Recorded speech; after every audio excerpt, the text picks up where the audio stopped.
Preface. Max Havelaar was published a few years ago and caused such a sensation in Holland as was never before experienced in that country. The author wrote it under the pseudonym of Multatuli, but his real name, Eduard Douwsdekker, formerly assistant resident of the Dutch government in Java, at once became known. Full of fire and overflowing with enthusiasm, the author presented it to his countrymen in the form of a novel. A book wherein he made them acquainted with the incredible extortions and tyranny of which the natives of the Dutch Indies, that magnificent empire of Insuland, which winds about the equator like a garland of emeralds, are the victims, and how he tried in vain, while still in the service of the government, to put an end to the cruel oppressions that happen every day in those countries. Though some considered his book to be merely an interesting and captivating novel, the author maintained that it contained nothing but facts.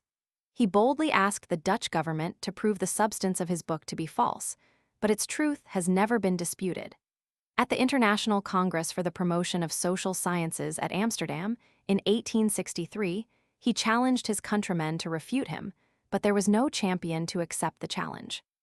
In short, Mr. Douwsdekker, who had been a functionary in the service of the Dutch government for the space of 17 years, rather understated than overstated the truth. Not a single fact was ever contested in Holland, and he is still ready to prove his statements. In the Dutch Parliament, nobody answered a single word, but Mr. Van Twist, ex-Governor-General of the Dutch Indies, who, on being appealed to by the Baron van Hoevel, said that he could perhaps refute Max Havelaar, but that it was not his interest to do so. The book proves that what was formerly written in Uncle Tom's Cabin of the cruelties perpetrated upon the slaves in America is nothing in comparison to what happens every day in the Dutch Indies. Max Havelaar is the name under which the author chooses to describe his experiences in the East. In the first chapters of the book, he has just returned from India, and he meets an old school companion, at that time a coffee broker, a Mr. Dristable. This Mr. Dristable is very rich, and the author being just then very poor, the latter asks his old schoolfellow to be security for the publishing of his book. At first Mr. Dristable will not hear of this, but afterwards, when he perceives that it will be of some advantage to himself, he consents. Dristable is a very characteristic person, knowing nothing beyond his trade, a great egotist, and is represented by the author with true wit and humor, in order to show the extreme contrast between himself and some of his countrymen, whom he may perhaps have met with since his return from Java. At that time, the author wears a plaid or shawl, and Mr. Dristable therefore speaks always of him as Mr. Shawlman. A few months after the publication of Max Havelaar, one of the most eminent members of the Dutch Parliament avowed that this book had struck the whole country with horror. In vain, the Dutch tried to make a party question of it. The author openly declared that he belonged neither to the Liberal nor to the Conservative Party, but that he placed himself under the banner of right, equity, and humanity. As soon, however, as he professed to be a mere friend of mankind, without bias to any political party, the official world avoided even to pronounce his name, and affected to have forgotten the man whose conduct had before been considered as a reproof, and whose influence menaced danger to people in place. Instead of accepting the challenge, it seemed more worthy to fight the battle out with the vile weapons of abuse and slander. Of course, the reader will not regard Mr. Dristable's nonsensical and hypocritical observations as the sentiments of our author. It is precisely Multatuli's intention to make Dristable odious, and his philosophy absurd, though sometimes he speaks truth and common sense, for he is a type of a part of the Dutch nation. So much for the tendency of the book. Need I say that it will do honor to the literature of any language, and that it may be read as well for profit as for amusement? But Max Havelaar is immortal, not because of literary art or talent, but because of the cause he advocates. I think that everyone who admires Harriet Beecher Stowe's immortal pleading ought likewise to read Multatuli's accusation. I compare Max Havelaar to Uncle Tom's Cabin, but I do not compare Multatuli, the champion and the martyr of humanity and justice, to Mrs. Stowe, for I am not aware that that lady, with all her merits, has sacrificed future fortune and all that makes life agreeable, for a principle, for right and equity, as has been done by Eduard Douwsdekker. Max Havelaar bears evidence of having been written by a genius of that order, which only appears at long intervals in the world's history. His mind embraces in its intellectual compass all mankind, regardless of race or caste. By the diffusion of this book, a bond will be formed embracing all lovers of genius and justice throughout the world. It was the intention of the author to have had his work translated into all the European languages. Unfortunately, he unwittingly disposed of the property of his own book, and if it had not thus been legally withheld from the people of Holland, it is probable that I should not have been its translator. But I have been constrained to make known as widely as possible the sad truth regarding the maladministration of laws in themselves good by the Dutch government in her Indian dependencies. To the British nation, the facts will be new, as the books published in England on Dutch India are few in number, superficial in character, and give no idea of the condition of the native population. I cannot judge of English politics or about British India, but however perfect British rule may be, it cannot be so perfect that it has nothing more to learn. Alphonse Johan Bernard Horstmer Nahuids. The Hague, January 17, 1868. 2. Everdeen Hubert, Baroness Weinbergen. J.I. souvent entendu plaindre les femmes de paet, et sans doute, pour tenir dignement dans la vie difficile emploi, aucune qualité en est de trop. Le plus rare ensemble de mérites en est que le strict nécessaire, et ni suffit merm pas taugers au commune benhor. Voir sans cesse la muse entiers dans vos plus familiars impressions. Reculer dans ses bras et soigner si paet qui est votre mari, quand il vous revient muetri par les déceptions de sa tâche. Ou bien le voir s'envoler à la poursuite de sa chimère. Voilà l'ordinaire de l'existence pour une femme de paet. Oui, mais aussi il y a le chapitre des compensations, el hura des lauriers quilligagnes à la soeur de son gaini, et quil dépose piusment aux pieds de la femme légitimement aimée. Aux genu de l'antigone qui cert de guide en si monde a cet avugul errant. Car, ni vous y trompez pas.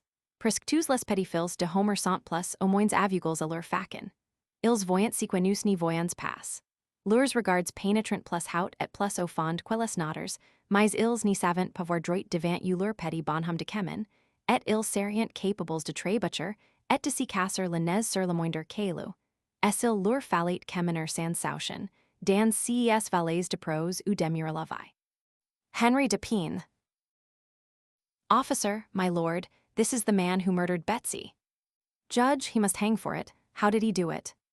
Officer, he cut up her body in little pieces and salted them. Judge, he is a great criminal. He must hang for it.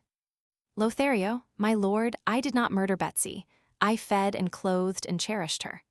I can call witnesses who will prove me to be a good man and no murderer. Judge, you must hang. You blacken your crime by your self-sufficiency. It ill becomes one who is accused of anything to set up for a good man. Lothario, but my lord, there are witnesses to prove it, and as I am now accused of murder. Judge, you must hang for it. You cut up Betsy, you salted the pieces, and you are satisfied with your conduct, 3 capital counts. Who are you, my good woman? Woman, I am Betsy. Lothario, thank God. You see, my lord, that I did not murder her. Judge Humph, I what? What about the salting? Betsy, no, my lord, he did not salt me. On the contrary, he did many things for me. He is a worthy man. Lothario, you hear, my lord, she says I am an honest man. Judge Humph, the 3rd count remains. Officer, remove the prisoner, he must hang for it, he is guilty of self-conceit. Unpublished play. Chapter 1. I am a coffee broker, and live at number 37 Laurier Canal, Amsterdam. I am not accustomed to write novels or works of that kind, therefore it took me a long time before I could resolve to order a few extra quires of paper and begin this book, which you, dear reader, have just taken in hand, and which you must finish, whether you are a coffee broker or anything else. Not only that I never wrote anything that resembled a novel, but I even do not like to read such things, because I am a man of business. For many years, I have asked myself what is the use of such works, and I am astonished at the impudence with which many a poet or novelist dares to tell you stories which never happened, and often never could have happened at all. If I in my position, I am a coffee broker and live at number 37 Laurier Canal, made a statement to a principal, That is, a person who sells coffee, in which I related only a small part of the lies which form the greater part of poems and novels, he would immediately cease to employ me, and go over to Busselink and Waterman, who are likewise coffee brokers. But you need not know their address. Therefore I take good care not to write any novels, nor to advance any false statements. I have always remarked that persons who do so are often badly off. I am 43 years of age, I have visited the exchange for the last 20 years, and therefore, I can come forward whenever you are in want of a person of experience. How many firms do I know which have been utterly ruined? And generally, when looking for the causes of their failure, it appeared to me that they must be attributed to the wrong direction which most of them followed in the beginning. My maxims are and will always be truth and common sense, making, of course, an exception with regard to the Holy Scriptures. The origin of this fault may be traced to our children's poet, Van Alphen, in his very first line, about dear little babies. What the deuce could make that old gentleman declare himself to be an adorer of my little sister Gertrude, who had weak eyes, or of my brother Gerard, who always played with his nose? And yet he says that he sang those poems inspired by love.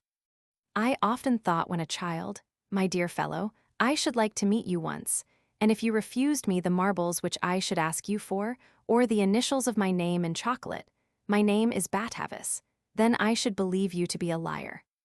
But I never saw Van Alphen.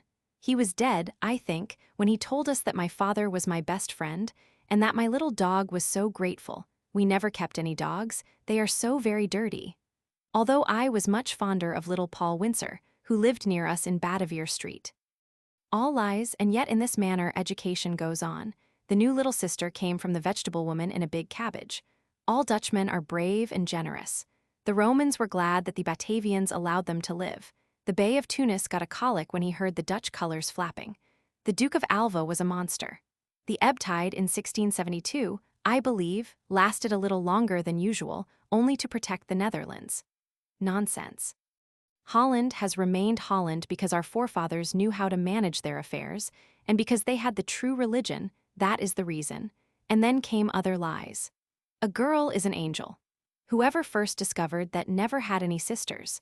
Love is a bliss. You fly with some dear object or other to the end of the earth. The earth has no end, and such love is all nonsense. Nobody can say that I do not live on good terms with my wife. She is a daughter of Last & Co., coffee brokers. Nobody can find fault with our marriage. I am a member of the fashionable Artie's Club, and she has an Indian shawl which cost £7, 13. 4d, but yet we never indulged in such a foolish love as would have urged us to fly to the extremities of the earth. When we married, we made an excursion to The Hague. She there bought some flannel, of which I still wear shirts, and further our love has never driven us. So, I say, it is all nonsense and lies. And should my marriage now be less happy than that of those persons who out of pure love become consumptive or tear the hair out of their heads? Or do you think that my household is less orderly than it would be if 17 years ago I had promised my bride in verse that I should marry her? Stuff and nonsense. Yet I could have done such a thing as well as anyone else. For the making of verses is a profession certainly less difficult than ivory turning. Otherwise, how could bonbons with mottos be so cheap? Only compare their price with that of 2 billiard balls. I have no objection to verses. If you like to put the words into a line, very well, but do not say anything beyond the truth, thus. The clock strikes 4, and it rains no more. I will not say anything against that, if it is indeed 4 o'clock and it has really stopped raining. But if it is 2:45, then I, who do not put my words in verse, can say, it is 2:45 and it has stopped raining. But the rhymer, because it rains no more, is bound to say 4. Either the time or the weather must be changed, and a lie is the result. And it is not rhyming alone that allures young people to untruth. Go to the theater and listen to all the lies they tell you. The hero of the piece is saved from being drowned by a person who is on the point of becoming a bankrupt. Then, as we are told, he gives his preserver half his fortune. A statement that cannot be true, as I proceed to show. When lately my hat was blown by the wind into the Princeton Canal, I gave the man 2pence who brought it back to me, and he was satisfied. I know very well that I ought to have given a little more if he had saved my own self from drowning, but certainly not half my fortune. For it is evident that in such a case, falling twice into the water would quite ruin me. The worst of these scenes on the stage is that people become so much accustomed to untruths that they get into the habit of admiring and applauding them. I should like to throw all such applauders into the water, to see how many of them really meant that applause. I, who love truth, hereby give notice that I won't pay half my fortune for being fished up. He who is not satisfied with less need not touch me. On Sundays only I should give a little more, on account of my gold chain and best coat. Yes, many persons become corrupted by the stage, much more than by novels, for seeing is believing. With tinsel and lace cut out in paper, all look so very attractive, that is to say, for children and men who are not accustomed to business. And even when they want to represent poverty, their representation is generally a lie. A girl whose father has become a bankrupt works to support her family. Very well, you see her on the stage, sewing, knitting, or embroidering. Now do count the stitches which she makes during a whole act. She talks, she sighs, she runs to the window, she does everything except work. Surely the family that can live by such work needs very little. This girl is, of course, the heroine. She has pushed some seducers downstairs and cries continually, "Oh, mother, mother," and thus she represents virtue. A nice virtue indeed, which takes a year in making a pair of stockings. Does not all this serve to give you false ideas of virtue and of labor for daily bread? All folly and lies. Then her first lover, who was formerly a copying clerk but is now immensely rich, returns suddenly and marries her. Lies again. He who has money does not marry a bankrupt's daughter. You think that such a scene will do on the stage, as an exceptional case, but the audience will mistake the exception for the rule, and thus become demoralized by accustoming themselves to applaud on the stage, that which in the world every respectable broker or merchant considers to be ridiculous madness. When I was married, we were 13 of us at the office of my father-in-law, Last & Co., and a good deal of business was done there, I can assure you. And now for more lies on the stage. When the hero walks away in a stiff, stage-like manner to serve his native country, why does the back door always open of itself? And then this virtue rewarded. Oh, I have been these 17 years a coffee broker, at number 37 Laurier Canal, and I have had a great deal of experience, but I am always much shocked when I see the dear, good truth so distorted. Rewarded virtue, forsooth? Just as if virtue was a trade commodity. It is not so in the world, and it is very good that it is not so, for where would be the real merit if virtue were always rewarded? Why then always invent such shameful lies? There is, for instance, Lucas, the warehouse boarder who had been in the employ of Last & Co.'s father. The firm was then Last & Mayer, but the Mayers are no longer in it. He was really an honest man, in my opinion. Never was a single coffee bean missing. He went to church very punctually, and was a teetotaler. When my father-in-law was at his country seat at Drebbergen, this man kept the house, the cash, and everything. Once the bank paid him 17 guilders too much, and he returned them. He is now too old and gouty to work, and therefore starves, for our large business transactions require young men. Well, this Lucas has been a very virtuous man, but is he rewarded? Does a prince give him diamonds or a fairy nice dinners? Certainly not. He is poor, and he remains poor, and that must be so. I cannot help him. We want active young men for our extensive business, but if I could do anything for him, his merit would be rewarded in an easy life, now that he is old. Then, if all warehouse boarders and everybody else became virtuous, all would be rewarded in this world, and there would remain no special reward for the good people hereafter. But on the stage they distort everything, turn everything into lies. I too am virtuous, but do I ask a reward for that? When my affairs go on well, as they generally do, when my wife and children are healthy so that I have nothing to do with doctors, when I can put aside every year a small sum for old age, when Fred behaves well, that he may be able to take my place when I retire to my country seat near Drebbergen, then I am quite satisfied. But all this is only a natural consequence of circumstances, and because I attend to my business. I claim nothing for my virtue, and that I am a virtuous man is evident from my love for truth, which is second only to my great inclination to my faith. I should like to convince you of this, dear reader, because it is my excuse for writing this book. Another passion equally strong is my love of business. I am a coffee broker, at number 37 Laurier Canal. Well, reader, this book owes its existence to my inviolable love for truth and my zeal for business. I will tell you how all this has happened. But as I must now leave you for some time, being obliged to go to the exchange, I invite you to a second chapter. Pray, take this with you, it may be of service to you. Look here, my card, I am the Co., since the Mayers went out, old Last is my father-in-law. Last & Co. Coffee Brokers, No. 37 Laurier Canal. Chapter 2. Business is slack on the coffee exchange. The spring auction will make it right again. Don't suppose, however, that we have nothing to do. At Busselink and Waterman's trade is slacker still. It is a strange world this. One gets a deal of experience by frequenting the exchange for 20 years. Only fancy that they have tried, I mean Busselink and Waterman, to do me out of the custom of Ludwig Stern. As I do not know whether you are familiar with the exchange, I will tell you that Stern is an eminent coffee merchant in Hamburg who always employed Last & Co. Quite accidentally, I found that out, I mean that bungling business of Busselink and Waterman. They had offered to reduce the brokerage by 1/4%. They are low fellows, nothing else. And now look what I have done to stop them. Anyone in my place would perhaps have written to Ludwig Stern that we too would diminish the brokerage, and that we hoped for consideration on account of the long services of Last & Co. I have calculated that our firm, during the last 50 years, has gained 400,000 guilders by Stern.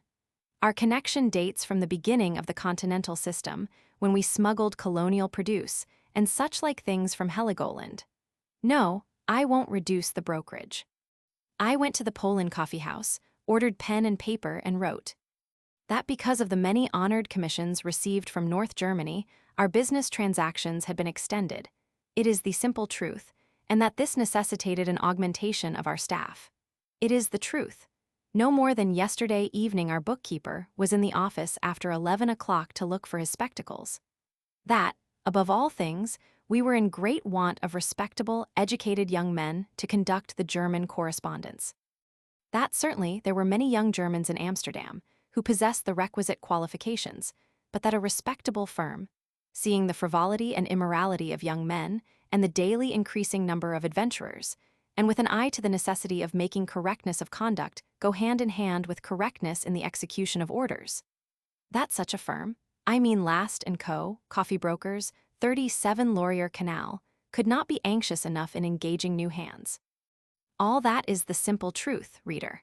Do you know that the young German who always stood at the exchange, near the 17th pillar, has eloped with the daughter of Busselink and Waterman? Our Mary, like her, will be 13 years old in September. That I had the honor to hear from Mr. Savelaar. Savelaar travels for Stern. That the honored head of the firm, Ludwig Stern, had a son, Mr. Ernest Stern, who wished for employment for some time in a Dutch house. That I, mindful of this, here I referred again to the immorality of employees, and also to the history of that daughter of Busselink and Waterman. It won't do any harm to tell it. That I, mindful of this, wished, with all my heart, to offer Mr. Ernest Stern the German correspondence of our firm. From delicacy, I avoided all allusion to honorarium or salary, yet I said that if Mr. Ernest Stern would like to stay with us at 37 Laurier Canal, my wife would care for him as a mother, and have his linen mended in the house. That is the very truth, for Mary sews and knits very well, and in conclusion I said that we were a religious family. The last sentence may do good, for the Sterns are Lutherans. I posted that letter. You understand that old Mr. Stern could not very well give his custom to Busselink and Waterman if his son were in our office. I am very anxious for a reply, but to return to my book. Some time ago, I walked one evening through Calver Street and stopped looking into a shop where a grocer was diligently sorting a quantity of Java middling, fine yellow cherubin coffee, slightly damaged, which interested me much, for I am very inquisitive. Suddenly I observed a gentleman standing next to me in front of a bookseller's shop, whom I thought I had seen before, though I endeavored in vain to recollect him. He, too, seemed to recognize me, for every moment we looked at one another. I must confess that I really was too much interested in the adulterated coffee immediately to observe what I saw afterwards, viz., that his clothes were very shabby. Otherwise I should not have taken any notice of him. But all of a sudden I thought, perhaps he is a commercial traveler for a German firm which is in need of a trustworthy broker. He had rather a German face and appeared something of a traveler too. He was very fair, with blue eyes, and had something about him which made you think that he was a foreigner. Instead of a respectable winter coat, he wore a shawl or plaid, and looked as if he had just ended a long journey. I thought I saw a customer, and gave him an address card. Last & Co., Coffee Brokers, 37 Laurier Canal.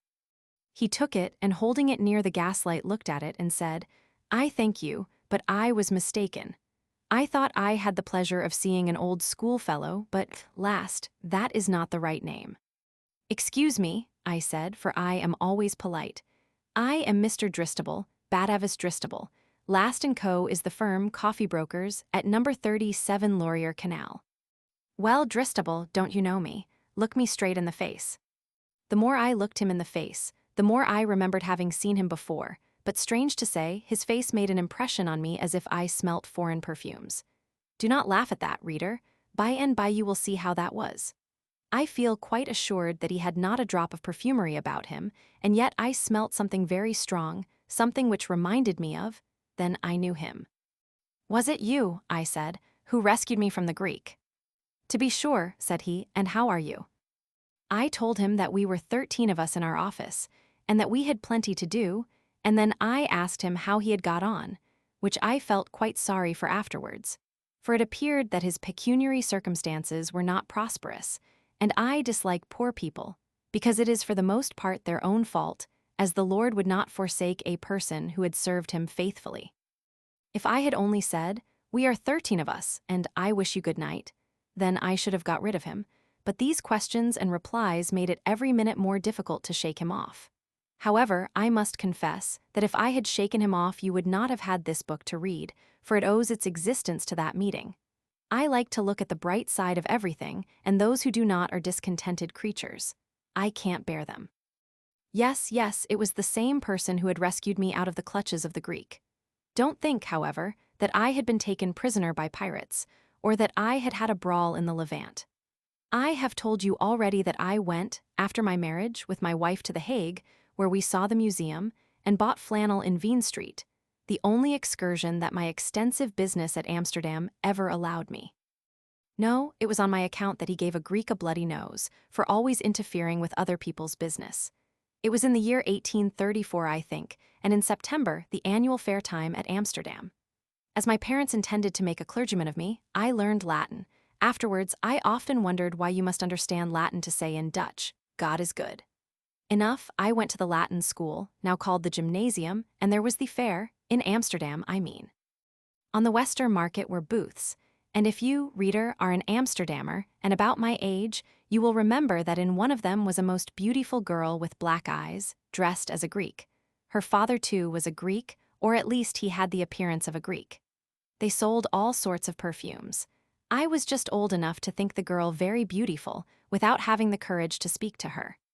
Such an attempt would have been fruitless, for a girl of 18 thinks a boy of 16 a child, and there she is quite right. Yet we schoolboys always went to the Western Market to see that girl. Now he who stood before me with the plaid was once with us, though some years younger than the rest, and therefore too childish to look at the Grecian girl. But he was dux of our class, for he was very clever, that I must confess, and he was very fond of playing, romping, and fighting, therefore he was with us.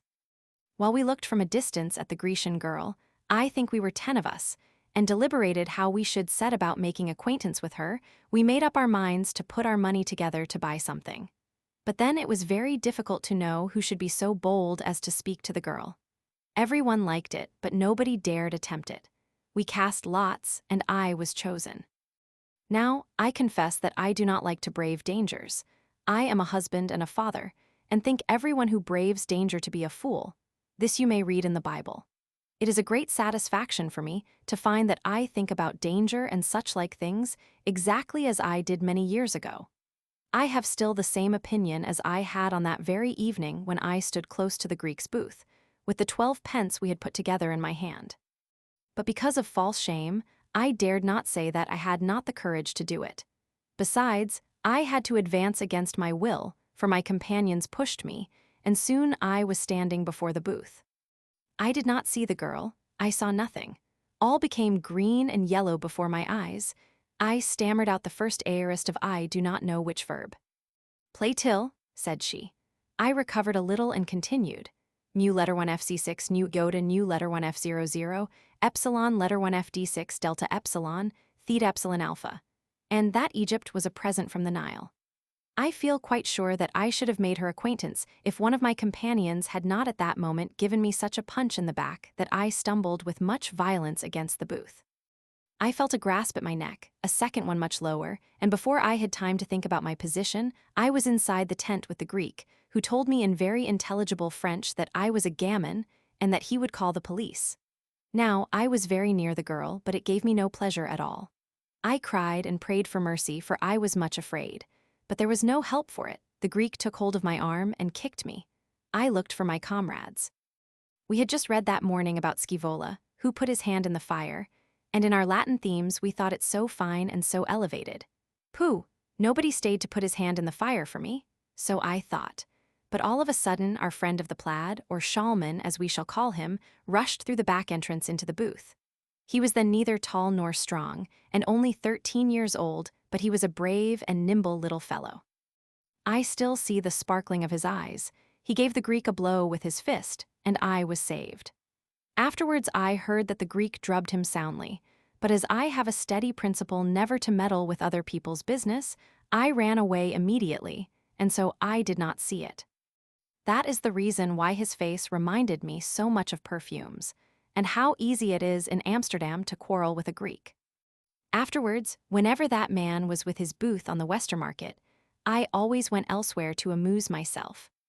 As I am very fond of philosophical observations, I must be allowed to remark how strangely all things hang together in this world.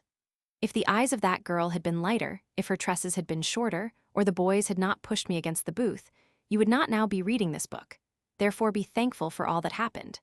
Believe me, everything in the world is good as it is, and those discontented men who are always full of complaints are not my friends. There you have Busselink and Waterman.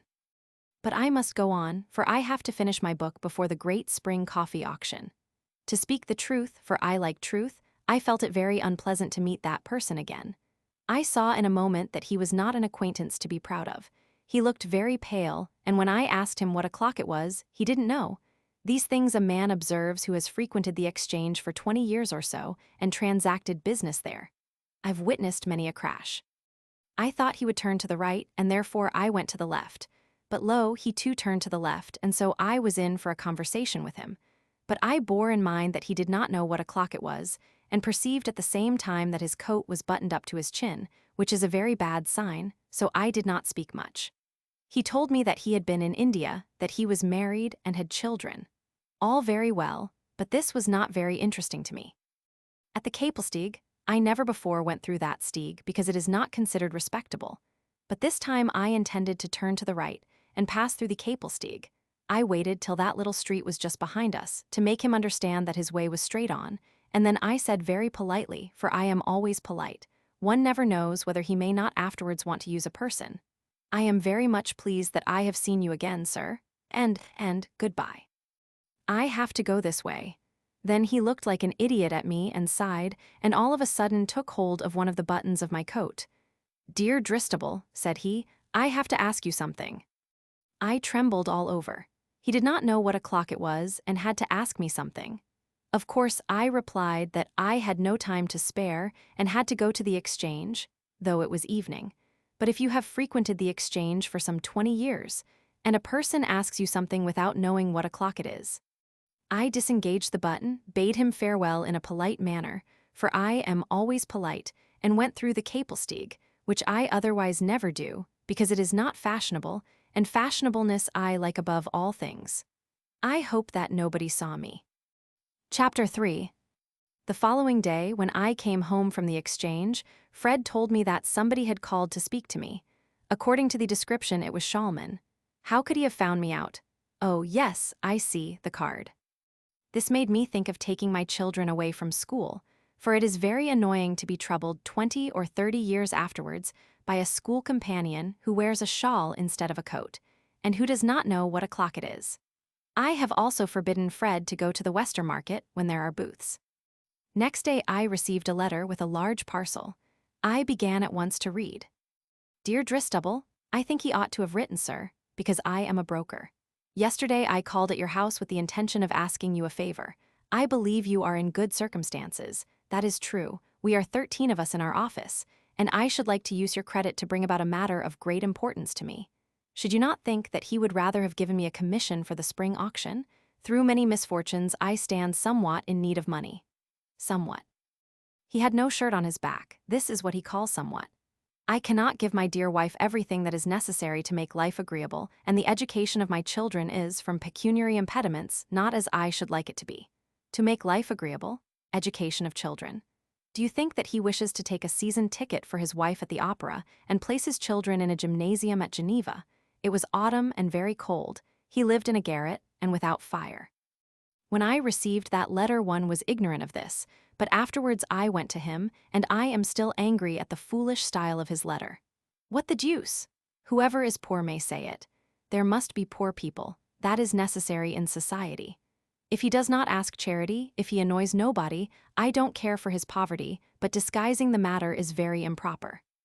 Now let us see what more he has to say. As I am obliged to provide for my household, I have resolved to make use of a talent which, as I believe, I am in possession of. I am a poet. Pshaw, you know, reader, how I and all reasonable men think about that, and writer. Since childhood I have expressed my feelings in verse, and afterwards, too, I always wrote down in poetry the sensations of my soul. I believe that I have made some valuable pieces, and I want a publisher for them. This, then, is the difficulty. I am unknown to the public, and the publishers judge of works more according to the reputation of the author than the value of the contents. Exactly as we judge of the coffee, according to the reputation of the trademarks.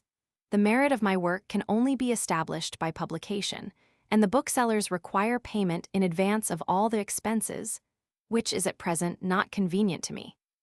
I am, however, so convinced that my book would clear the expenses that I could pledge my word for it, and as I am encouraged by our meeting of the day before yesterday, that is what he calls being encouraged. I have resolved to ask you to be surety for me to a bookseller for the expenses of a first edition, even if it were only a small book. I give you the choice of works for that first experiment. In the accompanying parcel you will find many manuscripts, from which you will see that I have thought, worked, and experienced much. And if I am not a stranger to the talent of expressing myself well, my ill success will not be due to any want of impressions. In hopes of a kind answer, I remain your old schoolfellow, and he signed this with his name, but I make a secret of that, because I do not like to bring discredit on anyone. Dear reader, you can understand how foolish I looked in being made all at once a broker in verses. I am quite sure that if Schalman, so I will continue to call him, had seen me by daylight, he would not have dared to ask me such a favor, for respectability and dignity cannot be concealed, but it was evening, and therefore I don't mind.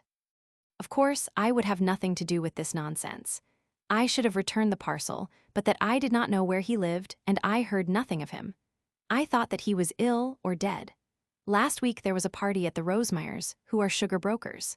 Fred went out for the first time with us. He is 16, and I think it right that a young man at that age should see something of the world, otherwise he will go to the Western Market or somewhere else. The girls had been playing on the piano and singing, and at dessert they teased each other about something that seemed to have happened in the front room while we played at whist in the back room, something in which Fred was concerned. Yes, yes, Louise, said Betsy Rosemeyer, you did cry. Papa, Fred made Louise cry. My wife said that Fred should not go out again if he was so naughty. She thought that he had pinched Louise, or something like that, which is not proper, and I, too, made preparations to say a few words about it, when Louise said, No, no, Fred was very kind. I should like him to do it again. What then? He had not pinched her. He had been reciting, that was all. Of course, the mistress of the house likes to have some fun at dessert. It enlivens the company. Mrs. Rosemeyer thought that what had made Louise cry would amuse us too, and therefore asked Fred, who was as red as a turkey cock, to repeat it. I could not understand what he had done. I knew his whole repertoire, which consisted of the wedding party of the gods, the books of the Old Testament in rhyme, and an episode from the wedding of Camacho, which boys always like so much because it is rather funny, and what there was in all this that could make anyone cry was a riddle to me. It is true, a girl of that age weeps very soon. Come, Fred, please do, and Fred began. As I do not like to stretch the curiosity of the reader, I will here at once state that before leaving home they had opened Schalman's parcel, and Fred and Mary had picked out of it a piece of sentimentality, which afterwards gave me a great deal of trouble. This book owes its existence to that parcel, and in due time I will account for it quite becomingly, for I like to make it known that I love truth and am a good man of business. Last & Co., Coffee Brokers, at number 37 Laurier Canal. Fred recited a thing full of nonsense. A young man wrote to his mother that he had been in love and that his sweetheart had married another, yet that he nevertheless always loved his mother very much. Is that statement true or not? Do you think so many words are wanted to say that? At all events, I had eaten a piece of bread and cheese and nearly finished my second pair before Fred finished his story. But Louise cried again, and the ladies said that it was very beautiful. Then Fred, who, I believe, thought he had brought out a masterpiece, told them that he found it in a parcel sent to my house by the man with the shawl, and I explained to the gentleman how that happened, but I said nothing about the Grecian girl. Because Fred was present, neither did I speak of the Capelstieg. Everyone thought that it was quite right on my part to get rid of that man. Presently you will see that there were other things in the parcel of more solid worth, some of which will appear in this book, because they concern the coffee auctions of the company. Afterwards, the publisher asked me whether I would not add to the work the piece or poem which Fred had recited. I consented, but I wish it to be known that I am not responsible for the sentiments expressed. All stuff and nonsense. However, I withhold my observations from want of space. I will only remark that the poem was written at Padang in 1843, and that this is of inferior mark. I mean the Padang coffee. Motor, K ben wel ver van T land, waar mij T leven word jeskonken, waar many eerst trainen blonken, waar ik opwies aan o hand, waar o motortrouw der ziel van den nop haar zorgen wade en hem liefdruk staan ter zade, en hem afif als hijviel, skeenbaar schuwed, T lot de banden die ons bonden, reed van een. K sta hirer wel on vreem stranden met mijzelf en God. Aline. Maar tak motor, wat me grieft, wat mij vroegd gaf of verdriet motor. Twijfel aan de liefde aan het hart os lievelings niet. T is nog nauwelijks tweeparjaren toon ik. T laatst opgenschen grand zwagend aan den over stand om de toekomst in T stern toon ik. T schoon tot mij riep dat ik van die toekomst wacht en het heden stout verrecht en mij paradiesen skiep toon. Door les stornies heen die zich opdied voor mij schreiern. T hart zich koon een uitweg bond, en zich drumen zalig wand.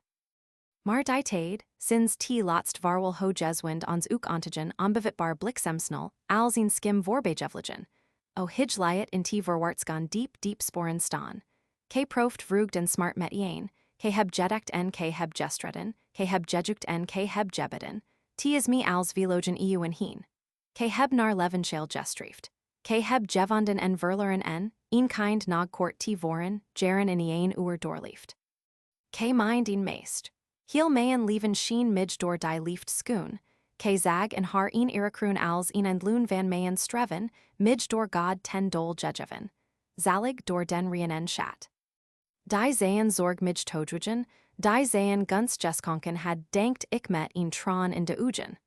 Liefde was met godsdienst een en, T mode, dat opgetigen, dankend opstieg tot den hugen dankt en bad voor Harleen.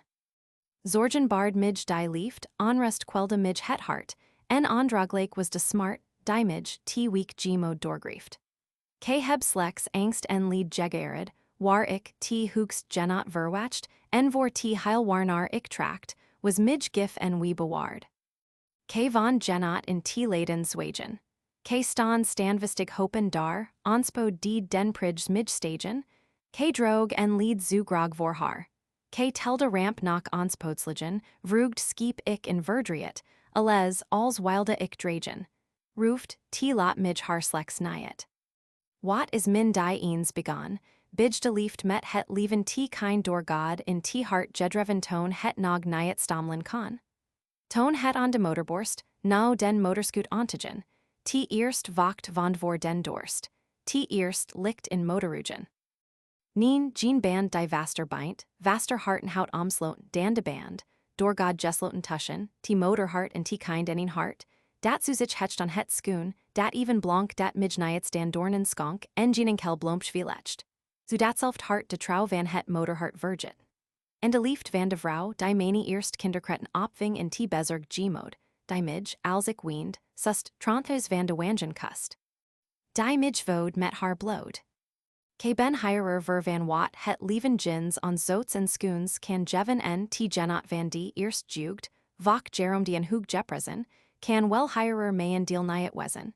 T eensam hart kent jean vroegt, stale en dornig zayen mayen paden, onspod drukt mij diep ter narer, en de last mij opgeladen nelt me, en doot het hart mij zeer. Lot het slechts mayen trainen toegen. Alzumenig modlus me in den bosom der natuur, t hoeft zutrurig narer doot biogen, ook als mij de moed onsonk is de zucht mij skier ontvloden, vader. Schenk mij bij de duden wat het leven mij nyet skonk, vader. Geef me on jean zaid als de mond des dudes mij kust, vader. Geef me on jean zaid wat ik hirer nyet smokt. Rust. Maar bestervend op mayen lippen, stieg die bear nyet tot den hier. K boog wel bij mayen nien neer. K volde wel een zucht me onklippen, maar het was. Nog nyet o hier, geef mij eerst mayen motor wearer. The translator ventures with great diffidence, for he knows how much beauty and tenderness have been lost in the translation, to give an English version of the poem. O mother dear, I'm far from home, the land that gave me birth, all hopeless and forlorn I roam, a stranger upon earth. 'Twas in that home the dewy tear first glistened in mine eyes, thy gentle hand dispelled my fear. A mother's love ne'er dies.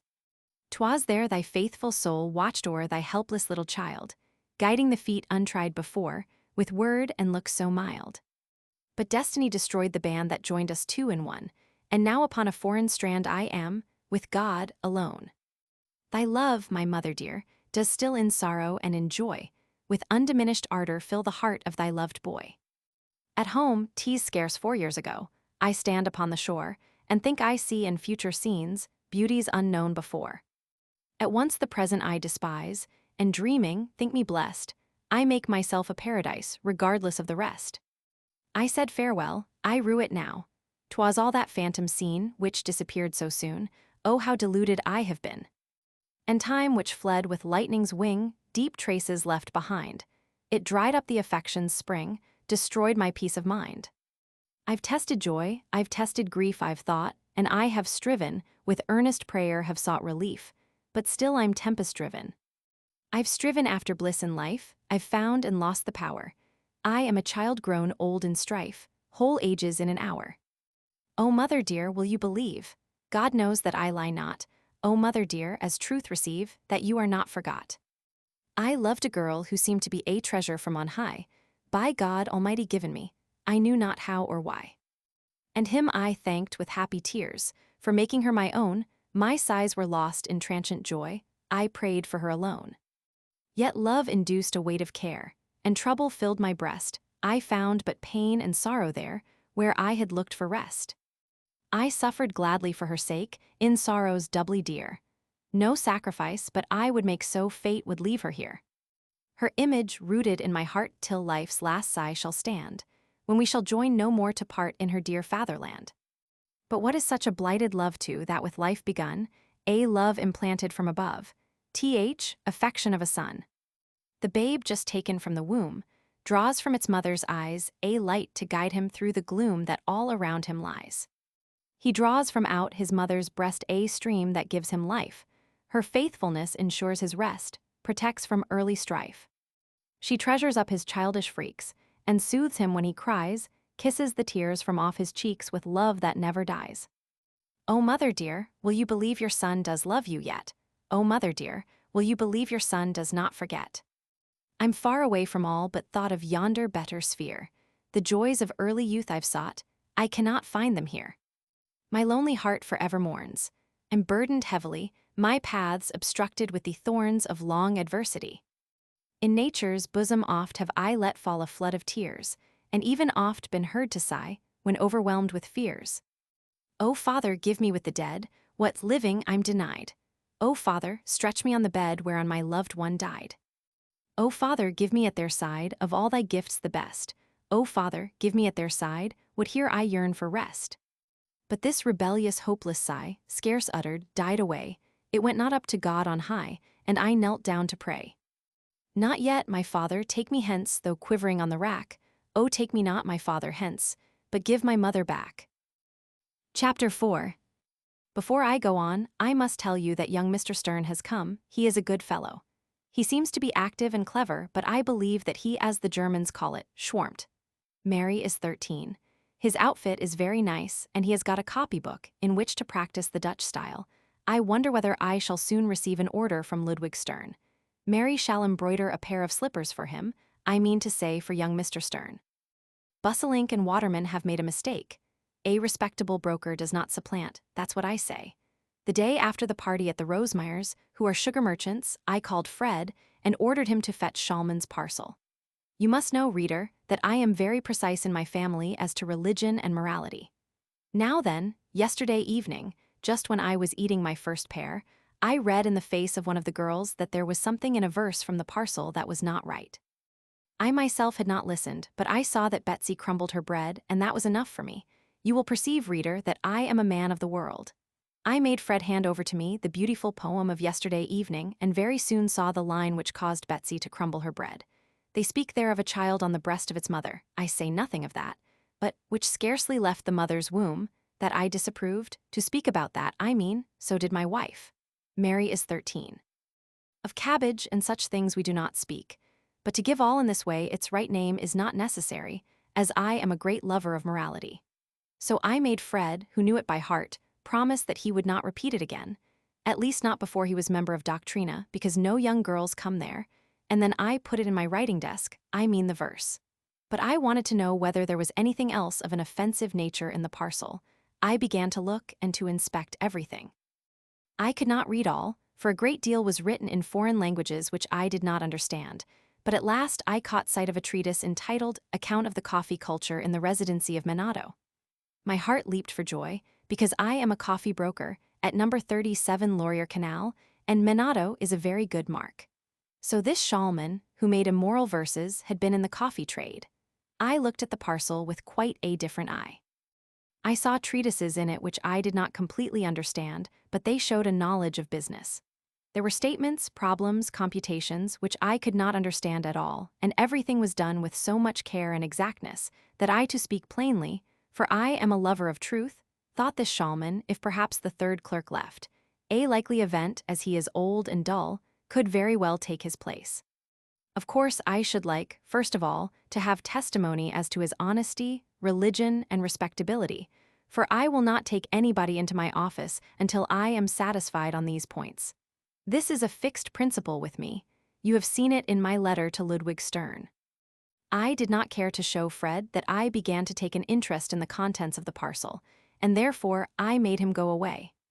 I grew quite dizzy when I took in hand one treatise after another and read the titles.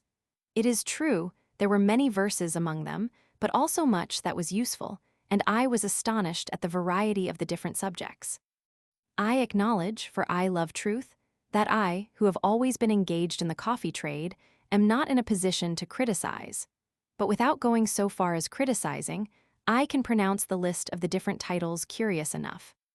As I have told you the history of the Greek, you know that in my youth I was taught Latin, and though I avoid quotations in my correspondence, which would not be right in a broker's office, yet I thought, on seeing all these things, de omnibus aliquid de toto nihil, or multa non multum.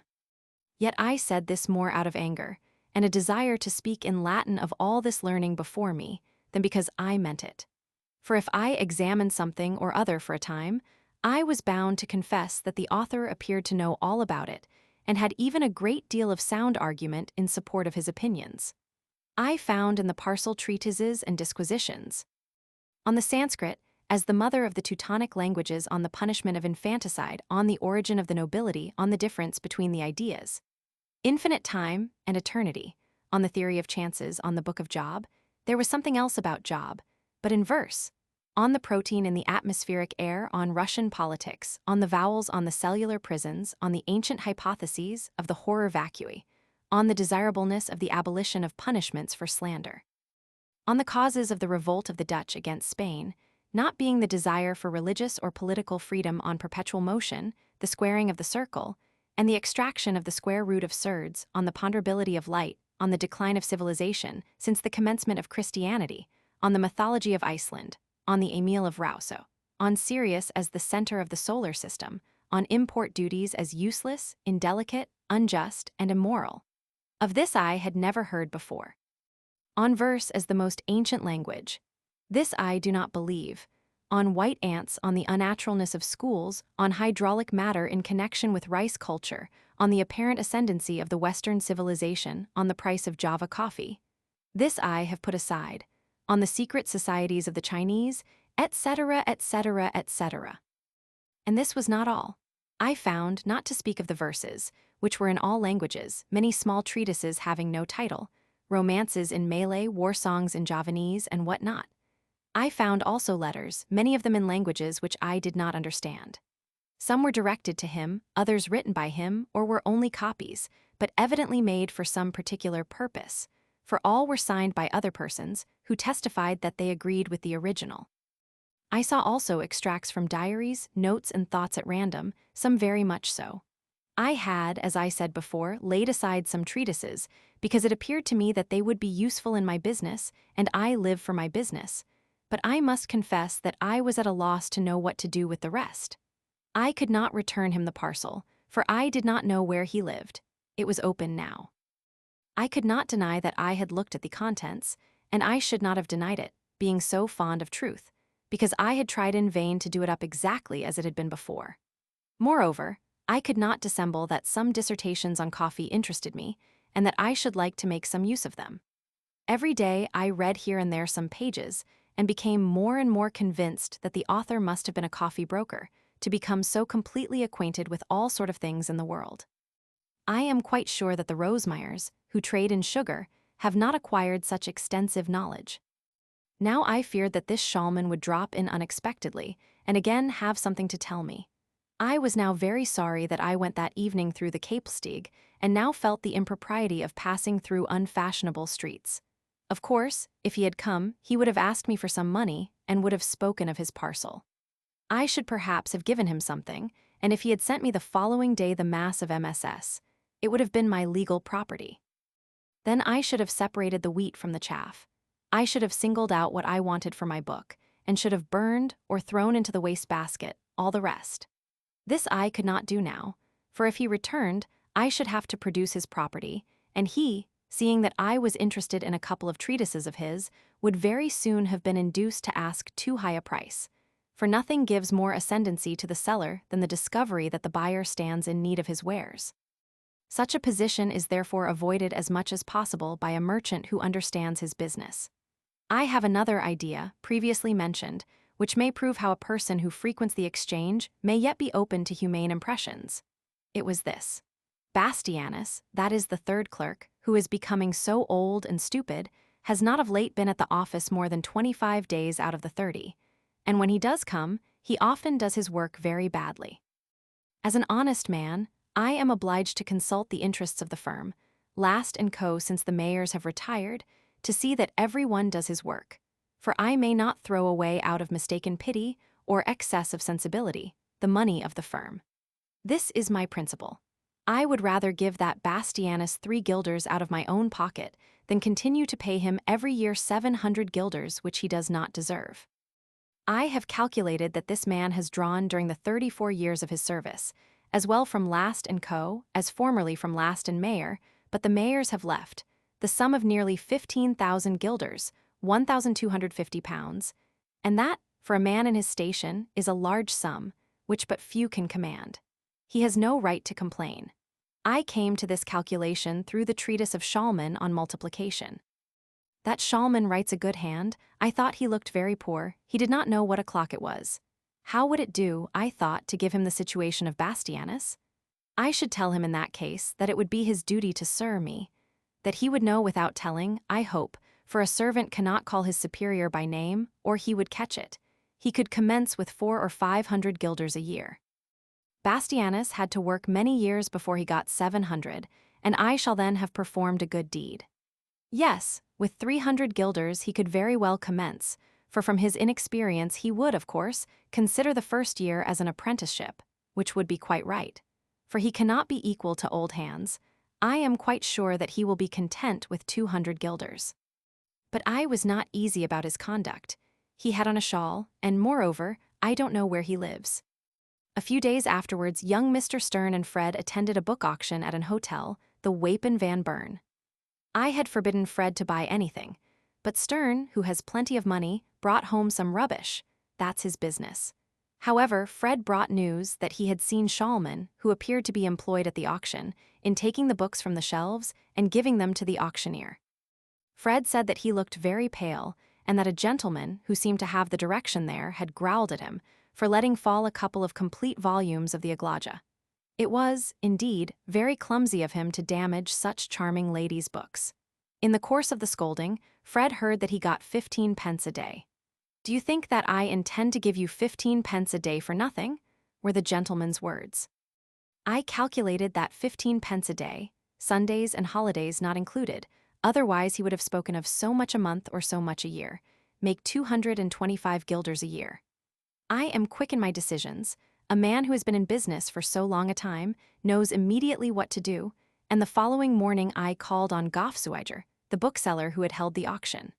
I asked for the man who had let fall the Aglaja. "He had his dismissal," said Goffsuiger. "He was idle, conceited, and sickly." I bought a box of wafers and resolved immediately to give Bastianus another trial. I could not make up my mind to turn an old man so unexpectedly upon the streets. To be strict, but where it is possible, forbearing has ever been my principle, yet I never lose an opportunity of getting information which may be of use in business, and therefore I asked Goffsuiger where this Shulman lived. He gave me the address, and I put it down. I pondered over the book to be brought out, but as I like the truth, I must tell you plainly that I did not know how to manage it. One thing is quite sure. The materials which I found in Shulman's parcel were important to coffee brokers. The only question was how to arrange the materials in a proper way. Every broker knows how important is the right sorting of the parcels. But to write, except correspondence with principals, is rather out of my line, and yet I felt that I must write, because the future of the trade depended on it. The information which I derived from that parcel of Shulman is not such as Last & Co. can exclusively profit by. Otherwise anyone will understand that I should not take the trouble to have a book printed for Busselink and Waterman's advantage, because whoever helps a rival in business is a fool. This is a fixed principle with me. No, I saw that danger menace the whole coffee market, a danger that could only be averted by the united forces of all the brokers. But even these might be insufficient, and the sugar refiners and indigo merchants might have to help. And thinking it over while I write, it seems to me that shipowners too are in some measure interested in it, and the commercial marine. Certainly that is true. Sail makers also, and ministers of finance, overseers of the poor and other ministers, pastry cooks and shopkeepers, women and shipbuilders, wholesale merchants and retail dealers and gardeners. It is curious how thoughts run on when writing. My book concerns also millers, clergymen, vendors of Holloway's pills, liquor distillers, tile makers, and those who live on the national debt, pump makers and rope makers, weavers and butchers, brokers, clerks, and shareholders in the Dutch Trading Company. In fact, on consideration, all other persons. The king too, yes, the king more than any. My book must go throughout the world. There is no help for it. I do not care if Busselink and Waterman read it. I am not envious, but they are old women and sneaks, that's my opinion. I said the same this morning to young Mr. Stern when I introduced him at Artie's. He may write home about it. So it was that a few days ago, I didn't know what to do with my book, but Fred showed me a way out of the dilemma. I did not tell him so, because I do not think it right to show anybody that I am under an obligation to him. That is a principle of mine, and a true one. He said that Stern was such a clever fellow, that he made rapid progress in the Dutch language, and that he had translated Shulman's German verses into Dutch. You see, the Dutchman had written in German, and the German translated into Dutch. If each had stuck to his own language, much trouble would have been spared. But I thought, if I have my book written by this Stern, when I have anything to add, I can write a chapter from time to time. Fred may also help. He has a dictionary of difficulties. Mary may write the fair copy, and this is a guarantee against all immorality. For, you understand that a respectable broker will not give anything into the hands of his daughter that is contrary to morals and respectability. I spoke to the young people about my plan, and they liked it. Only Stern, who, like Germans in general, has a smattering of literature, wanted to have a share in handling the subject. This I did not approve, but because there would soon be a spring auction and no order had yet come from Ludwig Stern, I did not like to oppose his wishes. So we agreed to the following conditions. 1. That he should contribute to the work every week 2 chapters. 2. That I should make no alterations in his contributions. 3. That Fred should correct the grammatical errors. 4. That I should be at liberty to write from time to time a chapter, to give the book a respectable appearance. 5. That the title should be The Coffee Auctions of the Dutch Trading Company. 6. That Mary should make the fair copy for the press, but that we should have patience with her on washing day. 7. That a complete chapter should be read every week at our party. 8. That all immorality should be avoided. 9. That my name should not appear on the title page, because I am a broker. 10. That Stern should be at liberty to publish German, French, and English translations of my book, because, as he asserted, such works are better understood in foreign countries than at home. 11. That I should send Schallmann paper, pens, and ink. Stern insisted very much on this. I agreed to everything, for I wanted to finish the book. Stern was ready the following morning with his first chapter, and here, reader, the question is answered, how it was that a coffee broker, Last & Co., number 37 Laurier Canal, wrote a book, something like a novel. Scarcely, however, had Stern commenced the work when difficulties arrested him. In addition to the difficulty of selecting and arranging the materials, he met with, every moment, in the manuscripts words and expressions which he did not understand, and which puzzled even me. These were often Javanese or Malay, and abbreviations also occurred here and there, which we could not decipher. I perceived that we wanted Schallmann, and as I did not think it proper for a young man to fall into bad company, I would not send Stern or Fred to fetch him. I took some sweetmeats with me, which remained after the last party, for I always think about everything, and I went in search of him. His abode was certainly not brilliant, but equality for all men, and of their houses too, is a chimera. He said so himself in his treatise about Pretensions to Happiness. Moreover, I do not like persons who are always discontented. It was in a back room in the Landlage Dwarstraat. On the basement lived a marine storekeeper, who sold all sorts of things, as cups, saucers, furniture, old books, glasses, portraits of Van Speyk, and so on. I was very anxious not to break anything, for such people always ask more money for the things than they are worth. A little girl was sitting on the steps before the house and dressing her doll. I inquired if Mr. Schallmann lived there. She ran away, and her mother made her appearance. Yes, sir, he lives here. Your honor has only to go upstairs, to the first landing, then to the second, on to the third, and your honor is there. Minnie, go and say that there is a gentleman come. Who can she say, sir? I said that I was Mr. Dristable, coffee broker, at number 37 Laurier Canal, but that I should introduce myself.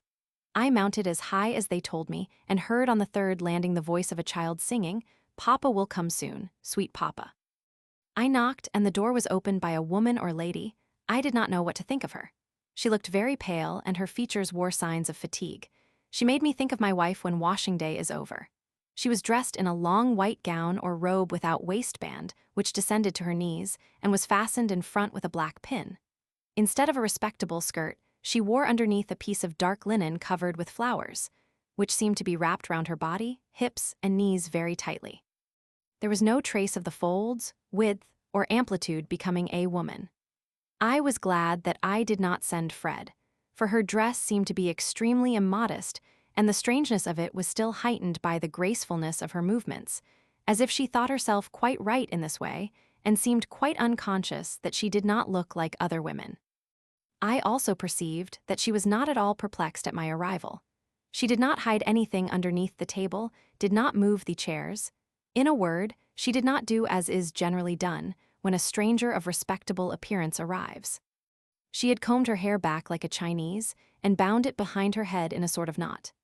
Afterwards, I heard that her dress is a sort of Indian costume, which they call their sarong and kabai, but I thought it very ugly.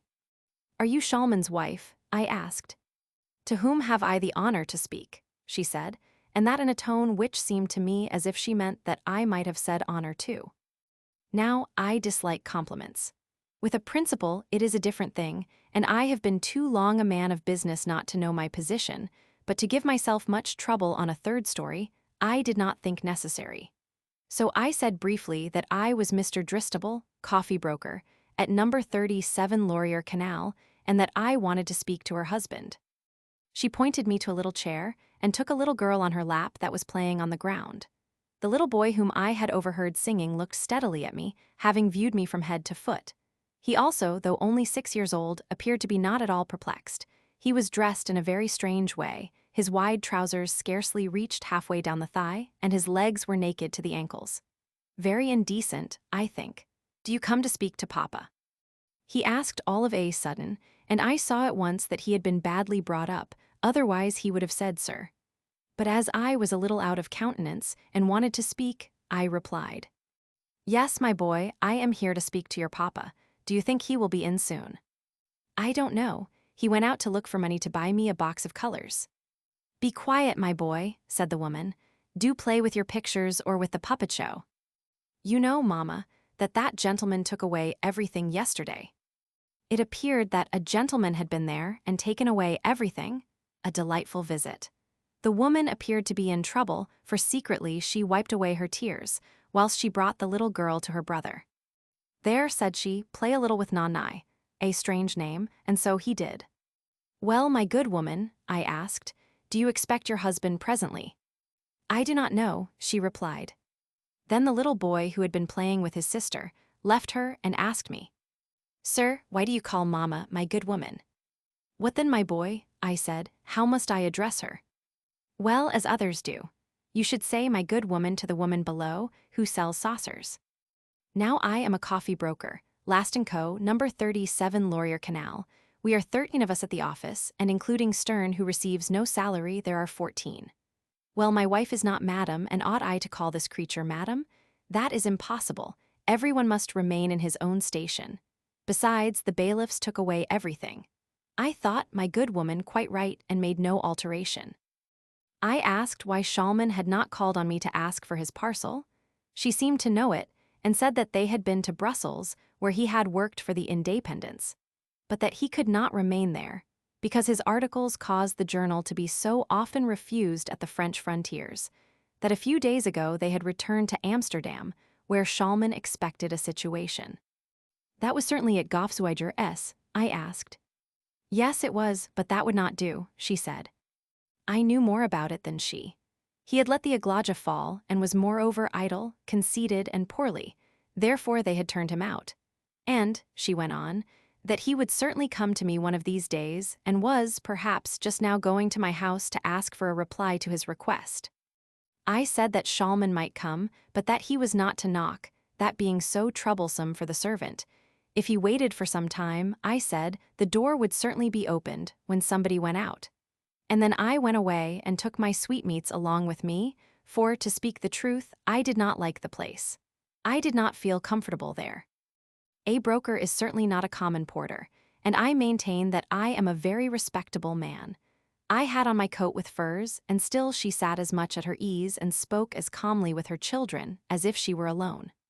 Moreover, she seemed to have been crying, and I cannot bear discontented persons.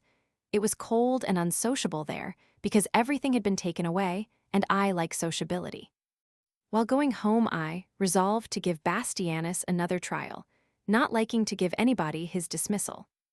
Now it is Stern's first week. Of course much is in it which I do not like, but I must obey stipulation number 2, and the Rosemeyers are of that opinion. But I think that they flatter Stern, because he has an uncle at Hamburg in the sugar trade. Schalman had indeed been at my house. He had spoken to Stern and given him some information about words and matters which Stern did not understand.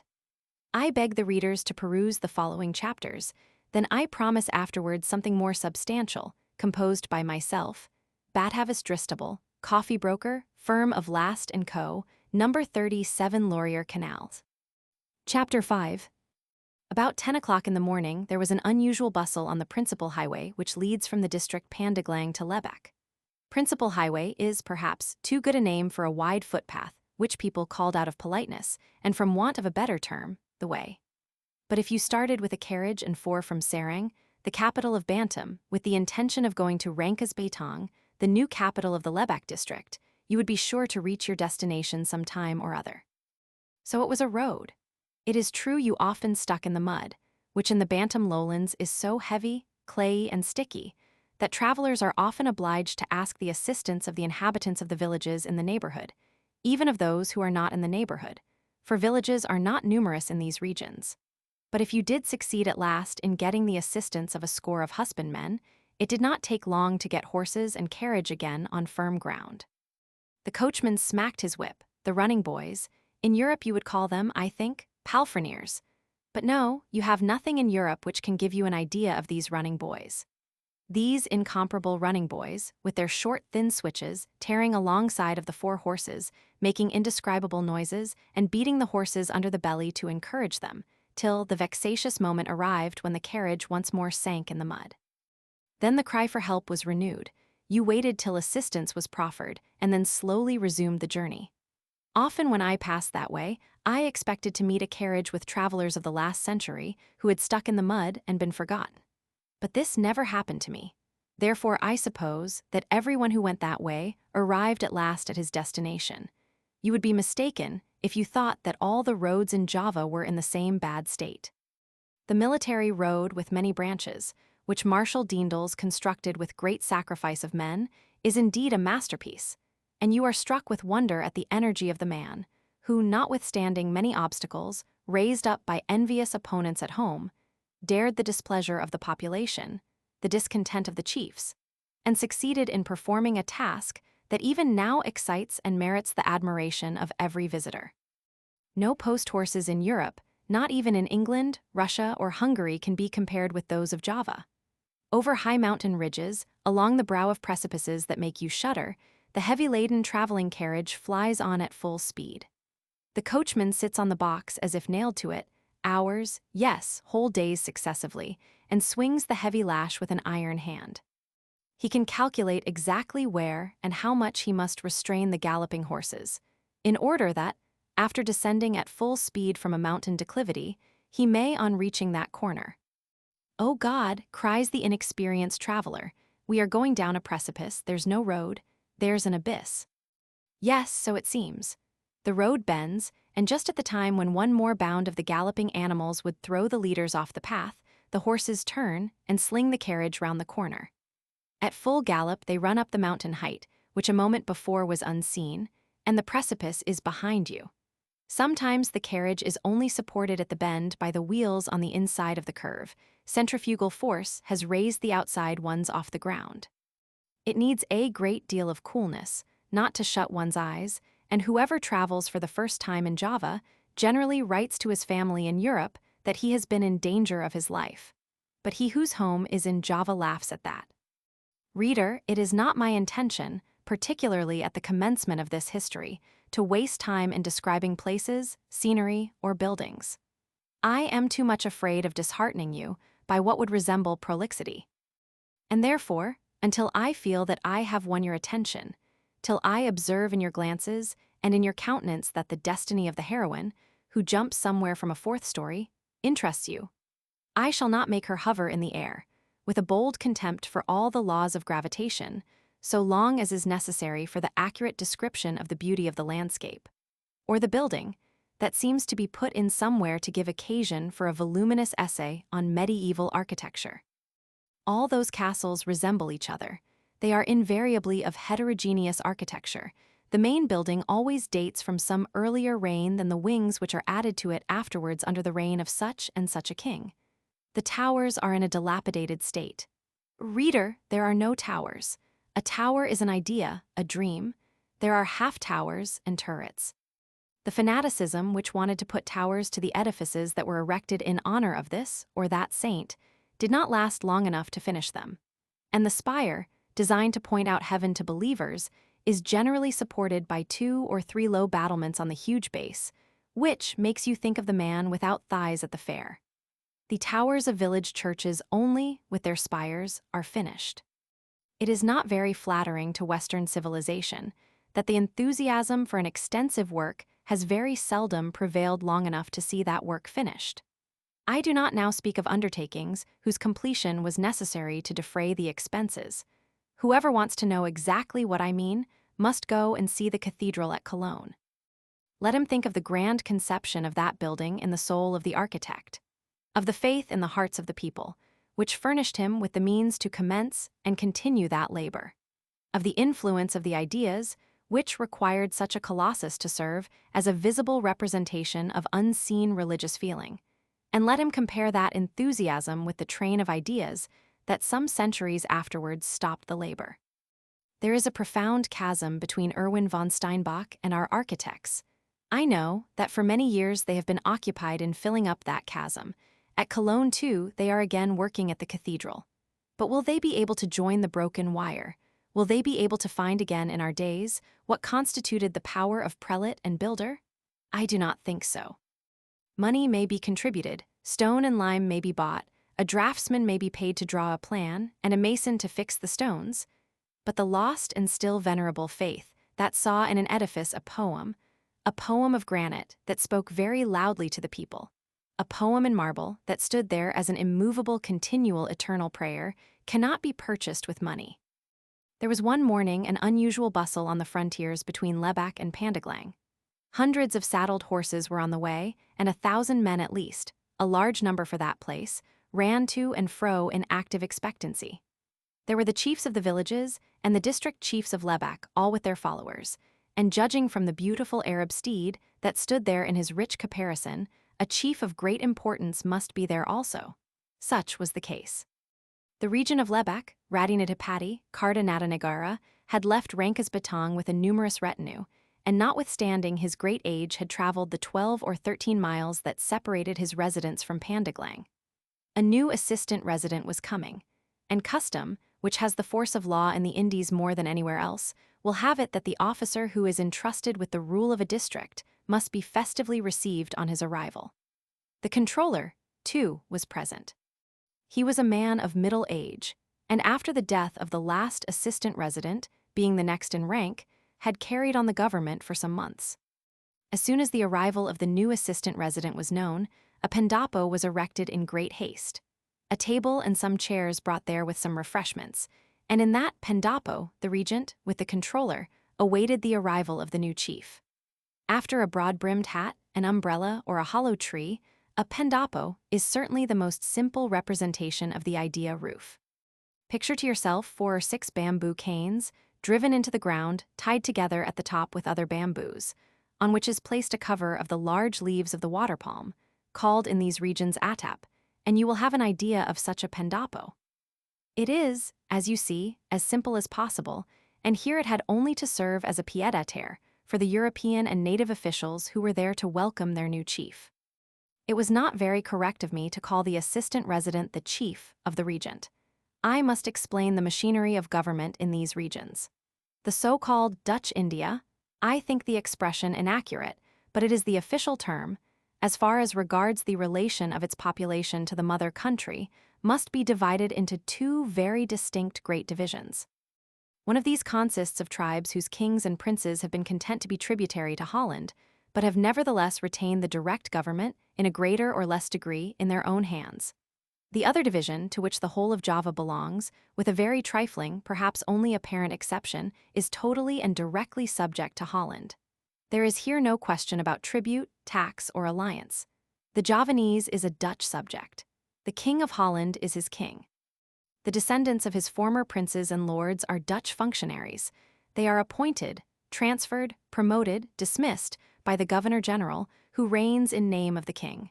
Criminals are condemned and punished by a law made at The Hague. The taxes paid by the Javanese flow into the exchequer of Holland. This book will treat chiefly of these Dutch possessions, which form an integral part of the Kingdom of Holland. The Governor-General is assisted by a Senate, but this Senate has no power to modify his resolutions. At Batavia, the different branches of the government are divided into departments, with directors at their head, who form the link between the supreme direction of the Governor-General and the residents in the provinces. Yet in matters of a political nature, these residents apply directly to the Governor-General. The title of resident dates its origin from the time when Holland acted the part of a protecting state rather than that of a feudal superior, and was represented at the courts of the several reigning princes by resident functionaries. The princes are gone, the residents have become rulers of provinces. They have acquired the power of prefects. Their position is changed, but the name remains. It is properly those residents who represent the Dutch authority in the eyes of the Javanese population, who know neither the Governor-General, nor the senators of the Indies, nor the directors at Batavia. They know only the resident and the functionaries who reign subordinate to him. A residency, so called, some of them have a population of 1 million souls, is divided into 3, 4, or 5 departments or regencies, at the head of each of which is an assistant resident.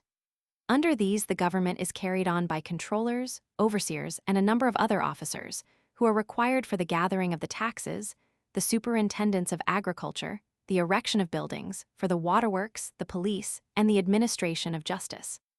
In every department, the assistant resident is aided by a native chief of high rank, with the title of regent.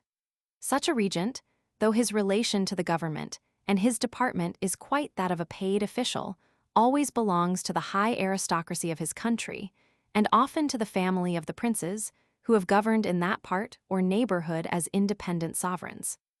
It is very politic in Holland to make use of the ancient feudal influence of the princes, which in Asia is generally very great, and is looked upon by most of the tribes as a part of their religion, because, by making those chiefs paid officers of the crown, a sort of hierarchy is created, at the head of which is the Dutch government, in the person of the Governor-General.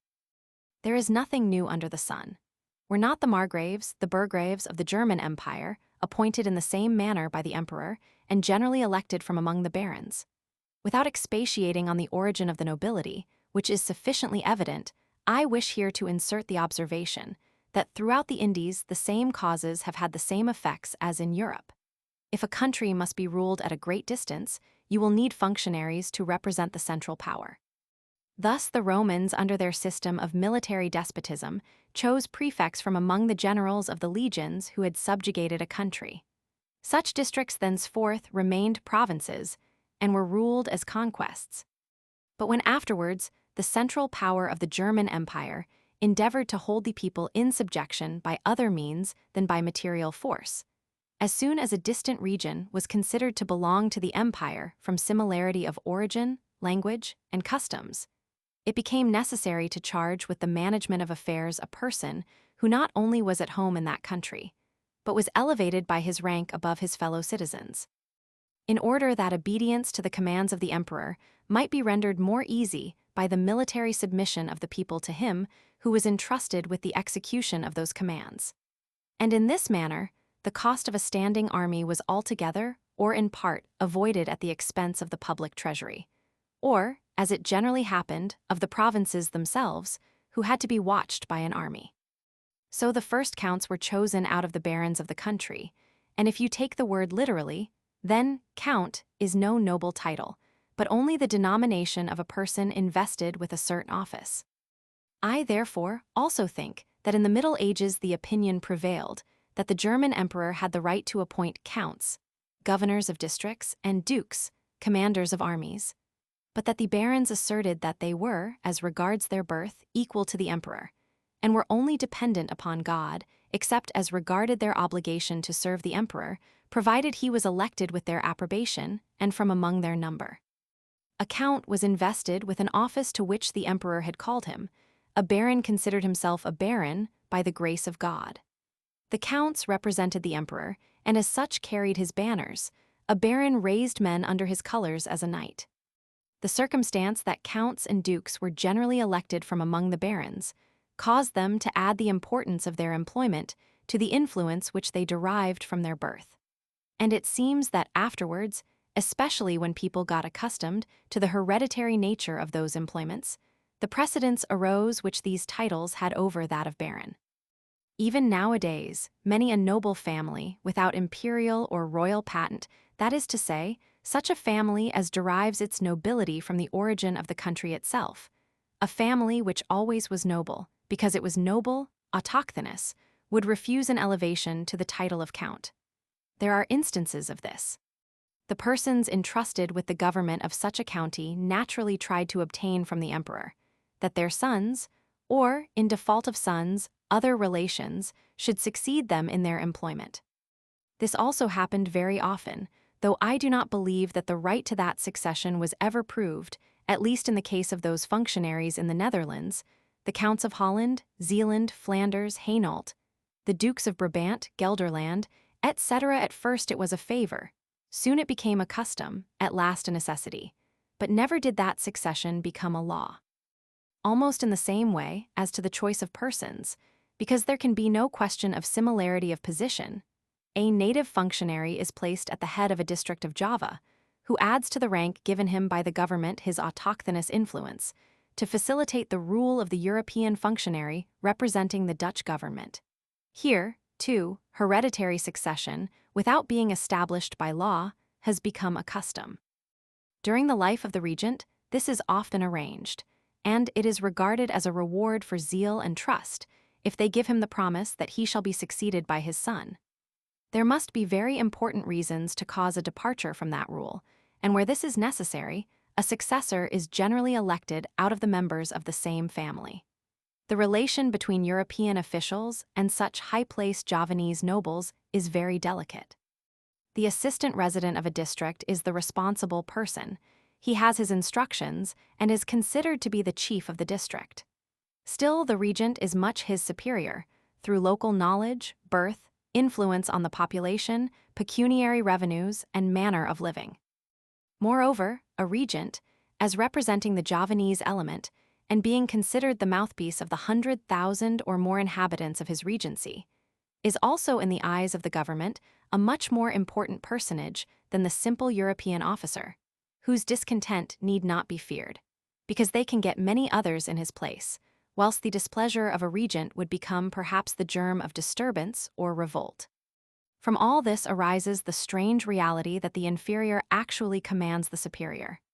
The assistant resident orders the regent to make statements to him. He orders him to send laborers to work at the bridges and roads. He orders him to gather the taxes. He summons him to the council, of which he, the assistant resident, is president. He blames him where he is guilty of neglect of duty. This peculiar relation is made possible only by very polite forms, which need not exclude either cordiality or, where it is necessary, severity. And I believe that the demeanor to be maintained in this relation is very well described in the official instructions on the subject, as follows: the European functionary has to treat the native functionary, who aids him, as his younger brother. But he must not forget that this younger brother is very much loved, or feared, by his parents, and in the event of any dispute, his own seniority would immediately be accounted as a motive for taking it amiss that he did not treat his younger brother with more indulgence. The innate courteousness of the Javanese grandee, even the common Javanese, are much politer than Europeans in the same condition, makes this apparently difficult relation more tolerable than it otherwise would be. Let the European have a good education, with some refinement, let him behave himself with a friendly dignity, and he may be assured that the regent on his part will do all in his power to facilitate his rule. The distasteful command put in an inviting form is punctually performed. The difference in position, birth, wealth is effaced by the regent himself, who raises the European, as representative of the King of the Netherlands, to his own position. And the result of a relation which, viewed superciliously, would have brought about collision, is very often the source of an agreeable intercourse. I said that such regents had precedence over the European functionaries on account of their wealth, and this is a matter of course.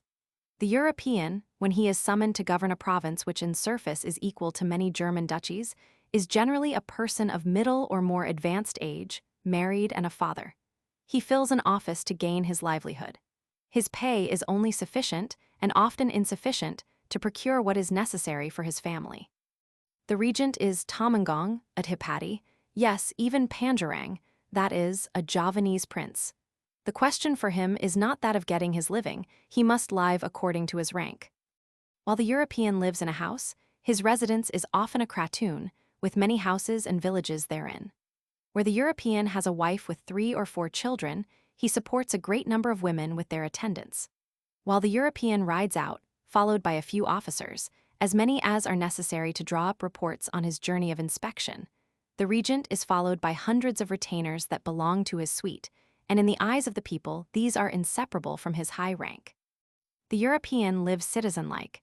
The regent lives, or is supposed to live, as a prince. But all this must be paid for.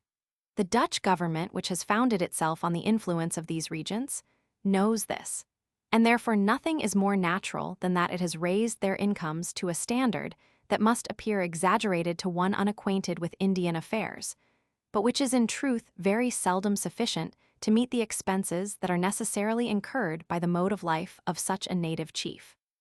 It is no uncommon thing to find regents in pecuniary difficulties who have an income of 200,000 or 300,000 guilders.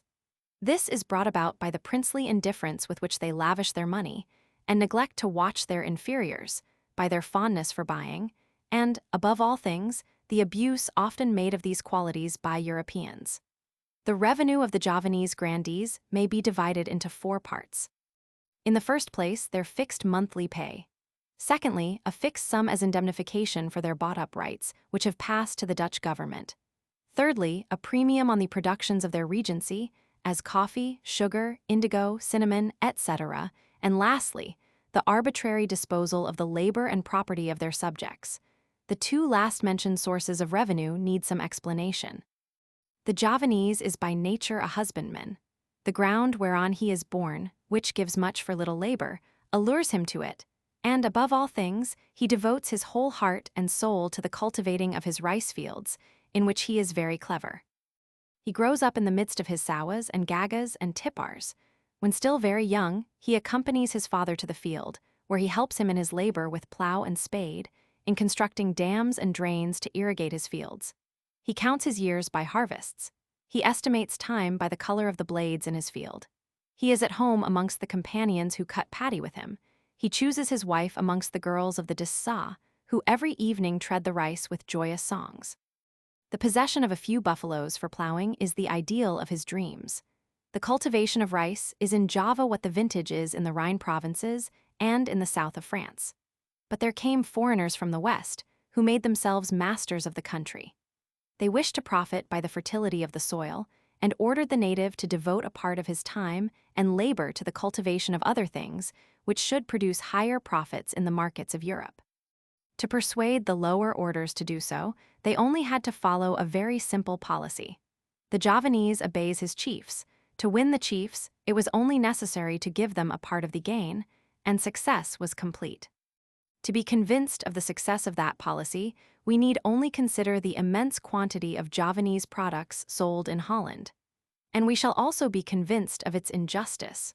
For, if anybody should ask if the husbandman himself gets a reward in proportion to that quantity, then I must give a negative answer. The government compels him to cultivate certain products on his ground.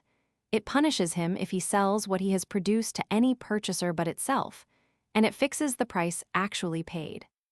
The expenses of transport to Europe through a privileged trading company are high.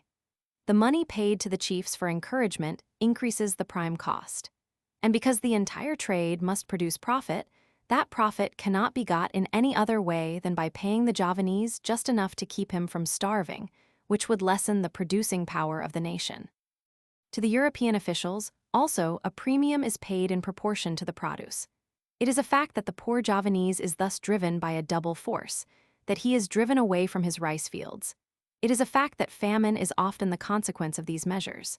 But the flags of the ships, laden with the harvest that makes Holland rich, are flapping gaily at Batavia, at Samarang, at Sorabaya, at Passaruan, at Bezuki, at Probolinggo, at Pachitan, at Tjilidjap. Famine, in Java, the rich and fertile famine? Yes, reader, a few years ago whole districts were depopulated by famine. Mothers offered to sell their children for food. Mothers ate their own children. But then the mother country interfered. In the halls of the Dutch Parliament complaints were made, and the then reigning governor had to give orders that the extension of the so-called European market should no longer be pushed to the extremity of famine. Oh, this angelic Parliament! This I write with bitterness. What would you think of a person that could describe such things without bitterness? I have yet to speak of the last and principal source of the revenues of the native chiefs, viz., their arbitrary disposal of the persons and property of their subjects. According to the general idea in nearly the whole of Asia, the subject, with all that he possesses, belongs to the prince.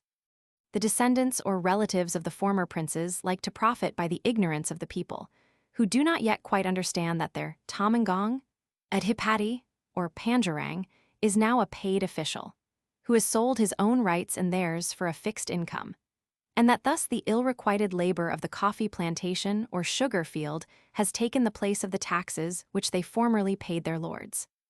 Hence nothing is more common than that hundreds of families are summoned from far remote places to work, without payment, on fields that belong to the regent. Nothing is more common than the furnishing of unpaid-for provisions for the use of the court of the regent.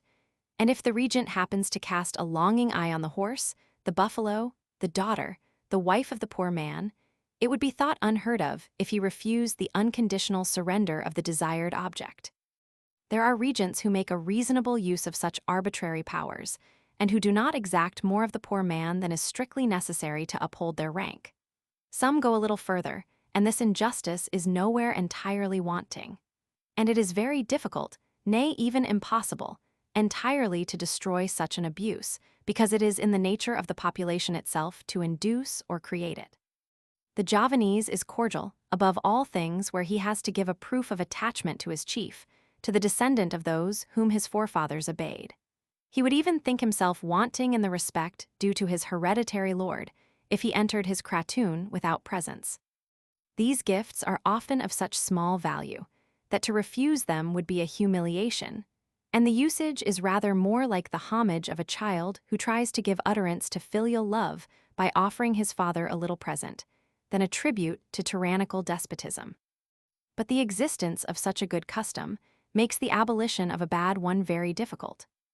If the alunaloon in front of the residence of the regent were in an uncultivated condition, the neighboring population would be ashamed of it, and much force would be required to prevent them from clearing that square of weeds, and putting it in a condition suitable to the rank of the regent.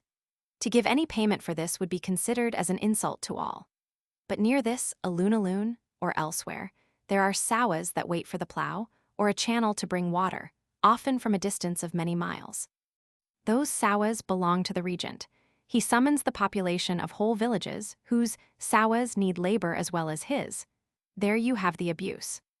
This is known to the government, and whosoever reads the official papers, containing the laws, instructions, regulations, etc., for the functionaries, applauds the humanity and justice which seem to have influenced those who made them. Wherever the European is entrusted with power in the interior of Java, he is clearly told that one of his first obligations is to prevent the self-abasement of the people, and to protect them from the covetousness of the chiefs.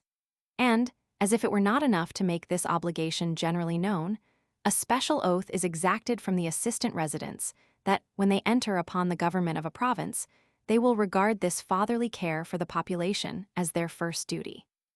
That is a noble vocation. To maintain justice, to protect the poor against the powerful, to defend the weak against the superior power of the strong, to recover the ewe lamb from the folds of the kingly robber. Well, all this makes your heart glow with pleasure at the idea that it is your lot to have so noble a vocation. And let anyone in the interior of Java, who may be sometimes discontented with his situation or pay, consider the sublime duty which devolves upon him, and the glorious delight which the fulfillment of such a duty gives, and he will not be desirous of any other reward. But that duty is by no means easy. In the first place, one has exactly to consider where the use ends, to make room for abuse, and where the abuse exists, where robbery has indeed been committed by the exercise of arbitrary power. The victims themselves are, for the most part, accomplices, either from extreme submission, or from fear, or from distrust of the will or the power of the man whose duty it is to protect them. Everyone knows that the European officer can be summoned every moment to another employment, and that the regent, the powerful regent, remains there. Moreover, there are so many ways of appropriating the property of a poor ignorant man. If a mantry says to him that the regent wants his horse, the consequence is that the wished-for animal is soon found in the regent's stables. But this does not mean that the regent does not intend to pay handsomely for it some time or other.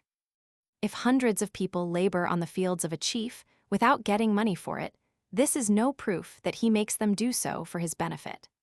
Might it not have been his intention to give them the harvest, having made the philanthropic calculation that his fields were more fertile than theirs, and would much better reward their labor? Besides, where could the European officer get witnesses having the courage to give evidence against their lord the regent? And, if he ventured to make an accusation without being able to prove it, where would be the relation of elder brother, who, in such a case, would have impeached his younger brother's honor? Where would he then find the favor of the government, which gives him bread for service, but which would take that bread from him, which would discharge him as incapable, if he rashly accused so high a personage as an Adhipati or Panjarang? No, that duty is by no means easy. This can be proved by the fact, apparent to everyone, that each native chief pushes too far the limit of the lawful disposal of labor and property, that all assistant residents take an oath to resist this, and yet that very seldom a regent is accused for abuse of power or arbitrary conduct. It seems also that there must be an insurmountable difficulty in keeping the oath, to protect the native population against extortion and tyranny. Chapter 6. The controller Verbrugge was a good man. When you saw him sitting there in his blue cloth dress coat, embroidered with oak and orange branches on collar and cuffs, you could not have found a better type of the Dutchman in India, who, by the way, is quite different from the Dutchman in Holland. Slow as long as there was nothing to be done. Far from that fussiness which in Europe is mistaken for zeal, but zealous where business required attention. Plain, but cordial to those around him, communicative, willing to help and hospitable, very polite without stiffness, susceptible of good impressions. Honest and sincere without wishing to be a martyr to these qualities. In short, he was a man who, as they say, could make himself at home anywhere, yet without making anyone think of calling the century by his name, an honor which, in truth, he did not desire. He was sitting in the middle of the pendapo, near the table, which was covered with a white cloth and well furnished with viands. Rather impatiently from time to time, in the words of Mrs. Bluebeard's sister, he asked the mandor, that is, the chief of police and officials under the assistant resident, if there was nothing to be seen. Then he got up, tried in vain to make his spurs clatter on the hard clay floor of the pendapo, lighted his cigar, and sat down again. He spoke little but could have spoken more, for he was not alone. I do not refer to the 20 or 30 Javanese servants, mantries, and overseers who sat squatting on the ground in the pendapo, nor to the numbers who incessantly ran in and out, nor to those of different rank that held the horses outside or rode on horseback. The regent of Lebak himself, Radinadhipati Karta Nadanagara, sat facing him. To wait is always tiresome. A quarter of an hour seems an hour half a day, and so on. Verbrugge might have been more talkative. The regent of Lebak was an intelligent old man who could speak on many subjects with sense and judgment. One had only to look at him to be convinced that most of the Europeans who came in contact with him had more to learn from him than he from them. His clear dark eyes contradicted by their fire the weariness of his features and his gray hairs. What he said was generally well considered, which is indeed generally the case with cultivated Orientals. And you perceived, if you were in a conversation with him, that you had to consider his words as letters, of which he had the copy in his archives, in order to recall them if necessary. This may appear disagreeable to those who are not accustomed to converse with Javanese grandees, yet it is very easy to avoid in conversation all topics that might become a stumbling block, for they will never abruptly give another direction to the course of the conversation, because, according to Eastern ideas, this would be contrary to politeness. Thus everyone who has reason to avoid speaking on a certain subject has only to speak about insignificant matters, and he may rest assured that a Javanese chief will not, by giving the conversation an unwished-for turn, bring him upon ground which he does not like to tread upon. On the mode of dealing with these chiefs there are also different opinions. I think that sincerity alone, without any attempt at diplomatic prudence, deserves preference. Be that as it may, Verbrugge began with an observation on the weather and the rain. Yes, Mr. Controller, it is the rainy season. Now Verbrugge knew this very well. It was January, but the regent knew too what he had said about the rain. Then again there was silence. The regent beckoned with a scarcely visible motion of the head to one of the servants that sat squatting at the entrance of the pendapo. a little boy splendidly dressed in a blue velvet jacket and white trousers, with a golden girdle confining his magnificent sarong round his waist, and on his head the pretty kind kapala, under which his black eyes peeped forth so roguishly, crept squatting to the feet of the regent, put down the gold box which contained the siri, the lime, the pinang, the gambir, and the tobacco, made his slamet by raising both his hands put together to his forehead, as he bowed low, and then offered the precious box to his master. "The road will be very difficult after so much rain," said the regent, as if to explain the long pause whilst he covered the betel leaf with lime. "In the Pandeglang the road is not so bad," Verbrugge replied, who, unless he wanted to hint at something disagreeable, gave that answer certainly a little inconsiderately. For he ought to have taken into consideration that a region of Lebak does not like to hear the Pandeglang roads praised, even if they are much better than those of Lebak. The Adhipati did not make the mistake of replying too quickly. The little moss had already crept squatting backwards to the entrance of the Pendapo, where he remained with his companions. The regent had made his lips and few remaining teeth red with the juice of his betel, before he said, "Yes, Pandeglang is more populous." To one acquainted with the regent and the controller, to whom the state of Lebak was no secret, it would have been quite clear that the conversation had already become a quarrel. An allusion to the better state of the roads in a neighboring province appeared to be the consequence of the fruitless endeavors to improve the roads in Lebak. But the regent was right in saying that Pandeglang was more populous, above all things, in proportion to the much smaller surface, and that, of course, united power rendered labor on the great roads there much easier than in Lebak, a province which counted but 70,000 inhabitants on a surface of some 100 miles. "That is true," said Verbrugge. "Our population is not large, but—" The Adhipati looked at him, as if he expected an attack. He knew that, but might be followed by something disagreeable for him to hear, who had been for 30 years regent of Lebak. Verbrugge wished to end the conversation and asked the mandor again if he saw nothing coming. "I do not yet see anything from the Pandeglang side, Mr. Controller, but yonder on the other side there is somebody on horseback. It is the commandant." "To be sure, Dongso," said Verbrugge, looking outside. "He hunts in this neighborhood. He went away this morning very early. Ho, Ducklary, Ducklary." "He hears you, sir. He is coming this way. His boy rides after him." "Hold the commandant's horse," said Mr. Verbrugge to one of the servants. "Good morning, Ducklary, are you wet? What have you killed? Come in." A strong man, about 30 years of age and of military appearance, though there was no trace of a uniform to be seen, entered the Pendapo. It was Lieutenant Ducklary, commandant of the small garrison of Rangkas-Batang.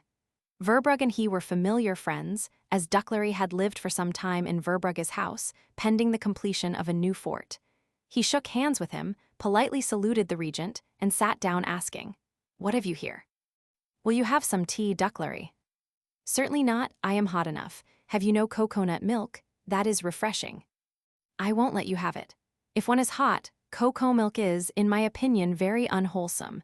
It makes you stiff and gouty. Look at the coolies who carry heavy burdens over the mountains. They keep themselves active and supple by drinking hot water or kapi dahon, but ginger tea is still better." "What, kapi dahon, tea of coffee leaves? That I have never seen." "Because you have not served in Sumatra, there it is common." "Let me have tea then, but not of coffee leaves or ginger. So, you have been at Sumatra, and the new assistant resident too, has he not?" All this was spoken in Dutch, which the regent did not understand. Either Ducklary felt that it was not very polite to exclude him in this way from the conversation, or he had another object in view, because all at once he commenced speaking Malay, addressing the regent. "Does the Adhipati know that the controller is acquainted with the new assistant resident?" "No, I did not say so. I don't know him," said Verbrugge in Malay. "I have never seen him. He served in Sumatra some years before me. I only told you that I had there heard a good deal about him. Now, that is the same thing. It is not necessary to see a person in order to know him. What does the Adhipati think about it?" The Adhipati at that moment wanted to call a servant. Some time elapsed before he could say that he agreed with the commandant, but that still it was often necessary to see a person before you could judge of him. "Generally speaking, that is perhaps true, Ducklary continued in Dutch either because he knew that language better and thought he had done enough for politeness' sake, or because he wished to be understood by Verbrugge alone. That may be true, generally speaking, but with regard to Havelaar, you need no personal acquaintance. He is a fool. I did not say so, Ducklary. No, you did not say so, but I say it, after all you have told me of him. I call anyone who jumps into the water to save a dog from the sharks a fool. Yes, it was foolish, but... And recollect that epigram on General Van Dam, that was not proper. It was witty. Yes, but a young man may not be witty at the expense of a general. You must bear in mind that he was then very young. It was 14 years ago. He was only 20 years old. And then the turkey which he stole. That he did to annoy the general. Exactly so. A young man may not annoy a general, especially one who is, as civil governor, his superior. The epigram I think very funny, but then again that dueling. He did it generally on behalf of another. He always was the champion of the weak. Well, let every one fight for himself, if fighting there must be. As for me, I think that a duel is seldom necessary. If necessary, I should accept it, but, to make a custom of it, I'd rather not. I hope that he is changed in this respect. To be sure, there is no doubt about that. He is now so much older, has long been a married man and assistant resident. Moreover, I have always heard that his heart is good and that he has a strong sense of justice. Then he is just fit for Lebach.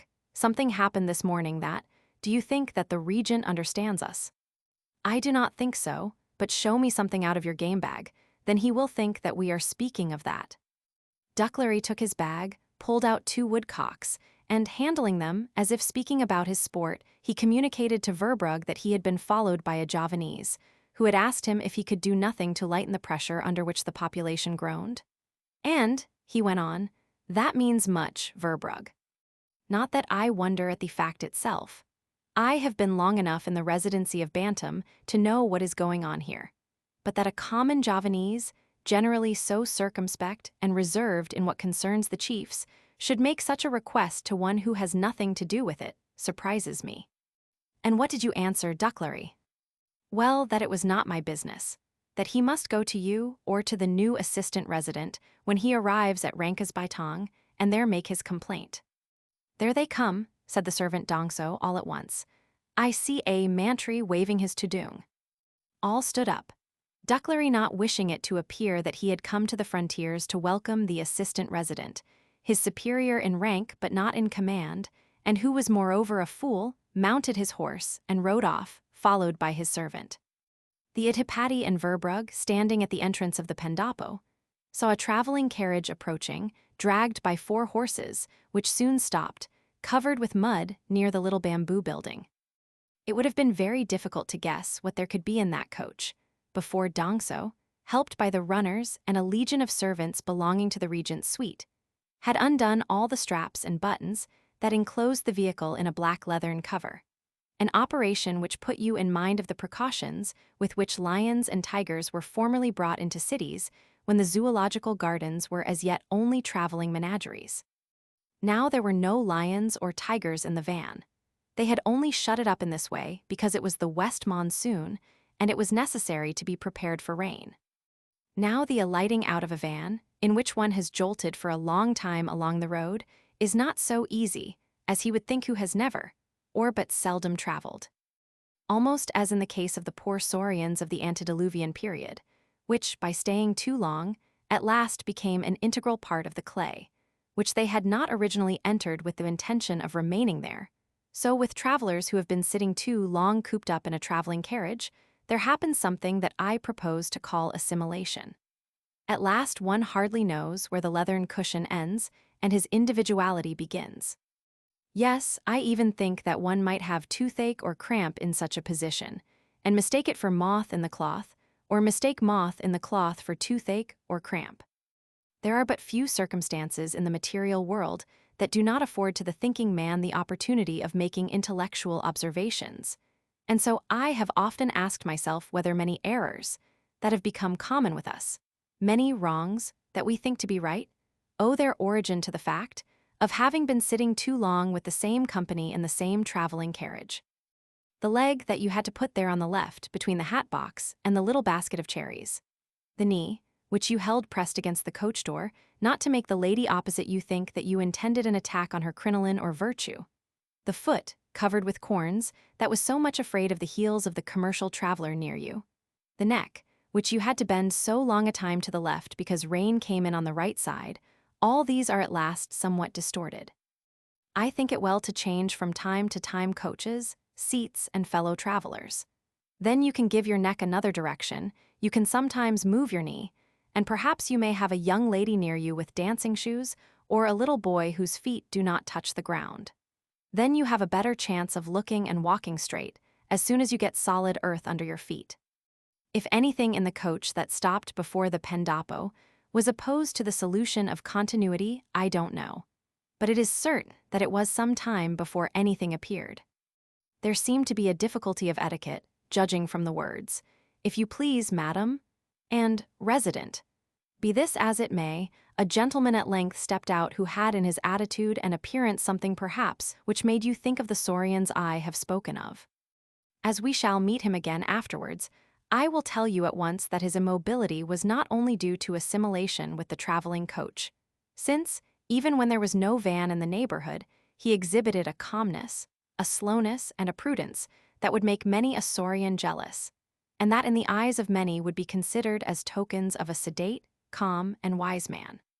He was, like most Europeans in India, very pale, which, however, is not in the least considered in these regions as a sign of delicate health. He had fine features that certainly bore witness of intellectual development, but there was something cold in his glance, something that made you think of a table of logarithms. And though his aspect on the whole was not unpleasing or repulsive, one could not help thinking that the very large thin nose on that face was annoyed because there was so little stir. He politely offered his hand to a lady, to help her in getting out, and after he had taken from a gentleman who was still in the coach, a child, a little fair boy of about 3 years old, they entered the pendopo. Then that gentleman himself alighted, and anyone acquainted with Java would immediately observe that he waited at the carriage door to assist an old Javanese babbo, nursemaid. 3 servants had delivered themselves out of the little leather cupboard that was stuck to the back of the coach, after the manner of a young oyster on an old one. The gentleman who had first alighted had offered his hand to the regent and the controller Verbrugge, which they accepted with respect. And by their attitude, you could see that they were aware of the presence of an important personage. It was the resident of Bantam, the great province of which Lebak is a district, a regency, or, in official language, an assistant residency. I have often, when reading works of fiction, been offended at the little respect of the authors for the taste of the public, and more than ever with anything comical or burlesque. A person is made to speak who does not understand the language, or at least pronounces it badly. A Frenchman is made to speak Dutch thus: "Ka kov na de kroot krak," or "Kryich kuit keen care kront krakwek." For want of a Frenchman, a stammerer is selected or a person created, whose hobby consists of 2 words recurring every moment. I have witnessed the success of a foolish vaudeville because there was somebody in it who was always saying, "My name is Mayor." I think this manner of being witty too cheap, and to tell you the truth, I am cross with you if you think this funny. But now, I have to introduce to you something of that kind myself. I have to show you from time to time a person, I shall do it as seldom as possible, who had, indeed, a manner of speaking which makes me fear to be suspected of an unsuccessful effort to make you laugh. And therefore, I must assure you that it is not my fault if the very sedate resident of Bantam, of whom I am speaking, is so peculiar in his mode of expressing himself, that it is very difficult for me to sketch that, without giving myself the appearance of seeking to produce the effect of wit by means of tick. He spoke as if there stood after each word a period, or even a long pause, and I cannot find a better comparison for the distance between his words than the silence which follows the Amen after a long prayer in church, which is, as everyone knows, a signal of the proper time to cough or blow one's nose. What he said was generally well considered, and if he could have persuaded himself to omit those untimely pauses, his sentences would have been, in a rhetorical point of view at least, passable, but all that crumbling, stuttering, and ruggedness made listening to him very tedious. one often stumbled at it for generally. If you commenced to reply, thinking the sentence finished and the remainder left to your ingenuity, the remaining words came on as the stragglers of a defeated army and made you think that you had interrupted him, an idea which is always disagreeable. The public at Serang, such persons at least as were not in the service of the government, called his conversation slimy, but government employees were more circumspect. I do not think this word very nice, but I must confess that it expressed very well the principal quality of the resident's eloquence. As yet I have said nothing of Max Havelaar and his wife, for these were the two persons who had alighted from the carriage after the resident, with their child and the babbo. And perhaps it might be sufficient to leave the description of their appearance and character to the current of events and your proper imagination. But as I am now occupied with descriptions, I will tell you that Madame Havelaar was not beautiful, but that she still had in language and look something very charming, and she showed very plainly, by the ease of her manner, that she had been in the world, and was at home in the higher classes of society. She had not that stiffness and unpleasantness of snobbish respectability which thinks that it must torment itself and others with constraint, in order to be considered distinguée, and she did not care much for appearances which are thought much of by other women. In her dress, too, she was an example of simplicity. A white muslin kojo with a blue cordeliere, I believe they call this in Europe peignoir, was her traveling costume. Round her neck she wore a thin silk cord, from which hung two little medallions, invisible because they were concealed in the folds of her dress. Her hair à la chinoise, with a garland of melody in the condeck, completed her toilette. I said that she was not beautiful, and yet I should not like you to think her ugly. I hope that you will find her beautiful as soon as I have an opportunity to show her to you, burning with indignation at what she called the disregard of genius when her Max was concerned, or when she was animated with an idea in connection with the welfare of her child. It has too often already been said that the face is the mirror of the soul, for us to speak well of an immovable face that has nothing to reflect, because there is no soul reflected in it. Well, she had a noble soul, and certainly he must be blind who did not think her face very beautiful, when that soul could be read in it. Havelaar was a man of about 35 years. He was slender and active in his movements, except his very short and expressive upper lip and his large pale blue eyes, which, if he was in a calm humor, had something dreamlike, but which flashed fire if he was animated with a grand idea. There was nothing particular in his appearance. His light hair hung flat round his temples, and I can believe very well that if you saw him for the first time, you would not arrive at the conclusion that there was a person before you possessing rare qualities both of head and heart. He was full of contradictions. Sharp as a lancet, and tender-hearted as a girl, he always was the first himself to feel the wound which his bitter words had inflicted, and he suffered more than the wounded. He was quick of comprehension, grasped immediately the highest and the most intricate matters, liked to amuse himself with the solution of difficult questions, and to such pursuits would devote all pains, study, and exertion. Yet often he did not understand the most simple thing, which a child could have explained to him. Full of love for truth and justice, he often neglected his most simple and nearest obligations to remedy an injustice which lay higher, or further, or deeper, and which allured him more by the perhaps greater exertion of the struggle. He was chivalrous and gallant, but often like that other Don Quixote, he wasted his valor on a windmill. He burned with insatiable ambition, which made him look on all the ordinary distinctions of social life as vanities, and yet he considered his greatest happiness to consist in a calm, domestic, secluded life. He was a poet in the highest sense of the word. At the sight of a spark, he dreamed of solar systems, peopled them with creatures of his own creation, felt himself to be lord of a world, which he had animated, and yet could immediately thereupon have a conversation on the price of rice, the rules of grammar, or the economic advantages of the Egyptian system of artificial incubation. No science was entirely unknown to him.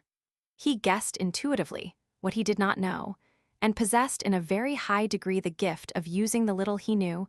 Everyone knows a little, and he, though knowing more than some others, was no exception to this rule, in a way that multiplied the measure of his knowledge.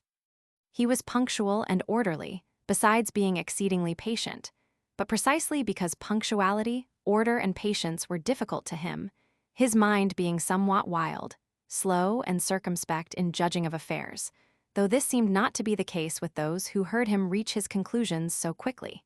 His impressions were too vivid to be thought durable, and yet he often proved that they were durable.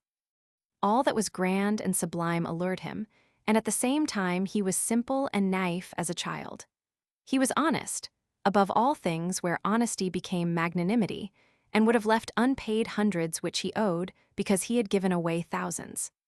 He was witty and entertaining where he felt that his wit was understood, but otherwise blunt and reserved, cordial to his friends, a champion of sufferers, sensible to love and friendship, faithful to his given word, yielding in trifles, but firm as a rock where he thought it worth the trouble to show character, humble and benevolent to those who acknowledged his intellectual superiority, but troublesome to those who desired to oppose it, candid from pride and sometimes reserved, where he feared that his straightforwardness might be mistaken for ignorance, equally susceptible to sensuous and spiritual enjoyment, timid and ineloquent where he thought he was not understood, but eloquent when he felt that his words fell on fertile soil, slow when he was not urged by an incitement that came forth from his own soul, but zealous, ardent, where this was the case. Moreover, he was affable, polite in his manners, and blameless in behavior. Such was within a little the character of Havelaar. I say, within a little, for if all definitions are difficult, this is particularly the case in the description of a person who differs much from the everyday cast of men. That is also the reason, I think, why the poets of romance generally make their heroes either devils or angels. Black or white is easy to paint, but it is more difficult to produce the varieties between these two extremes, when truth must be respected, and neither side colored too dark or too light. I feel that the sketch which I have tried to give of Havelaar is very imperfect. The materials before me are of so extensive a nature that they impede my judgment by excess of richness, and I shall perhaps again refer to this by way of supplement, while developing the events which I wish to communicate to you. This is certain: he was an uncommon man, and surely worthy of careful study. I see even now that I have neglected to give, as one of his chief characteristics, that he understood at the same time, and with the same quickness, the ridiculous and the serious side of things. A peculiar quality, imparting unconsciously to his manner of speaking a sort of humor which made his listeners always doubt whether they were touched by the deep feeling that prevailed in his words, or had to laugh at the drollery that interrupted at once the earnestness of them. It was very remarkable that his appearance, and even his emotions, gave so few traces of his past life. The boast of experience has become a ridiculous commonplace. There are people who have floated for 50 or 60 years in the stream in which they think to swim, and who can tell of that time little more than that they have removed from a square to B street, and nothing is more common than to hear those very persons boast of experience, who got their gray hairs so very easily. Other people think that they may found their claims to experience on external vicissitudes, without its appearing from anything that they have been affected in their inner life. I can imagine that to witness, or even to take part in, important events, may have little or no influence on the souls of some men. Who entertains a doubt of this may ask himself if experience may be ascribed to all the inhabitants of France who were 40 or 50 years old in 1815. And yet they were all persons who saw, not only the acting of the great drama which commenced in 1789, but had even played a more or less important part in that drama. And on the contrary, how many persons undergo a series of emotions without the external circumstances seeming to give occasion for it?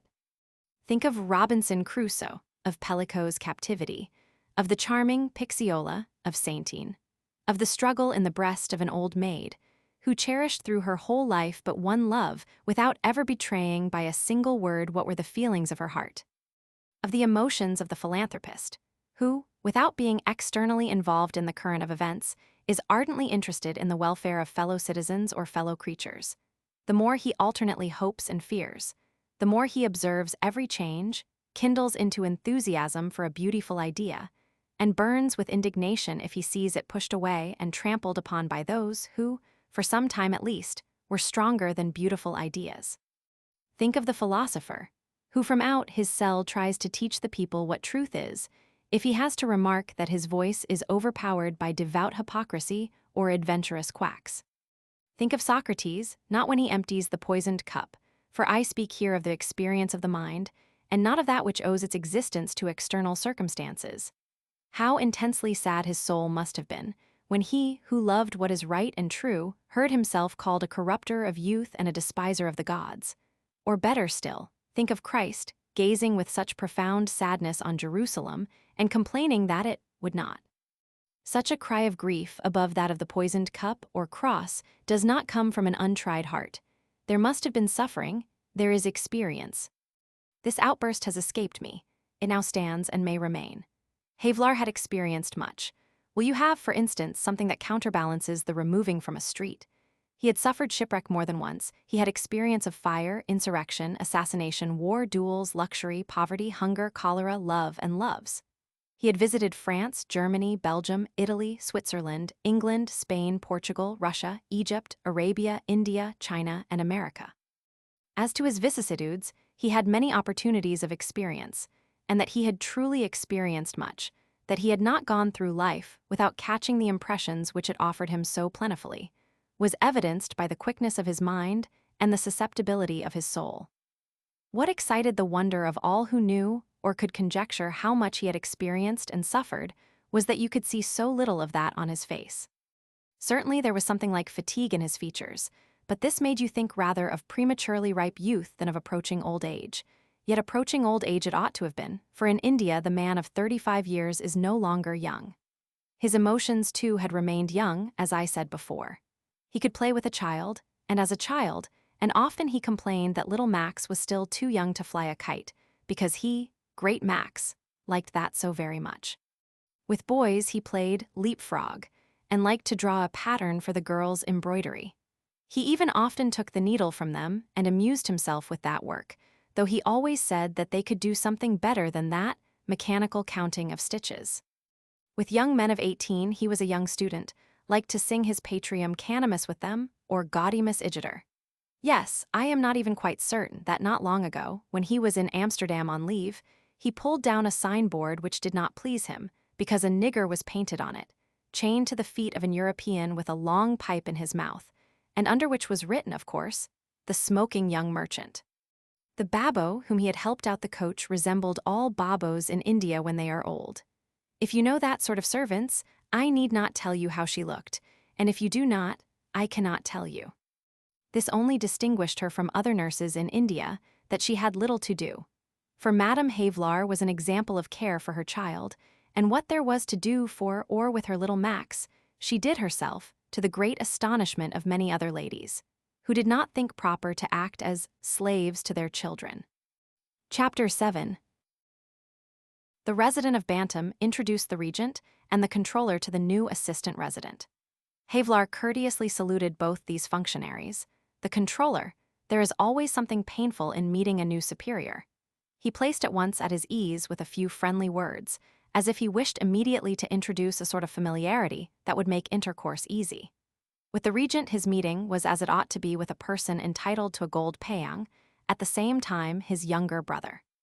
With grave affability he rebuked his too great civility, which had brought him, in such weather, to the confines of his district, which, according to the rules of etiquette, the regent was not bound to do. Indeed, Mr. Adipati, I am angry with you for having given yourself so much trouble on my account. I thought I should see you first at Rankesbatang. I wish to see Mr. Assistant Resident as soon as possible, said the Adipati, to make his acquaintance. Certainly, certainly, I am obliged, but I do not like to see a person of your rank and years exert himself too much, and on horseback too. Yes, Mr. Assistant Resident, where duty calls me, I am even now always active and vigorous. That is too self-exacting, is it not, Mr. Resident? Mr. Adipati is very well, but there is a limit. Zealous, drawled the resident. Very well, but there is a limit, Havelaar had to say again, as if to swallow the former words. If you agree to it, resident, we will make room in the carriage. The babbo can remain here, we will send her a tandu from Rankesbatang. My wife will take Max on her lap, won't you, Tyne? There is room enough. It is very. Verbrugge, we will make room for you two, I don't see. Well, continued the resident. I don't see why you should needlessly ride on horseback through the mud. There is room for all of us. We can then make acquaintance with each other. Can't we, Tyne? We will arrange it. Here, Max, look here, Verbrugge, is not this a pretty little fellow? 'Tis my little boy Max. The resident had seated himself with the Adhipati. Havelaar called Verbrugge to ask him who was the owner of that grey horse with red trappings, and when Verbrugge went to the entrance of the Pendapo to see what horse he meant, he put his hand on his shoulder and asked, "Is the regent always so attentive?" "He is a strong man for his years, Mr. Havelaar, and you understand that he would like to make a good impression on you." "Yes, I understand that. I have heard much good of him. He is an educated man." "Oh, yes. And he has a large family." Verbrugge looked at Havelaar as if he did not understand the transition. This style often presented difficulties to those who did not know him. The quickness of his mind often made him omit in conversation some links in the reasoning, and although these links followed each other with regularity in his thoughts, he could not take it amiss on the part of one who was not so quick, or accustomed to his quickness, if he stared at him on such an occasion with the unuttered question on his lips, "Are you mad?" or "What is the matter?" Some such expression appeared in the face of Verbrugge, and Havelaar had to repeat the question before the controller replied. "Yes, he has a very large family." "And do they build medjiets in the province?" Havelaar continued, again in a tone which, quite in contradiction with the words, seemed to express his belief that there was some connection between these mosques and the large family of the regent. Verbrugge answered that indeed much labor was bestowed on the mosques. "Yes, yes, just as I thought," replied Havelaar. "And now tell me if they are much in arrear with their land taxes." "Yes, there is room for improvement." "Exactly so, and above all things in the district, Parankujang," added Havelaar, as if he thought it easier to reply himself. "What does the taxation of this year amount to?" he continued, and Verbrugge hesitating a moment, as if to consider his reply, Havelaar anticipated him in the same breath.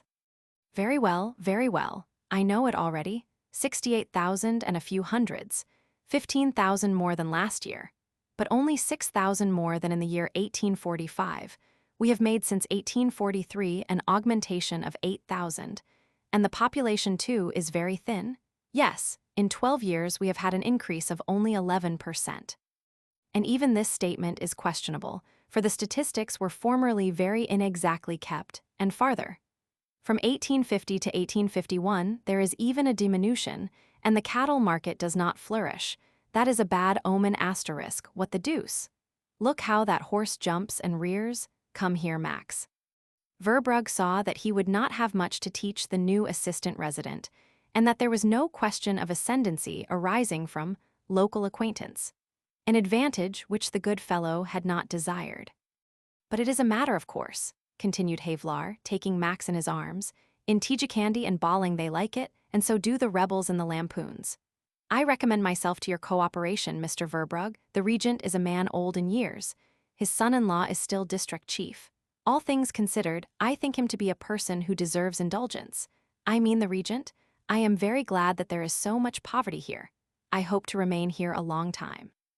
Thereupon he shook hands with Verbrugge, and the latter returned with him to the table, where the resident, the regent, and Madame Havelaar were seated, the controller having perceived more than 5 minutes before that this Mr. Havelaar was not such a fool as the commandant thought. Verbrugge was not at all ill-furnished with intellect, and he who knew the province of Lebach almost as well as it is possible to know an extensive region, where nothing is printed, began to feel that there was surely some connection between the apparently incoherent questions of Havelaar, and, at the same time, that the new assistant resident, though he had never been in the province, knew something of what happened there.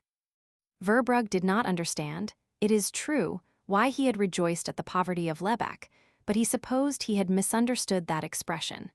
And afterwards, when Havelaar often said the same, he understood how good and noble was that joy. Havelaar and Verbrugge seated themselves at the table, and while drinking tea and speaking of indifferent matters, we all waited, till Dongso came in to tell the resident that fresh horses were put to the carriage. All took their places as well as they could in the carriage, and off it went.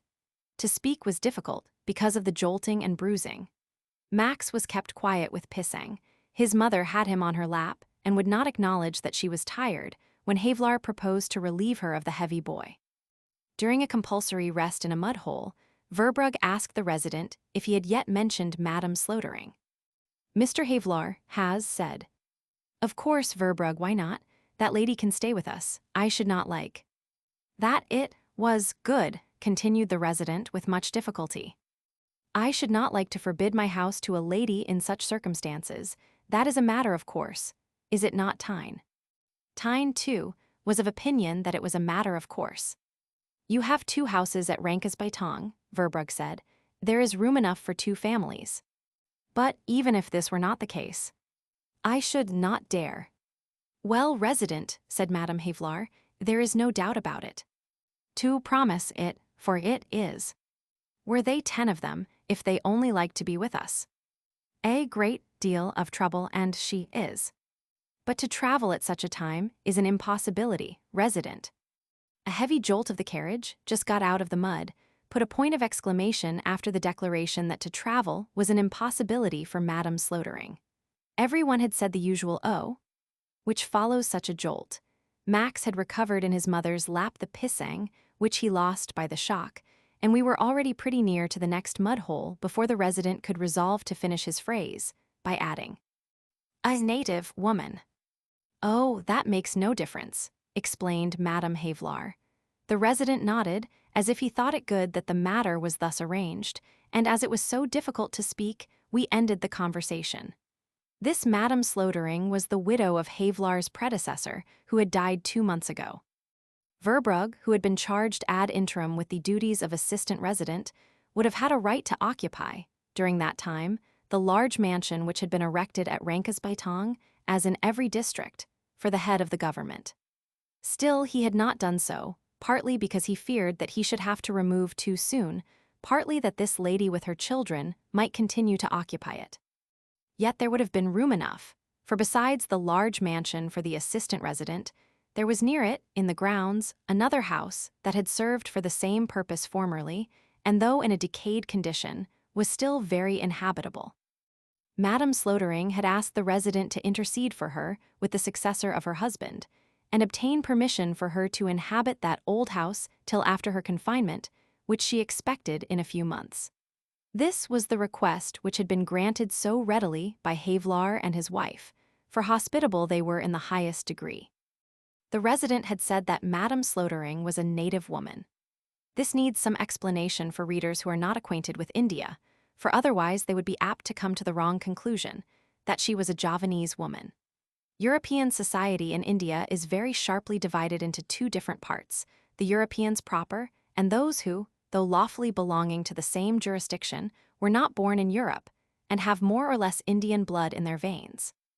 In honor of the notions of humanity prevailing in the Indies, I hasten to add that however clearly in social intercourse the difference between the 2 classes of persons, both having, in contradistinction to the native, the name of Europeans may be marked, this separation has by no means the barbarous characteristic which predominates in America. I do not deny that there is still much injustice and exclusiveness in the relation of the parties, and that the word liplap sounded often in my ears as a proof how removed the white man, not being a liplap, often is from true civilization. It is true that the liplap is only by exception admitted into society, that he is generally considered, if I may be allowed to make use of a very vulgar expression, as not being thoroughbred. But such an exclusion or slight is seldom defended as a principle. Every one is at liberty to choose his own companions, and one cannot take it amiss in the European proper, if he prefers the conversation of persons of his own nationality to that of persons who, not to speak of the greater or less esteem in which they are held in society, do not agree with his impressions or ideas, or, and this is perhaps the main point, whose prejudices have taken a different direction from his own. The liplap has many good qualities, so has the European. Both have many bad qualities. In this way, too, they resemble each other. But the good and bad qualities which they have are too distinctive for intercourse between them to be, generally speaking, productive of mutual satisfaction. Moreover, and this is in a great measure the fault of the government, the liplap is often very badly educated. We are not now inquiring how the European would be if from youth he had been impeded in his mental development. But this is certain, that generally speaking, the small mental development of the liplap stands in the way of his equality with the European, and even where an individual liplap is distinctly superior to a certain European, he is kept down on account of his origin. There is nothing new in this. It was a part of the policy of William the Conqueror to raise the most insignificant Normans above the most intelligent Saxons, and every Norman devoted himself to furthering the ascendancy of the Normans in general, for the advantage of himself in particular, because he often would have been most insignificant without the influence of his countrymen as the prevailing party. From anything of this kind arises a priori a constraint, which can only be removed by philosophical liberal designs on the part of the government. That the European who belongs to the dominant race accommodates himself very easily to this artificial ascendancy speaks for itself. But it is often curious to hear a person who received his education in one of the lowest streets of Rotterdam ridicule the liplap, because he makes mistakes in pronunciation and grammar. A liplap may be polite, well-educated, or learned. There are such, as well as the European, who counterfeiting illness stayed away from the ship in which he had dishes to wash, and is now at the head of a commercial undertaking which made prodigious profits on indigo in 18, long before he had the shop in which he sells hams and fowling pieces. As soon as this European perceives that the best educated liplap has some difficulty not to confound the H and G, he laughs at the stupidity of the man who does not know what is the difference between a geck and a heck, fool and hedge. But to prevent him from laughing at that, he ought to know that in the Arabic and Malay languages, the cha and the hha are expressed by one and the same sign, that hieronymus becomes Jerome via Geronimo, that we make guano out of huano, and that we say in Dutch for guild home, Huilem or Willem, William. This is rather too much to expect of a person who made his fortune in the indigo trade. Yet such a European cannot converse with such a liplap. I understand how William is derived from Guillaume, and must confess that I have made acquaintance with many liplaps, especially in the Moluccas or Spice Islands, who surprised me with the extent of their knowledge, and who gave me the idea that we Europeans, whatever advantages we possess, are often, and not comparatively speaking merely, much behind these poor pariahs who have to struggle from their cradle upwards with an artificial, studied inferiority and the prejudice against their color. But Madame Slotering was once for all guaranteed against faults in the Dutch language, because she spoke Malay. We shall see more of her afterwards when we are drinking tea with Havelaar, Tyne, and little Max in the foregallery of the assistant residence mansion at Rankesbytong, where our traveling company arrived at last safe and sound after having had to endure much jolting and bruising. The resident, who had only come along with us to install the new assistant resident in his office, intimated his wish to return that same day to Serang, because Havelaar said he was likewise disposed to make all possible speed. Had still so much to do. So it was arranged that we should all meet in half an hour in the Regent's large front portico.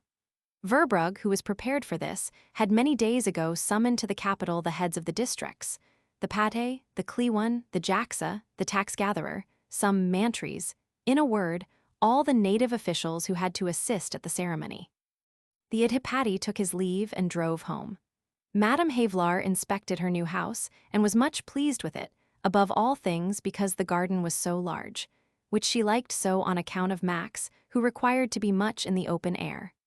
The resident and Havelaar had retired to dress, for at the solemnity which had to take place, the official costume was indispensable. Hundreds of people were assembled around the house, who had either followed the resident's carriage on horseback, or who had belonged to the retinue of the assembled chiefs. The police and other officials were running to and fro with much bustle. In short, all indicated that the monotony of that secluded spot was now broken. Soon the handsome carriage of the Adhipati drove up the yard. The resident and Havelaar, glittering with gold and silver, but their movement somewhat impeded by their own swords, entered it and drove to the regent's mansion, where they were received with the music of gongs, gamlangs, and all sorts of stringed instruments.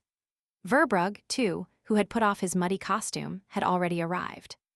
The inferior chiefs, according to Oriental usage, were sitting in a great ring, on mats upon the ground, and at the further end of the long gallery stood a table, at which the resident, the adhipati, the assistant resident, the controller, and 2 native grandees took their seats. Tea and pastry were served, and the simple ceremony began. The resident stood up and read the decree of the Governor-General, whereby Mr. Max Havelaar was appointed assistant resident of Bantam Kidul, South Bantam, as Lebak is called by the natives. He then took the official paper, containing the oath which is required of those entering upon employments in general, providing that to be appointed or promoted to the employment of, the candidate has neither promised nor given anything to anyone, and will not promise or give anything, that he will be loyal and faithful to His Majesty, the King of the Netherlands, obedient to His Majesty's representative in the Indies, that he shall punctually obey and cause to be obeyed the laws and decrees that have been issued or shall be issued, and that he shall behave himself in everything as becomes a good, here assistant resident. This was of course concluded with the sacramental expression, "So truly help me God Almighty." Havelaar repeated the words of the oath as read to him. The promise to protect the native population against oppression and extortion ought to be considered as included in it, for after swearing that you will maintain the existing laws and regulations, you have only to do so, and you will consider a special oath superfluous. But it seems that the legislators have thought that abundance of fair words would do no harm, for they exact a special oath of the assistant residents, whereby that obligation is once more expressly mentioned, and Havelaar once more took God Almighty as a witness, that he would protect the native population against oppression, ill-treatment, and extortion. To a nice observer, it would have been worthwhile to remark the difference in tone and manner between the resident and Havelaar on this occasion. Both had often attended such a solemnity. The difference which I refer to was not, therefore, occasioned by their being more or less affected by a novel and unwanted spectacle, but was only a consequence of the very different characters of the 2 persons. The resident, it is true, spoke a little quicker than he was used to do, because he only had to read the decree and oaths, which saved him the trouble of seeking for the last words of what he had to say. But still all went on with a gravity and a seriousness which must have inspired the superficial spectator with a very high idea of the importance which he attached to this matter. Havelaar, on the contrary, had something in expression of countenance, voice, and mien, when with uplifted finger he repeated the oath, as if he would say, "Of course, without any oath, I should do that." Anyone having a knowledge of men would have had more confidence in his freedom from constraint than in the sedateness of the resident. Is it not ridiculous indeed to think that the man whose vocation it is to do justice, the man into whose hands is given the weal or woe of thousands, should think himself bound by a few uttered sounds, if his heart does not feel itself obliged, even without those sounds, to do so? We believe of Havelaar that he would have protected the poor and oppressed wheresoever he might meet them, even if he had promised by God Almighty the reverse.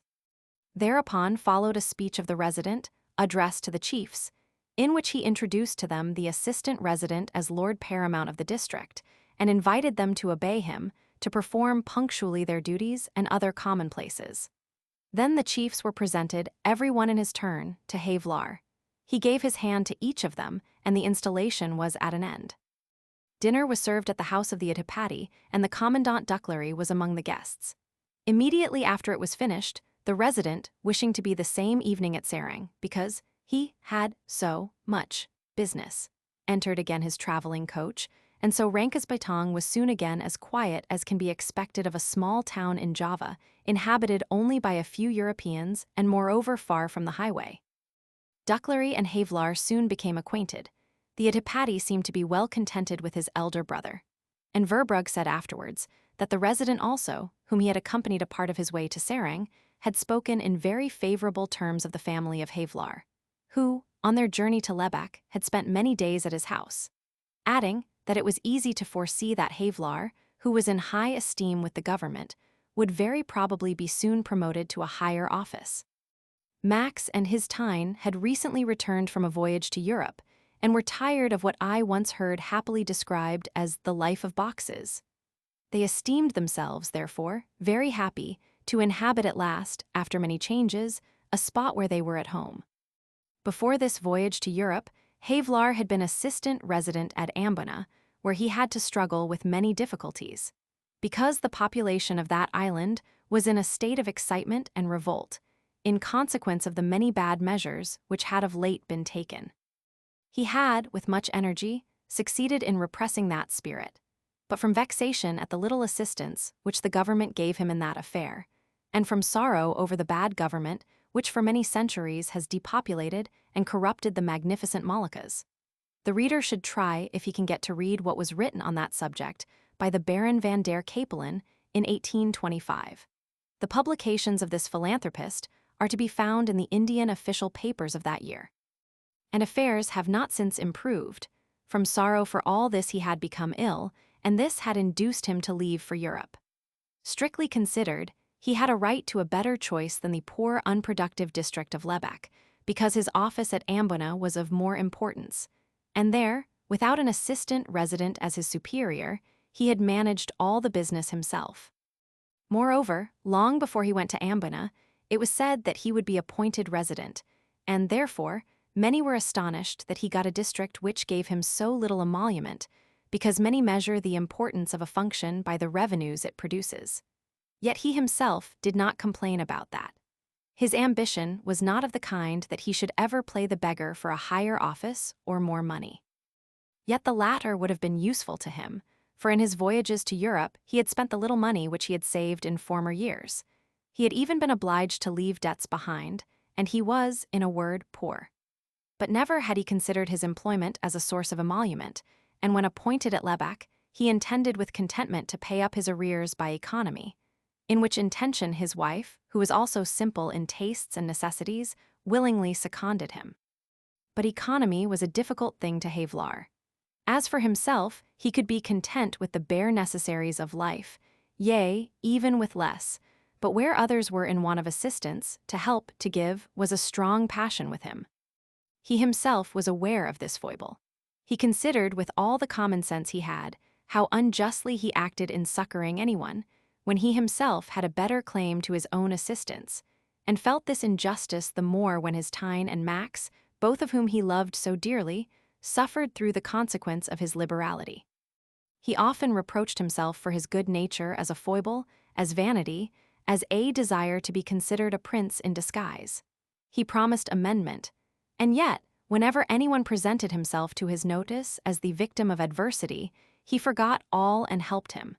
Yet he had some bitter experience of the consequences of this too far-stretched virtue.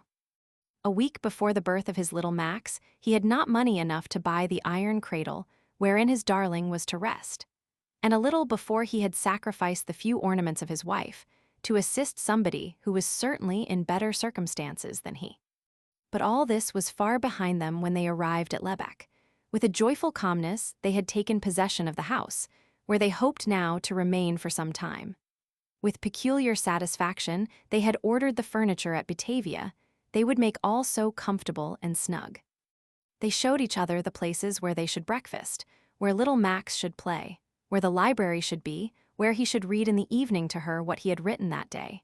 For he was always occupied in developing his ideas on paper, and when once these were printed, she thought that people would see what her Max was. But he had never given anything to the press, on account of scruples arising from modesty. He himself, at least, did not know how better to express that timidity than by asking those who urged him to publicity, "Would you let your daughter walk the streets without a chemise?" This was another saying which made his circle say that Havelaar was a singular man, and I do not say the contrary. But if you took the trouble to interpret his uncommon manner of speaking, you would perhaps find in that strange question about a girl's dress the text for a treatise on intellectual modesty, which, shy of the glances of dull passers-by, retires behind the veil of maidenly timidity. Yes, they should be happy at Rankesbytong, Havelaar and his Tyne. The only care that oppressed them was the debts which they had left behind in Europe, augmented by the still unpaid expenses of the voyage back to the Indies and of the furnishing of their house. But they would live on half, even a third of his income. Perhaps he would soon be made resident, and then all would be arranged in a few years. Yet I should be sorry, Tyne, to leave Lebec, for I have many things to do here. You must be very economical, my dear, and perhaps we may pay off all even without promotion. Then I hope to remain here for a long time." Now she needed no incitement to economy. It was not her fault that frugality had become necessary, but she had so completely identified herself with her Max that she did not consider this speech as a reproach, which, to be sure, it was not. For Havelaar knew very well that he alone had been wrong through excessive liberality, and that her fault was this, if fault there was on her side, that she, out of love for her Max, had always approved of all that he did. Yes, she had approved when he took those two poor women from the Nieuwstraat, New Street, who had never before left Amsterdam, and never had been out to the Haarlem Fair, under the odd pretext that the king had ordered him to amuse little old women of respectable character. She approved of his entertaining the orphans of all the asylums in Amsterdam with gingerbread and almond milk, and loading them with playthings. She perfectly understood that he had paid the hotel bill of that family of poor singers who wanted to go back to their country, but did not like to leave the goods behind, including the harp and the violoncello, which they wanted for their poor profession. She could not disapprove his bringing to her the girl, who in the evening had accosted him in the street, giving her food and lodging, and not pronouncing the go and sin no more, before he had placed it in her power not to sin. She approved of her Max causing the piano to be brought back to the parlor of the father of a family, whom she heard say how sorry he was that by his bankruptcy the girls were deprived of their music. She quite understood that her Max had redeemed the family of slaves at Manado who were so intensely afflicted at having to mount upon the auctioneer's table. She thought it quite a matter of course that Max gave other horses in return for those that had been ridden to death by the officers of the Bayonnaise. She did not object to his lodging at Manado and at Amboina all the survivors of the shipwrecked American whalers, and thought himself far above sending in an innkeeper's bill to the American government. She understood how it was that the officers of every man-o'-war that arrived lodged for the most part with Max, and that his house was their favorite pied-à-terre. Was not he her Max? Was it not too petty, too shabby, too absurd to bind him, who had such princely notions, to the rules of frugality and economy applicable to other persons? And moreover, although there might sometimes be a disproportion between revenues and expenses, was not Max, her Max, destined for a brilliant career? Ought not he to be soon in a position which would allow a free course to his high-minded passions without exceeding his revenues? Was not her Max destined to become a governor-general or a king? Nay, was it not strange that he was not yet a king? If she had any fault at all, it was her deep affection for Havelaar, and here more than ever it should be. That much must be forgiven those who have loved much. But there was nothing which she had to be forgiven. Without participating in the exaggerated ideas which she cherished about her Max, it appeared sufficiently evident that he had good prospects, and that, when these prospects were realized, the disagreeable consequences of his liberality would soon vanish. But yet another reason excused his apparent carelessness and hers. At an early age she had lost both parents and had been educated by her father's relatives. At the time of her marriage, they told her that she had a small fortune which was accordingly handed over to her. But Havelaar discovered, from some letters of earlier date, and from some loose notes which she kept in a writing desk that had belonged to her mother, that her family had been very rich. But he could not make out where, or how, this wealth had been lost. She, who had never herself taken any interest in money matters, could give little or no information on this subject. When Havelaar insisted upon some information concerning the former possessions of her family, he found that her grandfather, the Baron W., had emigrated with William Roman VI to England and had been captain in the army of the Duke of York. It seemed that he had led a jolly life with the emigrant members of the stadholder's household, which was considered by many to have occasioned the decline of his fortunes. He was afterwards killed at Waterloo in a combat among the Hussars of Boreal. The letters of her father, then a young man of 18, were touching to read. As lieutenant of that corps, he had received in the same charge a saber cut on the head, from the consequences of which he died 8 years afterwards in a state of madness. Letters to his mother, in which he lamented how he had sought in vain for his father's corpse. She remembered that her grandfather on the mother's side had lived in very high style, and it appeared from some papers that he had been in possession of the post offices in Switzerland, in the same manner as till now, in a great part of Germany and Italy. This branch of revenue is an appanage of the princes of Tours and Taxis. Hence, a large fortune was to be expected. But from some entirely unknown causes, nothing, or very little at least, was handed over to the second generation. Havelaar did not learn the little that could be known of this matter till after his marriage. And while investigating it, he was surprised that the said writing desk, with the contents, which she preserved from a feeling of filial love, without knowing that it perhaps contained papers of importance in a financial point of view, had incomprehensibly disappeared.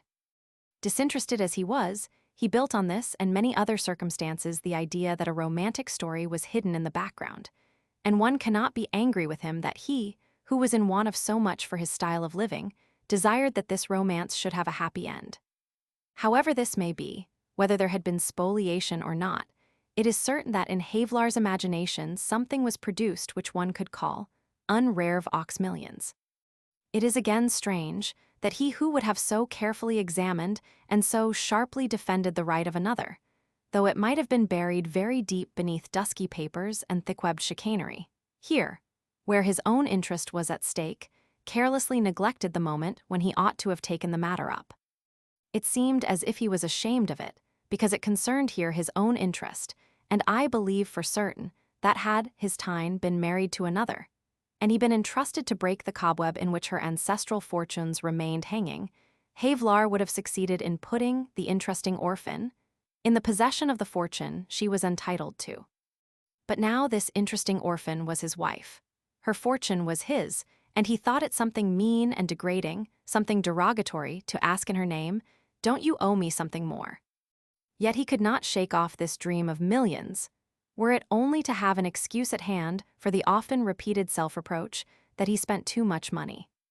But a short time before returning to Java, when he had already suffered much under the pressure of impecuniosity, when he had to bow his proud head under the furcacodina of many a creditor, he succeeded in conquering his idleness or shyness, and set himself to work for the millions to which he still thought he had a right. And they sent him in reply a long-standing bill, an argument against which, as everybody knows, nothing can be said. But they would be economical at Lebec. And why not? In such an uncivilized country, you will not see girls in the streets who have a little honor to sell for a little food. There you will not meet persons who live on problematic employments. There it does not happen that a family suddenly loses all through a change of fortune, and of this kind were generally the rocks on which the good intentions of Havelaar had made shipwreck. The number of Europeans in this district was too small to be noticed, and the Javanese at Lebec were too poor to become interesting through any increase of poverty.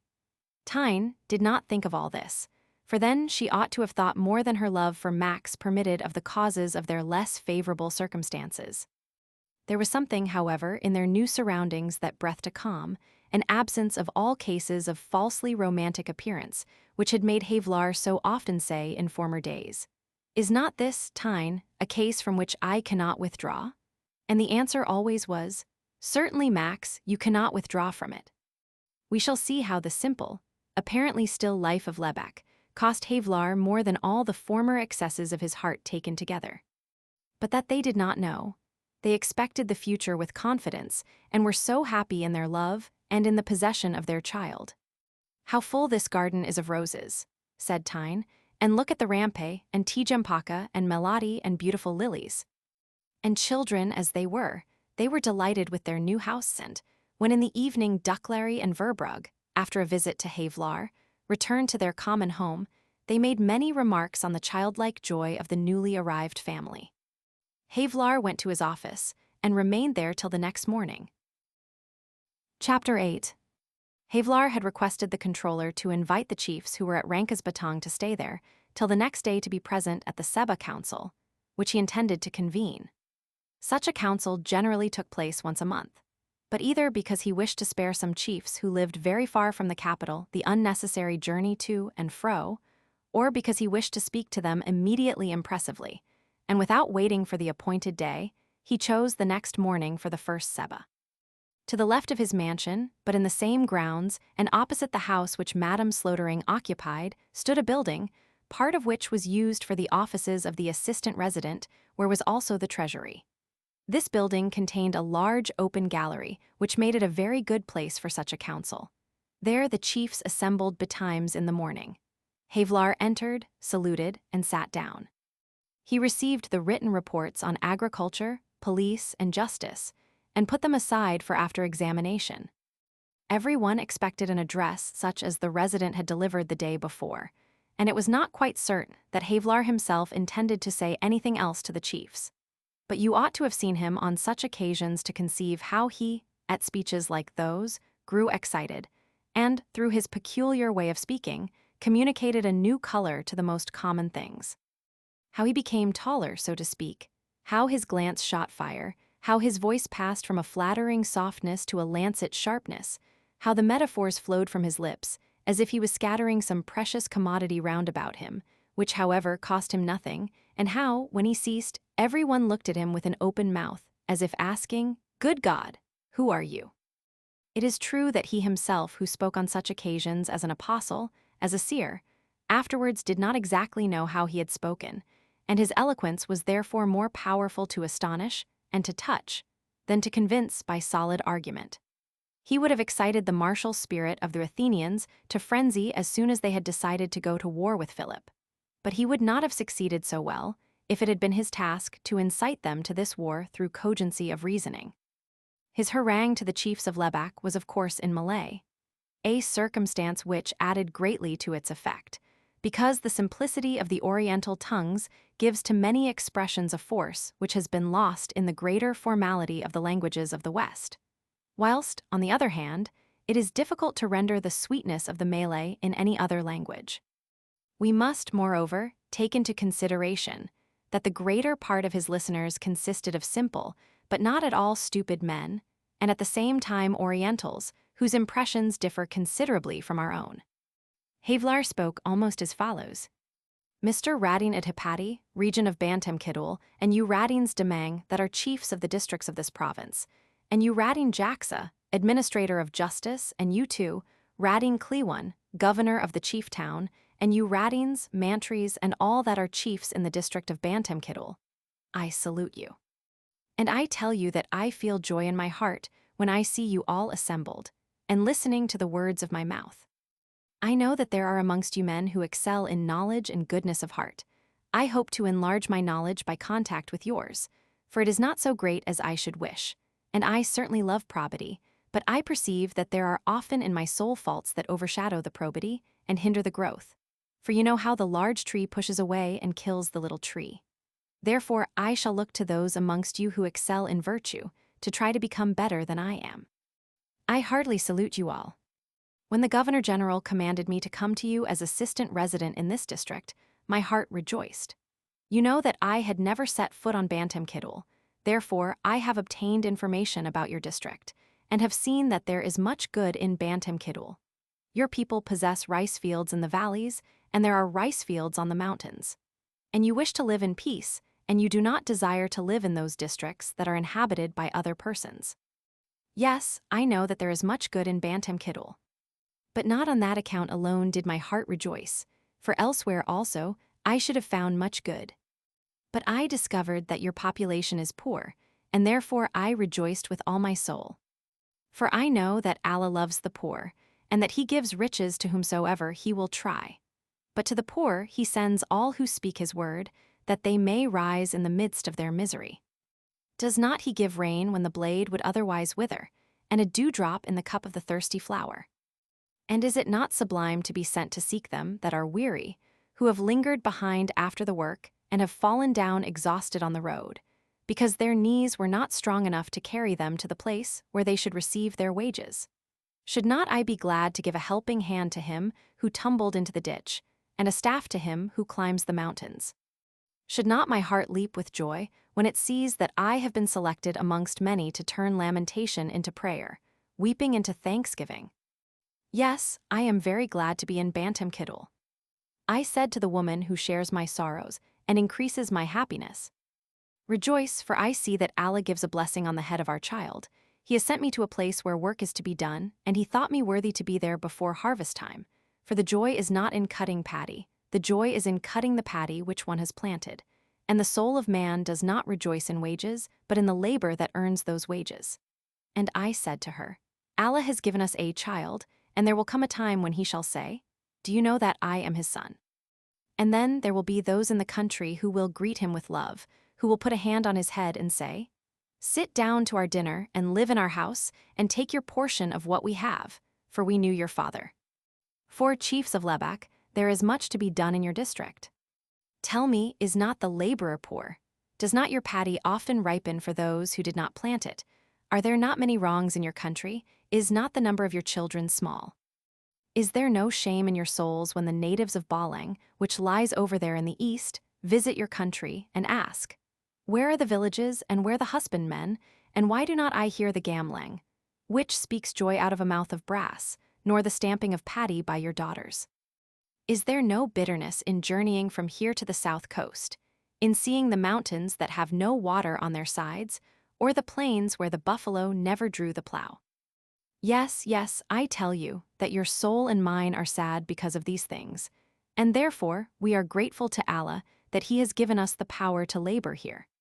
For we have in this country fields for many, though the inhabitants are few, and it is not the rain which fails, for the summits of the mountains suck the clouds of heaven to the earth. And not everywhere are rocks that refuse a place to the root, for in many places the ground is soft and fertile and calls for the grain, which it is willing to return you in a bended blade. And there is no war in the country, whereby the paddy is trodden down while yet green, nor is there sickness to paralyze the patchal. Neither are the sunbeams more powerful than is necessary to ripen the grain, that has to be food for you and your children, nor bangers that make you say, "Show me the place where I have sown." Where Allah sends inundations that wash away the fields, where He hardens the ground as barren stones, where He makes the sun burn even to scorching, where He sends war to devastate the fields, where He slays with diseases that make the hands weak or with dryness that kills the corn. There, chiefs of Lebak, we bend our heads and say, "His will be done." But it is not so in Bantam Kidul. I have been sent here to be your friend, your elder brother. Should not you warn your younger brother if you saw a tiger in his way? Chiefs of Lebak, we have often committed faults, and our country is poor, because we have committed so many faults. For in Tijikandi, Balang, and Krawang, in the regions round about Batavia, there are many men who were born in our country, and who have left our country. Why do they seek labor far from the place where they buried their parents? Why have they fled from the village where they were circumcised? Why do they prefer the coolness of the tree that grows there to the shade of our woods?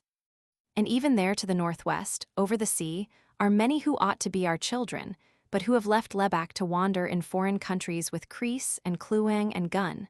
And there they die miserably, for the government has power to beat the rebels. I ask you, chiefs of Lebak, why have many gone away, not to be buried where they were born? Why does the tree ask, "Where is the man whom I saw playing at my foot when a child?" Havelaar waited here for a moment. To understand in some degree the impression which his words made, one ought to have heard and seen him. When he spoke of his child, there was a softness in his voice, something that was extremely touching, and which allured you to ask, "Where is the little one?" "I will at once kiss the child," that made his father speak so. But when he soon afterwards passed with little order to the questions why Lebak was poor, and why so many inhabitants of these regions removed to other places, there was in his tone something which made you think of the noise that a drill makes when forcibly turned in hard wood. Yet he did not speak very loud, neither did he put any stress on certain words. There was even something monotonous in his voice, but whether studied or natural, which by this very monotony made the impression of his words stronger on minds that were so particularly sensitive to such a language. His metaphors, which he always borrowed from the life that surrounded him, were to him as allies to make what he meant perfectly understood, and not, as often happens, troublesome appendages, which burden the phrases of orators, without adding any plainness to the conception of what is meant to be illustrated. We are nowadays accustomed to the absurdity of the expression, "strong as a lion." But he who first used this metaphor in Europe showed that he had not drawn the comparison from the poetry of the soul, which furnishes figures of speech and cannot speak otherwise, but that he had simply copied this from some book, from the Bible, perhaps, in which a lion was mentioned. For none of his hearers ever tried the strength of the lion, and it would therefore have been rather necessary to make them estimate that strength, by comparing the lion to some other creature whose strength was known to them, than otherwise. You see that Havelaar was truly a poet, that he, speaking of the rice fields that were on the mountains, directed his eyes thither through the open side of the hall, and that he really stood there. And in the imagination of Havelaar's hearers, he really looked about and asked for the inhabitants of Lebac that had gone.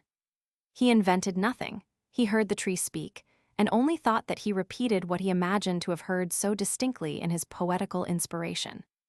Should anyone, perhaps, be inclined to make the observation that the originality of Havelaar's manner of speaking is not so indisputable, as his language makes you think of the style of the prophets of the Old Testament, I must remind him of what I said before, that in moments of ecstasy he was indeed something of a seer, and that he, fed by the impressions communicated to him by living in forests and on mountains, and by the poesy-breathing atmosphere of the East, would probably not have spoken otherwise, even if he had never read the sublime poems of the Old Testament.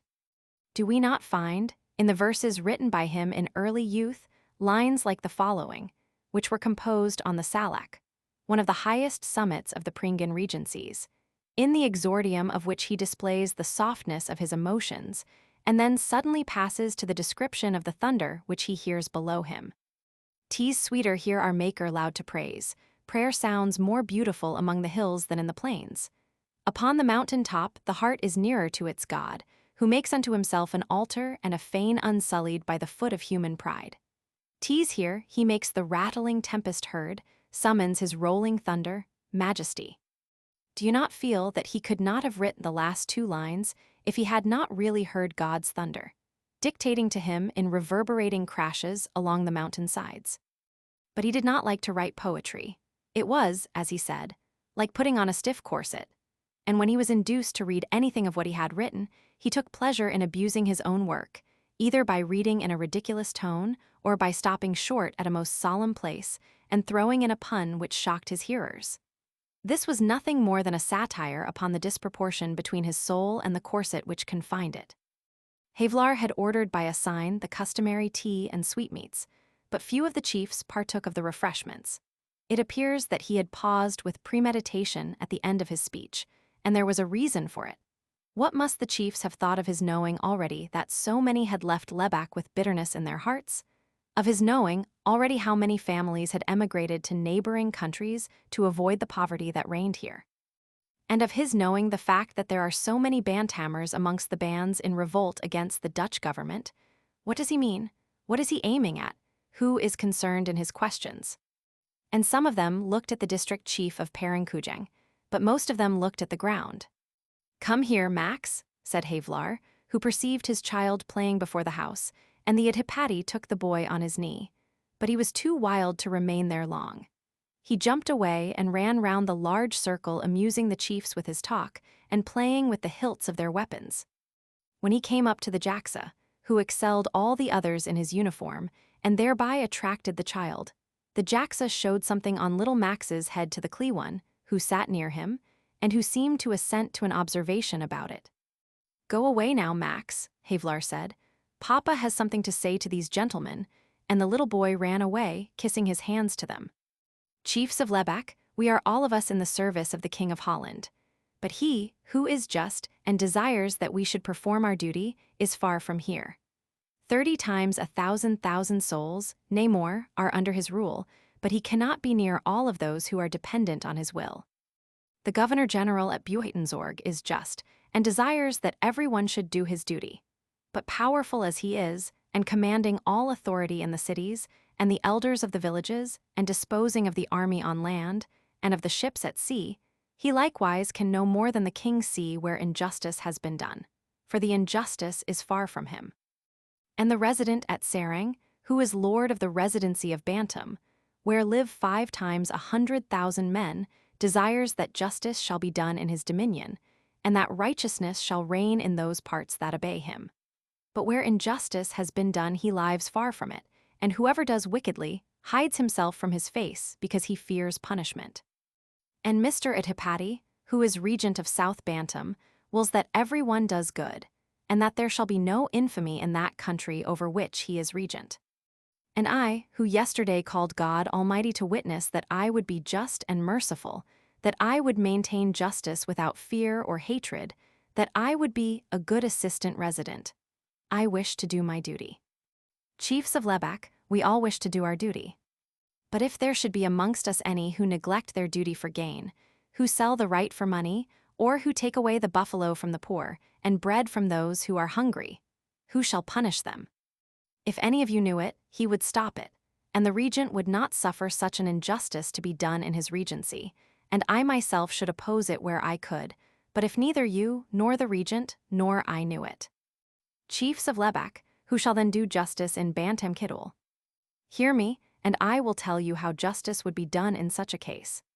There comes a time when our wives and children shall weep while preparing our shroud, and the passers-by shall say, "A man has died there." Then he who arrives in the villages shall bring the news of the death of him that has died, and the person who lodges him shall ask, "Who was the man that died?" He was good and just. He did justice, and drove not the suppliant from his door. He listened patiently to all who came to him, and returned that which had been taken away. And him who could not plow his land, because the buffalo had been taken out of his stables, he assisted to seek for the buffalo. And where the daughter had been carried off from the house of her mother, he sought the thief and brought the daughter back. And where work had been done, he did not withhold the wages, nor take away the fruit of him who planted the tree, nor the coat that was another's, nor eat the food that belonged to the poor. Then it shall be said in the villages, "Allah is great, Allah has taken him home. His will be done, a good man has died." But again the passenger shall stand before a house and ask, "What is this, that the gambling is silent and the song of the maidens is hushed?" And again it shall be said, "A man has died."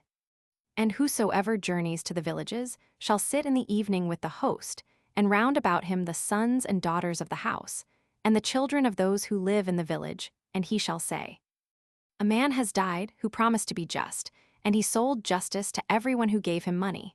He watered his field with the sweat of the laborer whom he had called away from his own labor. He did not pay the laborer his wages, but lived on the food of the poor. He became rich from the poverty of others. He had much gold and silver and plenty of precious stones, but the laborer who lives in the neighborhood did not know how to appease the hunger of his child. He smiled like a happy man, but there was gnashing of the teeth from the suppliant who sought justice. There was contentedness on his features, but there was no milk in the breasts of the mothers who would fain have given suck. Then the people of the villages will say, "Allah is great, we curse no one." Chiefs of Lebek, there comes a time when all of us must die. What shall be said in the villages where we have had power, and what by the bystanders who witness the funeral?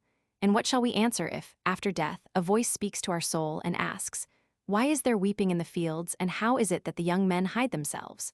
Who took the harvest out of the barn, and the buffalo that should have plowed the fields out of the stall? What have you done with your brother whom I gave you to watch over? Why is the poor man sad? Why does he curse the fruitfulness of his wife?" Here Havelaar paused again for a few moments, and then continued, in the most simple tone possible, and as if nothing had been said to make an impression.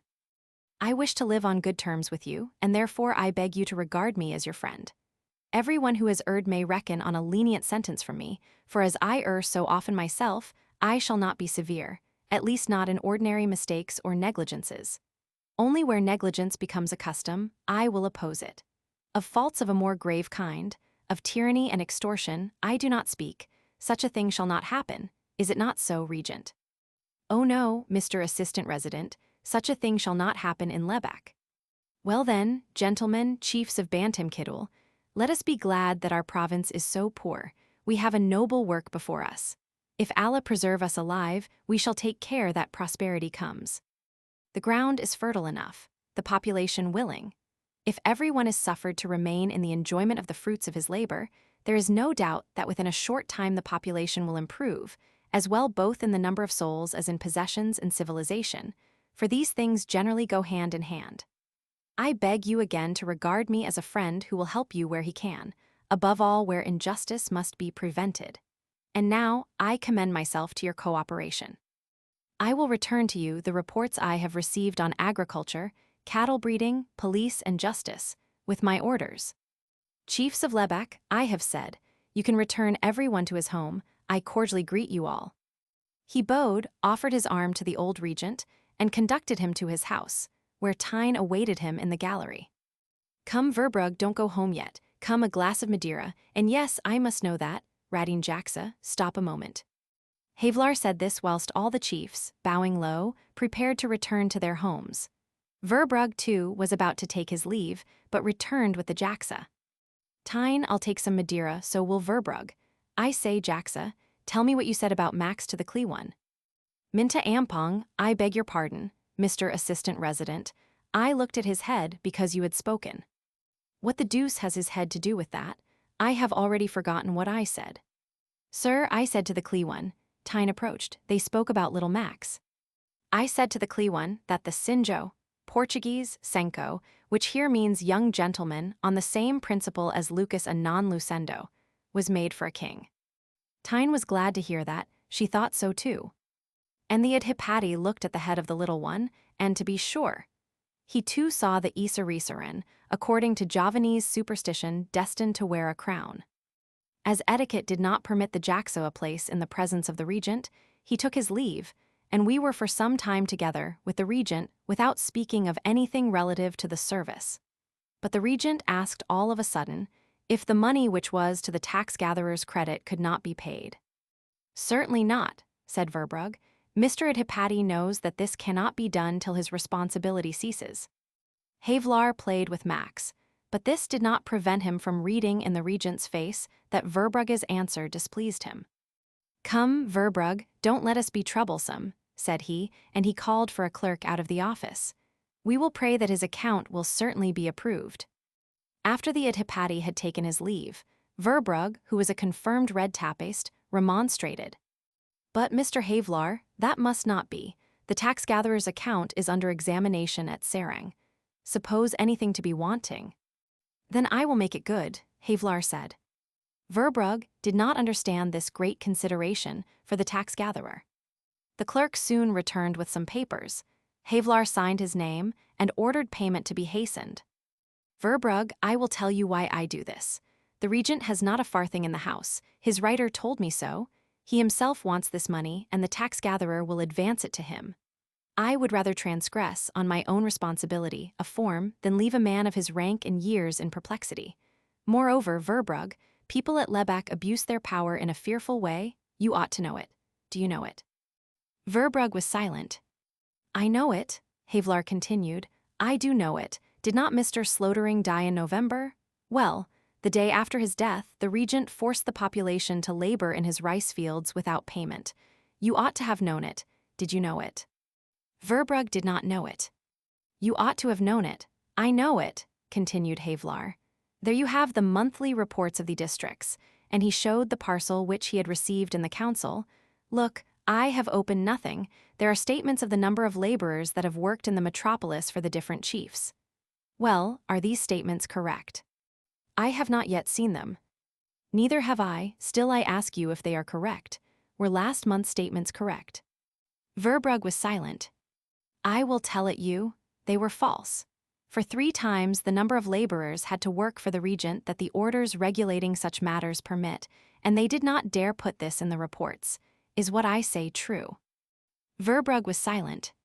The reports which I received today are likewise false, continued Havelaar. The regent is poor. The regents of Bandung and Tijanger are members of the family of which he is the head. He is an Adhipati, and the regent of Tijanger is only a Tamangong, and because Lebec is not fit for coffee culture, and therefore gives him no emolument, his revenues do not allow him to vie in magnificence and pomp with a simple demang of the Pringan regencies, whose duty it would be to hold his nephew's horses. Is that true? Yes, it is. He has nothing but his salary, and from that a deduction is made to pay off an advance which the government gave him when he, do you know? Yes, I do. When he desired to build a new mosque, for which much money was required. Moreover, many members of his family, do you know? Yes, I do.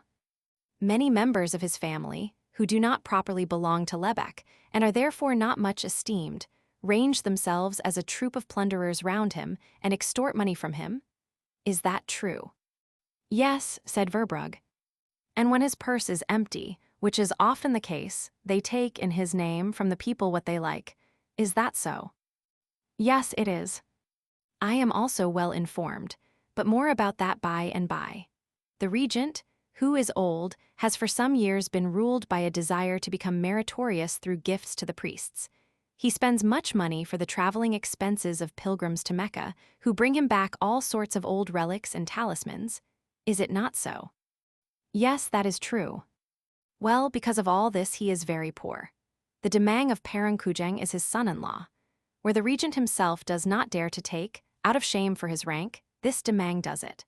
But it is not the Demang alone, who courts the regent by extorting money and goods from the poor population, and who carries the people away from their own rice fields by driving them to the regent's rice fields. And I will believe that he would willingly act otherwise, but necessity compels him to make use of such means. Is not all this true, Verbrugge? Yes, it is true, said Verbrugge, who perceived more and more that Havelaar's look was sharp.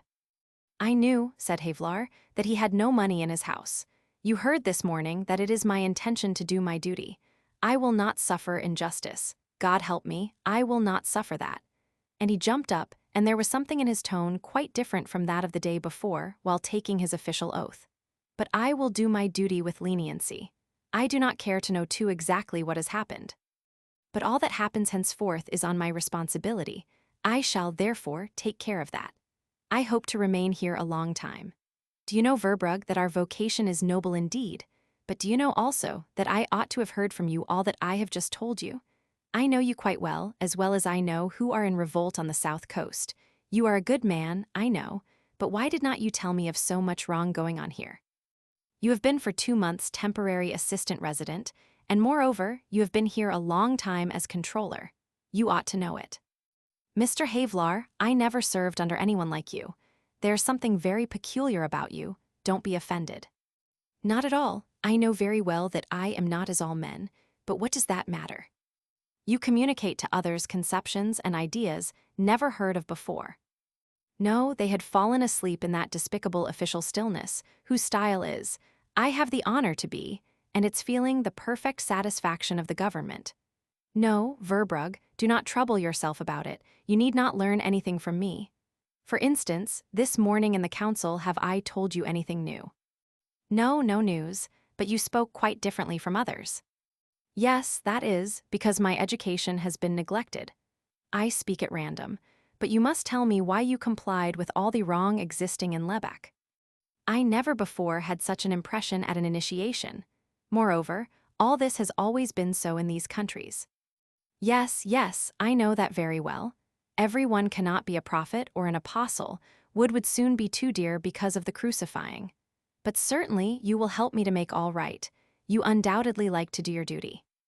To be sure, above all with you. But not everyone would claim or tax it so very severely, and then one gets so easily into the position of a man who fights windmills. No, those who love injustice because they live on it say that there was no injustice to have the pleasure of railing at you as a Don Quixote and keep their windmills turning at the same time. But, Verbrugge, you needed not to wait for me to do your duty. Mr. Slotering was a clever and honest man. He knew what happened. He condemned it and opposed it. Look here.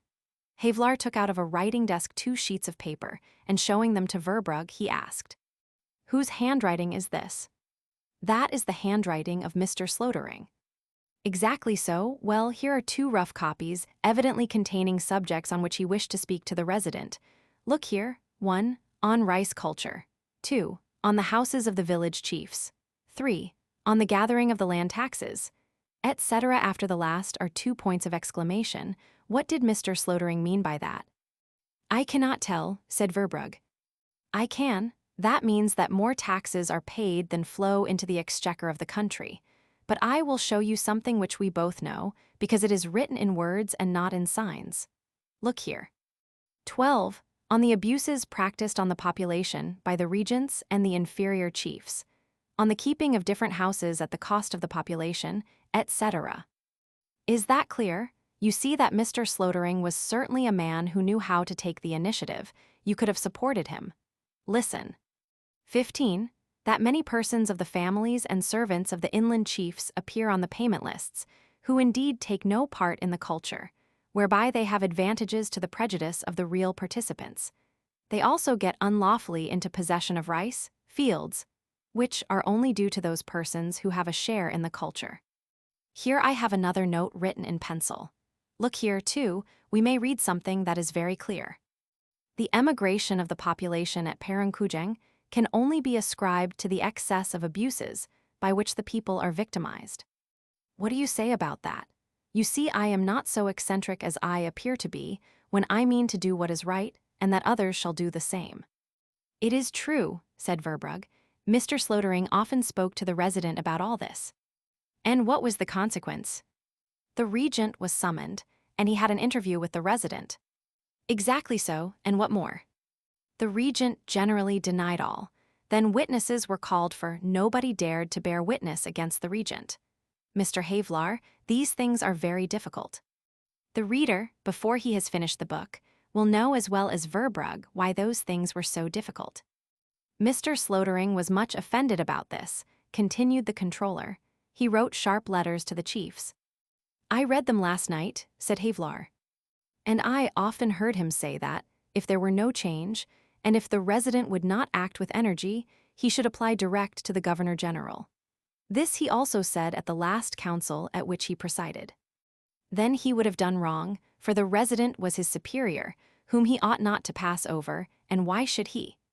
It is not, however, to be supposed that the resident of Bantam approves of injustice and arbitrary power. Approve, no, but one does not like to accuse a regent. I do not like to accuse anyone, whosoever it may be, but where it must be done, a regent as well as anybody else. But accusing is still out of the question, God be praised. Tomorrow I shall visit the regent. I will show him how bad it is to abuse one's power, above all, where the possessions of poor people are concerned. But in expectation that all will be restored, I will help him in his critical circumstances as much as I can. You understand now why I made the tax-gatherer pay that money immediately. I likewise intend to beg the government to acquit him of the advance. And to you, Verbrugge, I propose that we perform our duty punctually, so long as possible with leniency, but if must be so, fearlessly. You are an honest man, I know, but you are timid. Say henceforward resolutely how matters stand. Advien quepora. Throw that vagueness away, and now stay to dinner with us. We have Dutch cauliflower, but all is quite plain, for I must be very economical. Come, Max. And with Max on his shoulder, they entered the inner gallery, where Tyne waited for them at the table, which, as Havelaar had said, was very simply provided. Ducklary, who came to ask Verbrugge if he meant to be home for dinner, was likewise invited. And if you would like some variation in my story, you must read the next chapter, in which I shall tell you something of what was said at this dinner. Chapter 9. Reader, I would give anything to know exactly how long I could let a heroine float in the air, while I described a castle, without exhausting your patience, and causing you to look wearily aside before the poor creature reached the earth. If my tale demanded such a caper, I should prudently choose a first story for my point de départ, and a castle of which but little could be said. Once for all, however, I will make you easy on that head. Havelaar's house had no stories at all, and the heroine of my book, the lovely, faithful Anspruchslos Tyne, a heroine, never jumped out of the window. When I ended the foregoing chapter, with a reference to some variation in the next, it was rather a rhetorical artifice, and to make a good ending, than because I meant that the next chapter should only be valuable as a change. A writer is vain as a man. Slander his mother, or ridicule the color of his hair, say that he has an Amsterdam accent such as no Amsterdammer ever had. Perhaps he will forgive you these things, but never say anything against him as an author. For this he will not forgive. If you don't think my book a good one, and you happen to meet me, just act as if we were strangers to each other. No, even such a chapter, for a change, appears to me, through the magnifying glass of my vanity as an author, to be most important and indispensable. And if you do not read it, and afterwards feel disappointed with my book, I shall not hesitate to tell you that your not reading it was the cause of your inability to appreciate my book, for the chapter you omitted was just the most essential of all. I, therefore, for I am a man and an author, should hold every chapter to be essential which you had passed over with unpardonable reader-like levity. I imagine that your wife asks, what do you think of that book? And you say, for instance, with the pomp of diction peculiar to married men, humph so, I don't know yet. Well then, barbarian, read on, what is most important is about to commence, and with trembling lips I look at you and measure the thickness of the turned leaves, and I look on your face for the reflection of that chapter that is so important. No, I say, he has not yet jumped up, embraced somebody in ecstasy, his wife perhaps, but you read on. It appears to me that he has already had the important chapter. You have not jumped up at all and have embraced nothing. And fewer grow the leaves under your right thumb, and my hope for that embrace becomes fainter and fainter. Yes, truly, I reckoned on a tear. And you have finished the novel to Where They Have Met Each Other, and you say, yawning, not much, it is such a book as is often written nowadays. But don't you know, monster, tiger, European reader, don't you know that you spent an hour in biting my soul as a toothpick, in gnawing and chewing the flesh and bone of your species? Man-eater. My soul was in that which you have ruminated on as once eaten grass. That was my heart that you swallowed there as a dainty bit, for I put my heart and my soul into that book. And so many tears fell on that manuscript, and my blood went back from the veins to the heart, as I wrote on, and I gave you all this. And you bought this for a few pence, and you say, humph. The reader understands that I do not speak here about my book. So that I will only say that I quote the words of Abraham Blenkhart. Who is that Abraham Blenkhart? Asked Louise Rosemeyer, and Fred told her, which gave me much pleasure, for this gave me an opportunity to get up and make an end of the reading, for this evening at least. You know that I am a coffee broker, and that I live for my profession. You will therefore be able to judge how little pleased I was with the work of Sterne. I had hoped it would be about coffee, and he gave us, yes, heaven knows what. He has already had our attention during 3 parties, and what is worse, the Rosemeyers like it. I make a remark, he appeals to Louise. Her approbation, he says, is dearer to him than all the coffee in the world, and moreover, when my heart burns, etc., look at that tirade, page so-and-so, or rather don't look for it at all. There I am, and don't know what to do. That parcel of Schalman's is a true Trojan horse. Even Fred is corrupted by it. He helped Sterne, as I perceive, for Abraham Blenkhart is too Dutch for a German. Both are so very self-sufficient that I am truly perplexed with the matter. Worse still, I made an agreement with Goffzuiger for the publishing of a book about the coffee auctions. All Holland is waiting for it, and their Sterne goes quite another way. Yesterday he said, be at your ease, different roads lead to Rome, wait for the end of the introduction. I promise you that all will come down to coffee, coffee, coffee, and nothing but coffee. Think of Horace, he continued. Has he not said, omni celit punctum qui miscuit, coffee with something else? And do you not act in the same way when you put sugar and milk in your cup?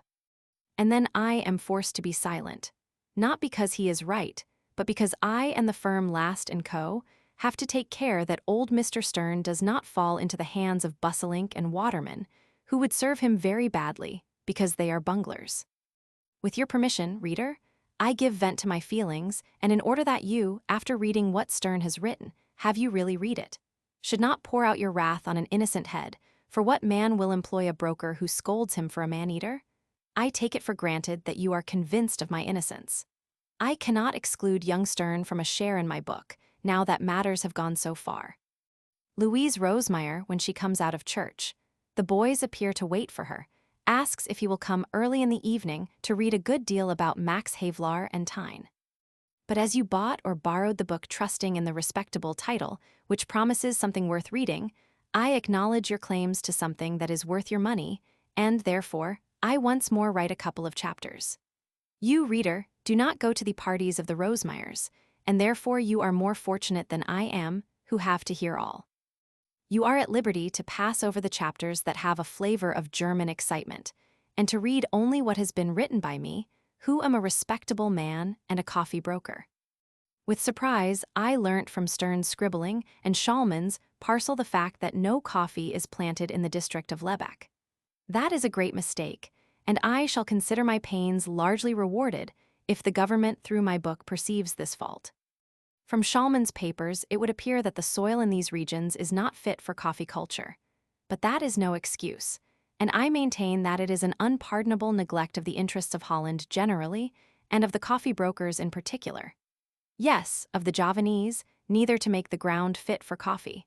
The Javanese have nothing else to do, or, if they think this impossible, to send the men who live there to other places where the ground is good for coffee. I never say anything that I have not well considered, and I dare affirm that I here speak with a knowledge of business, because I have maturely considered this matter more than once since I heard Domine Wallar's sermon on the fast day for the conversion of the heathen. That was on Wednesday evening. You must know that I punctually fulfill my obligations as a father, and that I take the moral education of my children very much to heart. As Fred has during the last few days assumed something in tone and manner which displeases me, that confounded parcel is the cause of it all. I have given him a good lecture and said, "Fred, I am not satisfied with you. I always set you a good example, and you forsake the right path. You are conceited and troublesome. You make verses, and you have kissed Betsy Rosemeyer. The fear of the Lord is the source of all wisdom. Therefore you must not kiss the Rosemeyers, and you must not be so conceited. Immorality leads to destruction. Read the scriptures and mark that Shalman. He left the ways of the Lord. Now he is poor and dwells in a little garret. That is the consequence of immorality and bad conduct.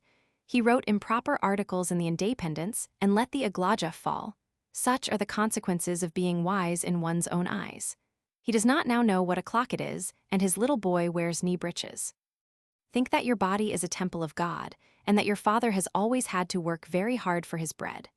Raise your eyes upwards, and endeavor to become a respectable broker when I go to Drebbergen. And consider all those men who will not listen to good counsel, who trample upon religion and morality, and see yourself in these men. Do not think yourself equal to Stern, whose father is so rich, and who will always have money enough, even if he does not like to become a broker. Only think that wickedness is always punished. Look again at that Shalman, who has no winter overcoat, and who looks like a clown.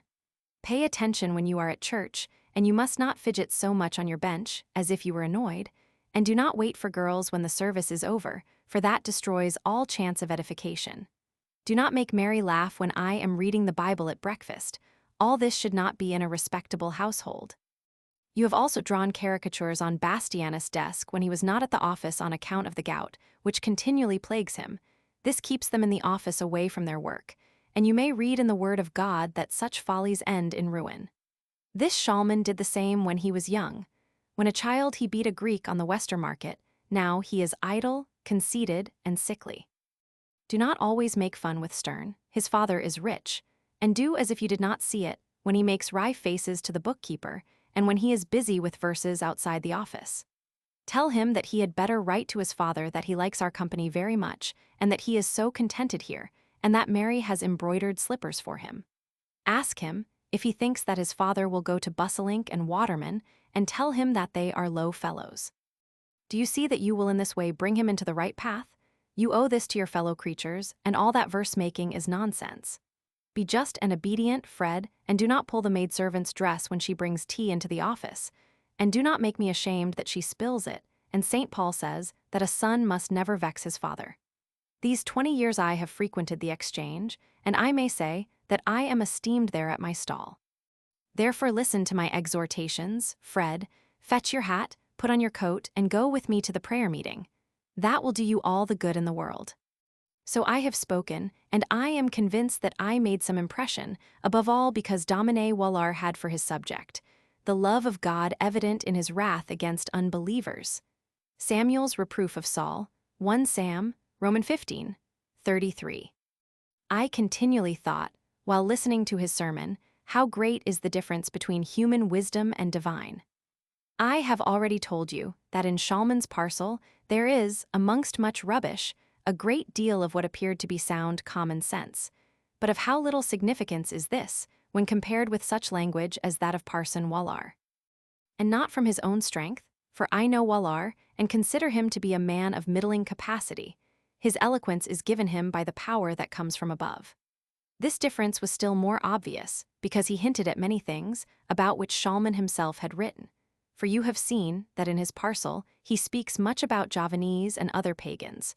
Fred says that the Javanese are no pagans, but I call every one who has a wrong faith a pagan. From the Domine's sermon I got my idea of the unlawful revocation of the coffee culture at Lebec, about which I shall say more by and by.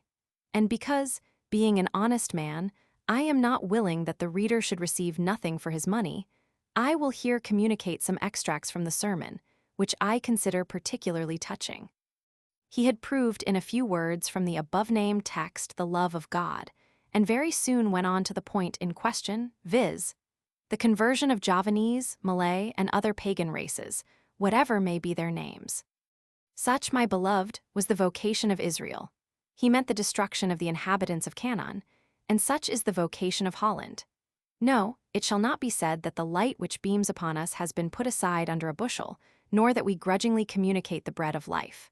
Glance at the islands of the Indian Ocean, inhabited by millions and millions of children of the accursed son, and of the rightly accursed son of the noble, God-serving Noah.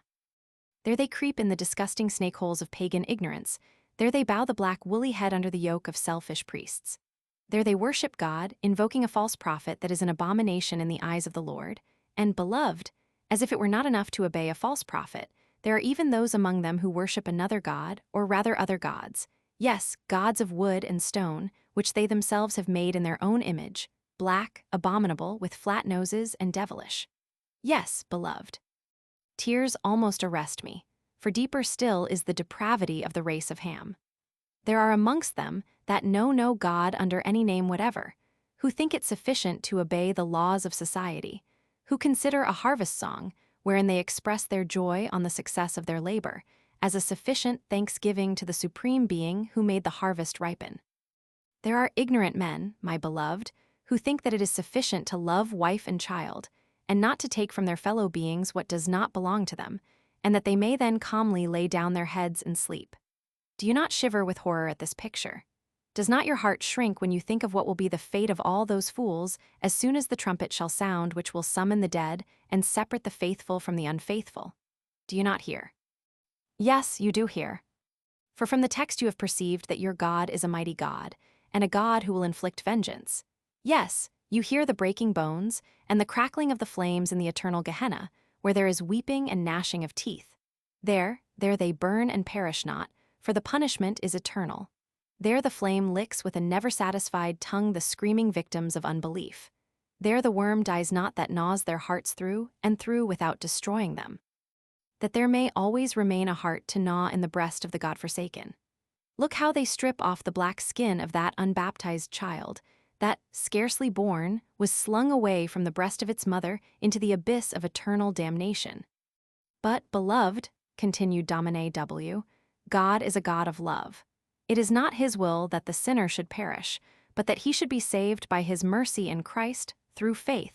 And therefore Holland has been selected to save as many as can be saved of these miserable creatures.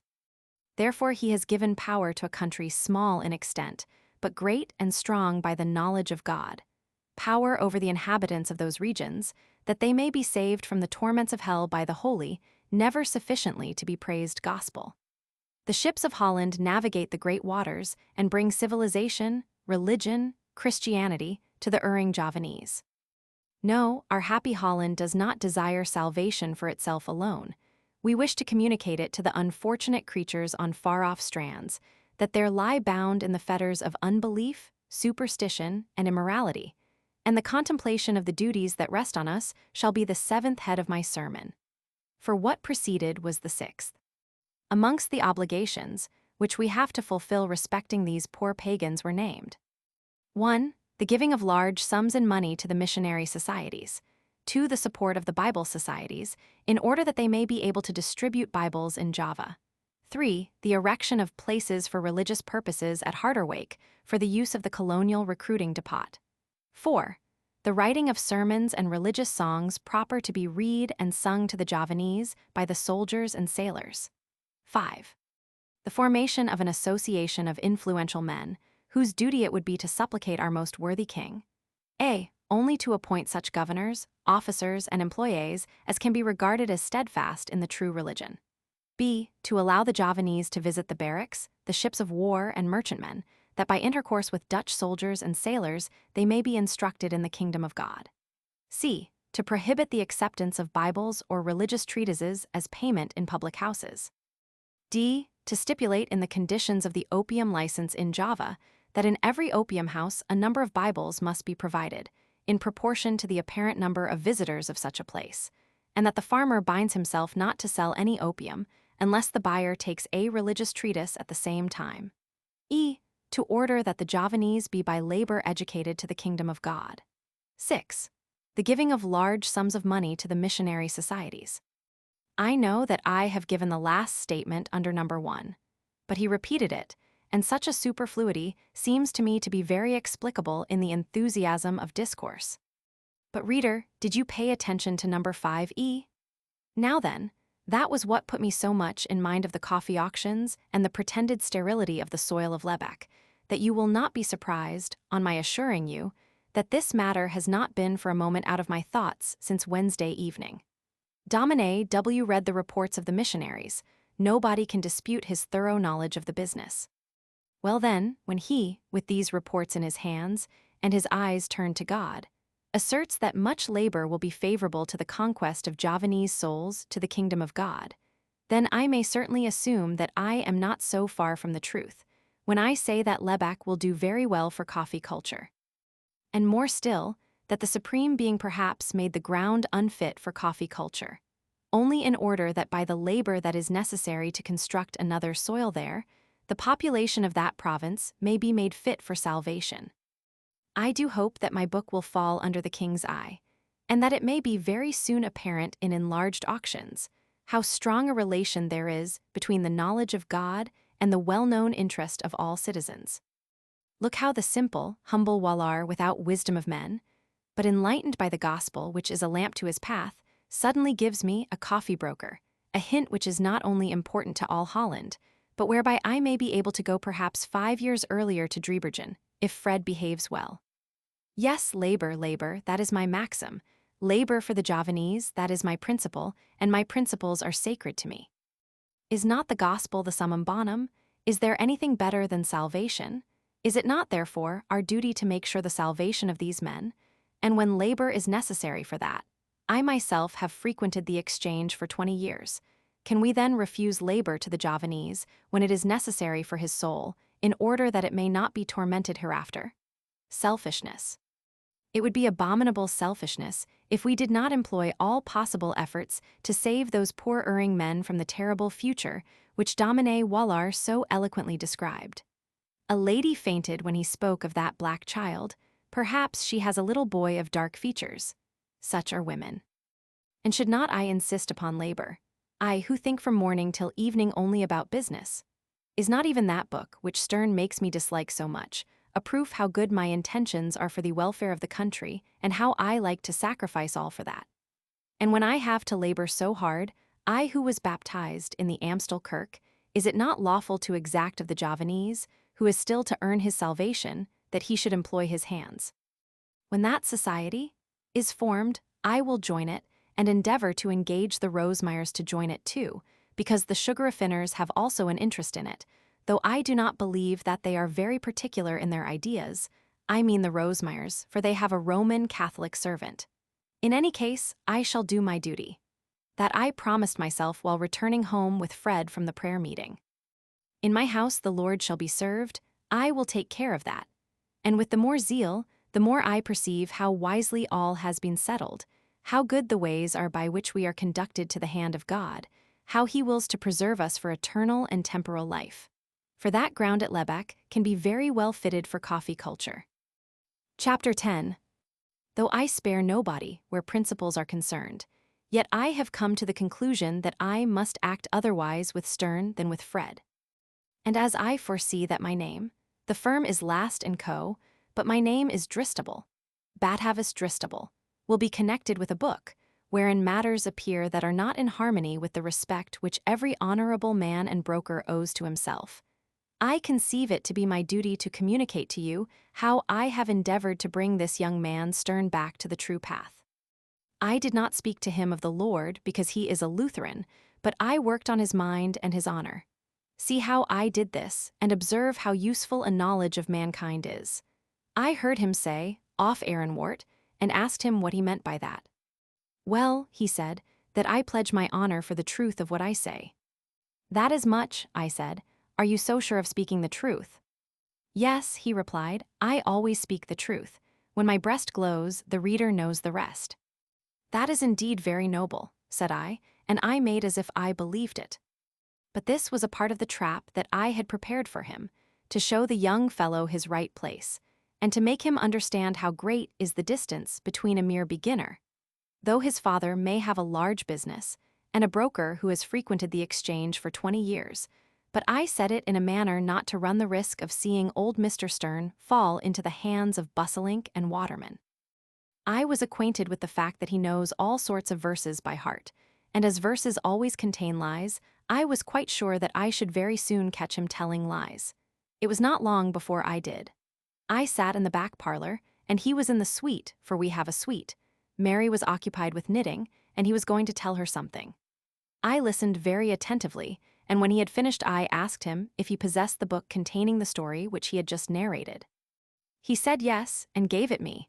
It was a volume of one of the works of a certain fellow called Heine. The following morning I handed to him, the following. Contemplations on the love of truth of one who recites the following nonsense of Heine to a young girl occupied in knitting in the drawing-room. Auf Flügeln des Gessenges, Herzliebchen, Trage, ich dich fort. Herzliebchen, marry your sweetheart. Do your parents and Louise Rosemeyer know that?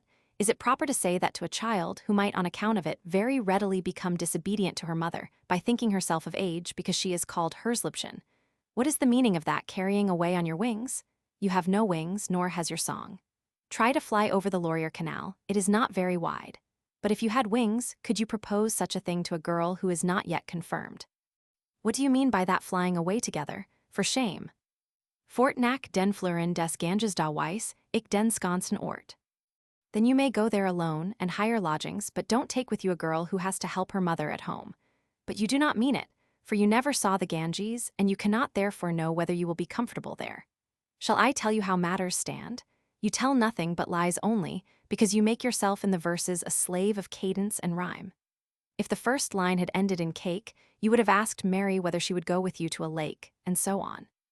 You see, therefore, that your proposed voyage was not meant, and that all depends on a tinkling of words without sense. What if Mary should indeed like to undertake this journey? I do not speak now of the uncomfortable mode of conveyance which you propose, but she is, God be praised, too intelligent to long for a country of which you say. De liegt ein Rothbluhender Garten im stillen Mondenschien, die Lotusblumen erwart ihr Trotz Schwesterlein. Die Veilchen kitchern und Kosen, und schon nach den Sternen empor. Heimlich Erzahlen die Rosen sich, defend Marchen ins Ohr. What do you intend to do with Mary in that garden in the moonshine? Is that moral, is that proper, is that respectable? Stern, would you disgrace me to the level of Busselink and Waterman, with whom no respectable commercial firm will have any dealings, because of the elopement of their daughter, and because they are bunglers? What should I have to say, when they asked me on the exchange why my daughter remained so long in that garden? For you understand, I hope that nobody would believe me if I said that she had to look after those lotos flowers, which, as you say, have been long waiting for her. And every intelligent man, too, would laugh at me if I was foolish enough to say, Mary is there in that red garden, to listen to the tattle and laughing of the violets, or to the tales which the roses tell each other in a clandestine manner. Even though this might be the truth, of what use would it be to Mary if all happened so clandestinely that she did not understand a word? But it's all lies, insipid lies, and ugly they are at the same time. For take a pencil and draw a rose with an ear and see how that looks. And what do you mean by saying that those tales have a nice perfume? Shall I tell you what it means in plain Dutch?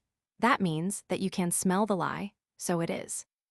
De Hupfen herbei und lauschen die Fromen, klugen Gesellen und in der Fern, rauschen des heiligen Stroms wellen. De Wollen were niedersinken unter den Pommenbaum, und Ruh und Lieb trinken und Traumen seligen Traum. Cannot you go to the zoological gardens if you wish to see foreign animals? Must those animals be on the Ganges, which you never observe so well in the wilderness as in a nice enclosure of iron? Why are those animals pious and clever? I will not speak of the latter word, it serves to make foolish verses rhyme, but pious. What is the meaning of that? Is not this an abuse of a holy word that should only be used of men who hold the true faith, and then that holy stream? These stories you tell to Mary might make her a pagan, might make her faith waver as to the existence of any other holy water than that of baptism, and any holier river than the Jordan. Is not that an undermining of morality, virtue, religion, Christianity, and respectability? Think about all this, Stern. Your father is the head of a respectable firm, and I am quite sure that he approves of my speaking thus in a straightforward way, and that he likes to do business with a person who defends virtue and religion.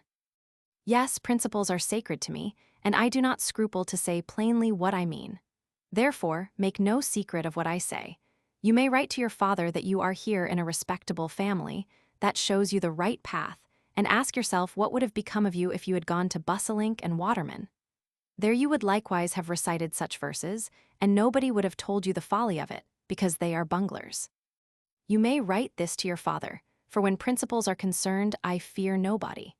There the girls would perhaps have gone with you to the Ganges, and then you would perhaps by this time be lying under that tree on the grass, whereas, because I warned you, you remain with us in a respectable house. You may write all this to your father, and tell him that you are so grateful that you came with us, and that I take such good care of you, and that the daughter of Busselink and Waterman ran away. Make him my compliments, and say that I intend to drop 1/16% of the brokerage, because I cannot suffer those low fellows who steal the bread out of the mouth of a rival in trade by more favorable conditions.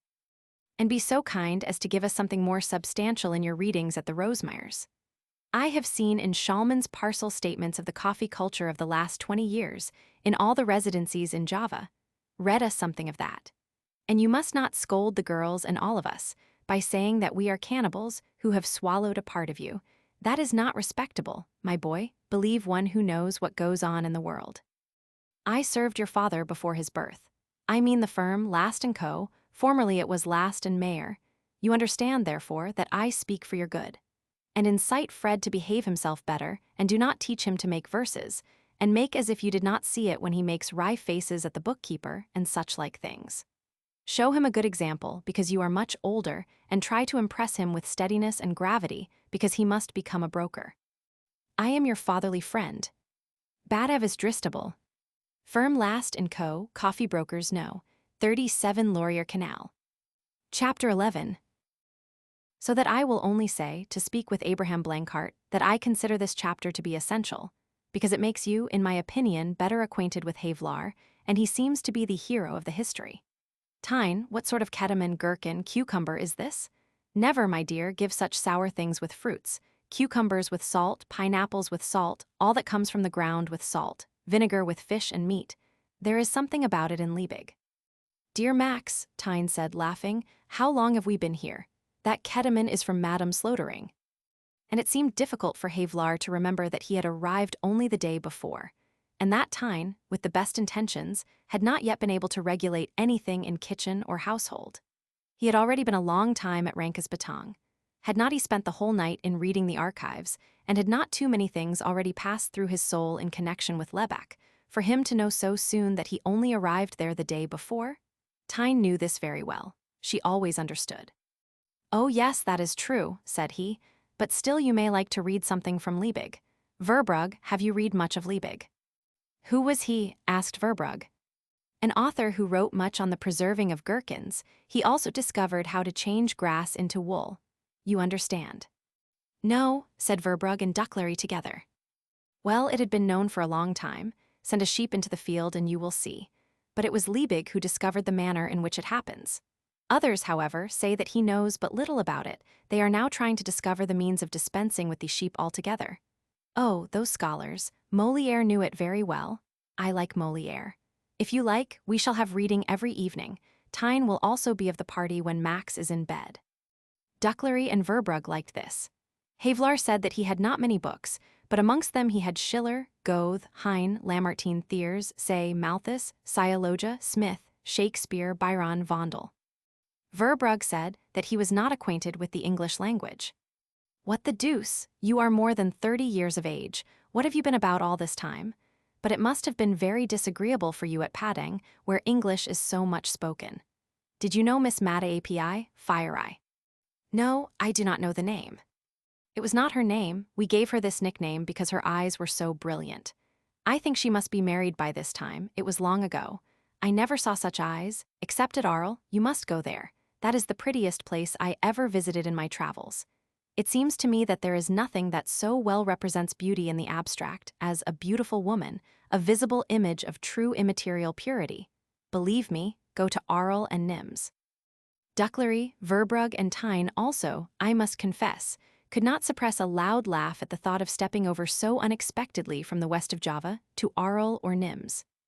Havelaar, who perhaps had stood on the tower built by the Saracens, near the old Roman amphitheatre at Arles, had some difficulty in understanding the cause of this laugh, and then he continued. Well, yes, I mean, when you are in that neighborhood, I never saw such a thing. I was accustomed to disappointments on seeing things that are generally so loudly extolled. For instance, look at the cataracts we hear so much of. I felt little or nothing at Tondano, Aberros, Schaffhausen, and Niagara. One requires to look at his handbook to know the exact measure of his admiration of the so many feet of fall and so many cubic feet of water in a minute. And when the figures are high, he says, "What? I won't go to see any more cataracts, at least not when I have to make a dater to get at them. They do not tell me anything. Buildings speak louder to me, above all when they are pages out of history, but the feeling which these inspire is quite different, bringing up the past and making its shadows pass in review before us. Amongst them are abominable ones, and therefore, however interesting they may be, one does not always find in them what satisfies aesthetical tastes. And without reference to history, there is much beauty in some buildings, but this beauty is again corrupted by guides, either in print or of flesh and blood, who steal away your impression by their monotonous babble. This chapel was erected by the Bishop of Munster in 1423. The pillars are 63 feet high and are supported by, I don't know what. This is tiresome, for one feels it necessary to have exactly 63 feet of admiration at hand, not to be taken for a Turk or a bagman. You will tell me now, perhaps, that you keep your guide, when a printed one, in your pocket, and in the other case, order him to hold his tongue or stand outside. But sometimes to arrive at a correct judgment, information is wanted. Yet even if that could be dispensed with, we might seek in vain in some building or other for anything to gratify for more than a moment our passion for the beautiful, because there is nothing to move us. This also holds good, in my opinion, of sculpture and paintings. Nature is motion. Growth, hunger, thought, feeling, all these are examples of motion. Stagnancy is death. Without motion there is no grief, no enjoyment, no emotion. Sit there motionless for a while, and you will see how soon you will make a ghostly impression on everyone else, and even on your own imagination. At a tableau's vivants, one soon wants a new figure, however impressive the sight may have been at the commencement.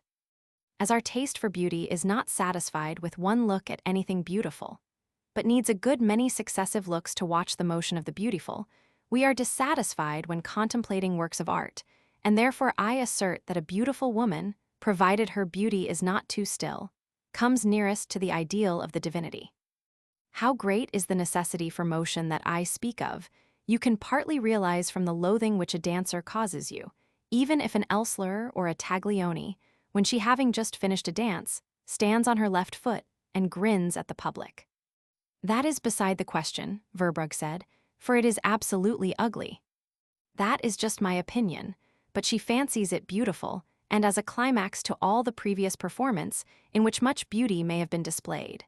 She regards it as the point of the epigram, as the ox arms of the Marseillaise which she sang with her feet, or as the murmuring of the willows on the grave of the love represented in the dance.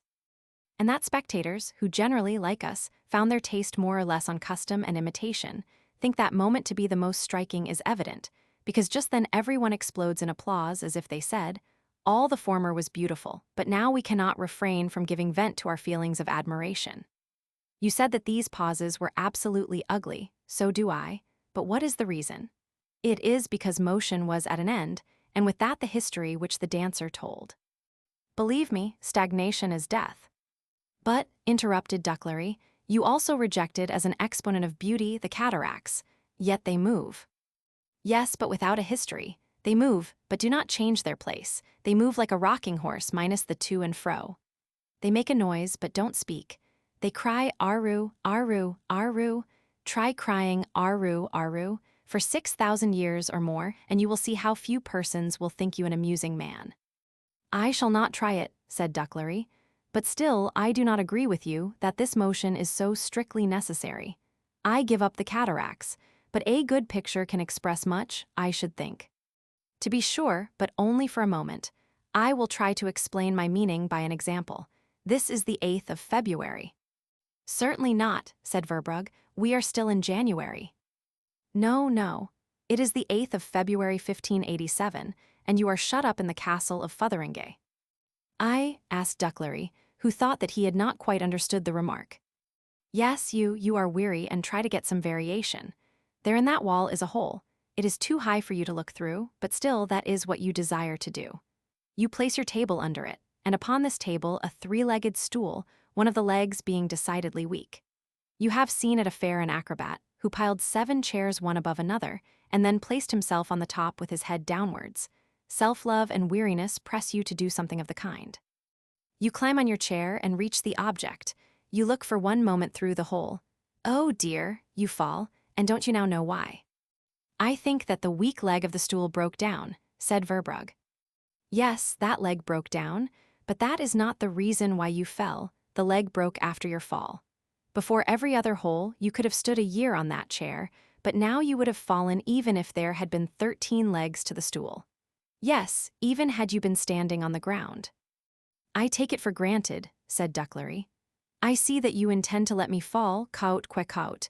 I lie flat enough now and at full length, but really I don't know why. Well, that is very simple. You saw there a woman, dressed in black, kneeling down before a block. She bowed her head, and white as silver was the neck, which appeared whiter from its contrast with the velvet. And there stood a man with a large sword, and he held it high, and he looked at this white neck. And he considered the arc which his blade must describe to be driven through just there. There between those joints with exactness and force, and then you fell, Ducklary. You fell because you saw that, and therefore you cried, "Oh dear," and not because your chair had only 3 legs. And long after you have been delivered from Fotheringay through the intercession of your cousin, or because they have grown tired of feeding you there any longer like a canary, long afterwards. Yes, even now, your daydreams are of this woman. You are roused from sleep and fall down with a heavy shock on your bed because you want to arrest the arm of the executioner. Is it not so? I am willing to believe it, but I cannot say very decidedly, because I have never looked through a hole in the wall of Fotheringay. Granted, nor have I, but now I take a picture which represents the decapitation of Mary Stuart. Suppose the representation to be perfect. There it hangs in a gilt frame, suspended by a red cord, if you like. I know what you are about to say, granted. No. You do not see the frame. You even forget that you left your walking stick at the entrance of the picture gallery. You forget your name, your child, the new model shako, not to see a picture, but to behold in reality Mary Stuart, exactly the same as at Fotheringay. The executioner stands there exactly the same as he must have been standing in reality. Yes, I will even suppose that you extend your arm to avert the blow, that you even cry, "Let this woman live, perhaps she will amend." You see, I give you fair play as regards the execution of the picture. Yes, but what more? Is the impression then not exactly the same as when I saw the same in reality at Fotheringay? No, not in the least, because you did not climb on a chair with 3 legs. This time you take a chair, with 4 legs, by preference an easy chair. You go and sit down before the picture, in order to enjoy it completely and for a long time. We do enjoy ourselves in seeing anything dismal. And what is the impression which it makes on you? Well, dread, anguish, pity, trouble. Just the same as when I looked through the hole in the wall. You suppose the picture to be perfect, so I must have the same impression from it as from the reality. No, within 2 minutes you feel pain in your right arm out of sympathy with the executioner, who has to hold up so long that blade of steel. Sympathy with the executioner. Yes, an equal sense of pain and discomfort, and also with the woman who sits there so long in an uncomfortable position, and probably in an uncomfortable state of mind, before the block. You still sympathize with her, but this time not because she had to wait so long before being decapitated. And if you had anything to say or to cry, suppose that you felt disposed to trouble yourself with the matter, it would be nothing else then. Give the blow, man, she is waiting for it. And if afterwards you look again at that picture, and look often at it, is your first impression that it is not yet done? Is he still standing and she lying? But what motion is there, then, in the beauty of the women at Arles? Asked Verbrugge. Oh, that is quite different. In their features you may read a whole history. Carthage flourishes and builds ships. You hear Hannibal's oath against Rome. Here they twist cords for their bows. There the city burns. Max, I believe that you left your heart at Arles, said Tyne. Yes, for a moment, but I have got it back again. You shall hear it. Observe, I do not say I saw a woman there who was in this or that respect beautiful. No, they were all beautiful, and so it was impossible there to fall in love, because the next person always drove the proceeding from your admiration, and really I thought of Caligula or Tiberius. Of which of them do they tell the story? Who wished that all humankind had but one head. Now therefore involuntarily I wished that the women of Arles had but one head together. Yes. To knock it off. Certainly not, but to kiss it, I was going to say, it is not that. No, to look at it, to dream of it, and to be good. Duclary and Verbrugge certainly thought this conclusion very strange. But Max did not notice it, and continued. For so noble were the features that one felt somewhat ashamed to be only a man and not a spark, a beam, no, that would be substance. A thought, but suddenly a brother or a father sat down beside these women. Goodness, I saw one blow her nose. I knew that you would draw a black stripe across it, said Tyne. Is that my fault? I would rather have seen her fall down dead. Ought such a girl so far to forget herself? But Mr. Havelaar, asked Verbrugge, suppose she had a bad cold? Well, she ought not to have a bad cold with such a nose. As if an evil spirit spoke, Tyne suddenly sneezed, and before she thought of it, she had blown her nose. Dear Max, don't be angry, said she with a suppressed laugh. He did not reply, and however foolish it seems, or is, yes, he was angry. And what sounds strange too, Tyne was glad that he was angry, and that he required her to be more than the women of Arles, even though she had no reason to be proud of her nose. If Duclary still thought Havelaar a fool, one could not be surprised if he felt himself strengthened in this opinion, on perceiving the short anger that could be read in Havelaar's face after that nose-blowing. But he had returned from Carthage, and he read on the faces of his guests, with the rapidity with which he could read, when his mind was not too far away from home, that they had made the two following theorems. 1. Whoever will not let his wife blow her nose is a fool. 2. Whoever thinks that a beautiful nose may not be blown is wrong to apply that idea to Madame Havelaar, whose nose is a little en pomme de terre. Havelaar would not speak of the first theorem, but the second one. Oh, he said, as if he had to reply, though his guests had been too polite to speak their thoughts, I will explain that to you, Tyne. Dear Max, she said entreatingly, and she meant by these words to say, do not tell these gentlemen why I should be in your estimation elevated above a bad cold.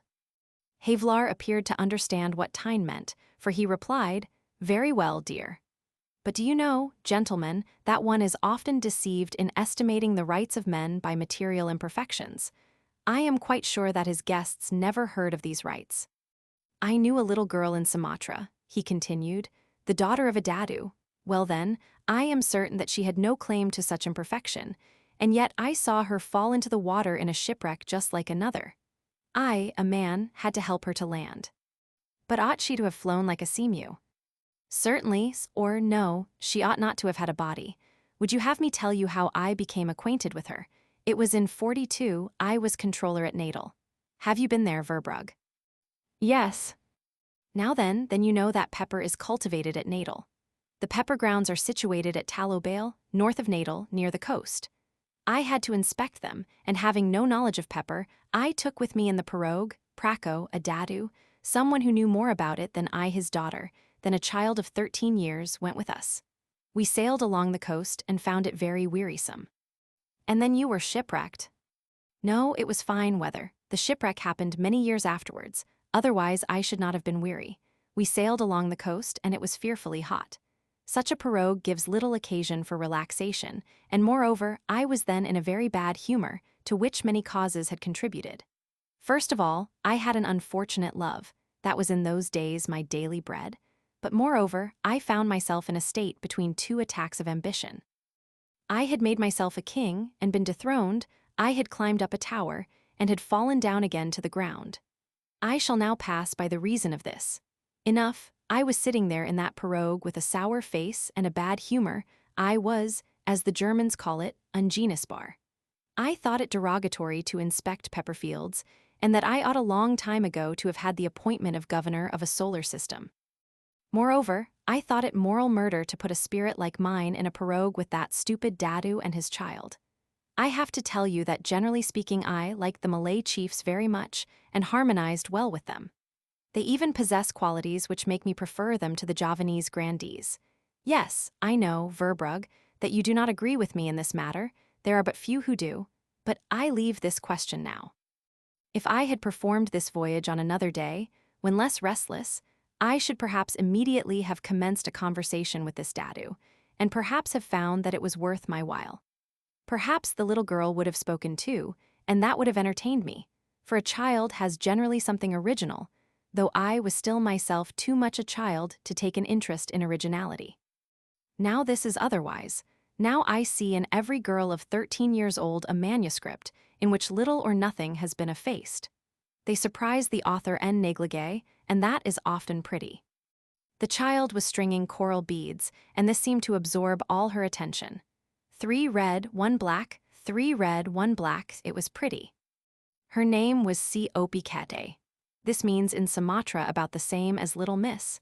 Yes, Verbrugge, you know it, but Ducklery has always served in Java. Her name was Si Opikete, but in my thoughts I called her poor creature, because I was exalted in my own ideas so very much above her. It was afternoon, almost evening, the corals were laid aside. The land passed slowly by and grew fainter and fainter behind us. To the left, far in the west, above the wide, wide ocean, which has no limit as far as Madagascar, the sun set over Africa and his beams fell more and more obliquely on the waves and sought for coolness in the sea. What the dickens is it? What, the sun? No, I used to make verses.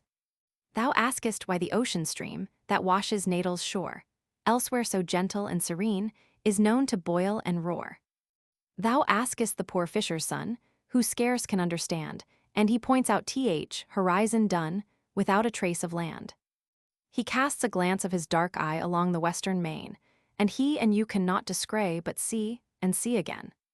And here the ocean tears the land and beats the sandy shore, because from Madagascar's strand there's sea and nothing more.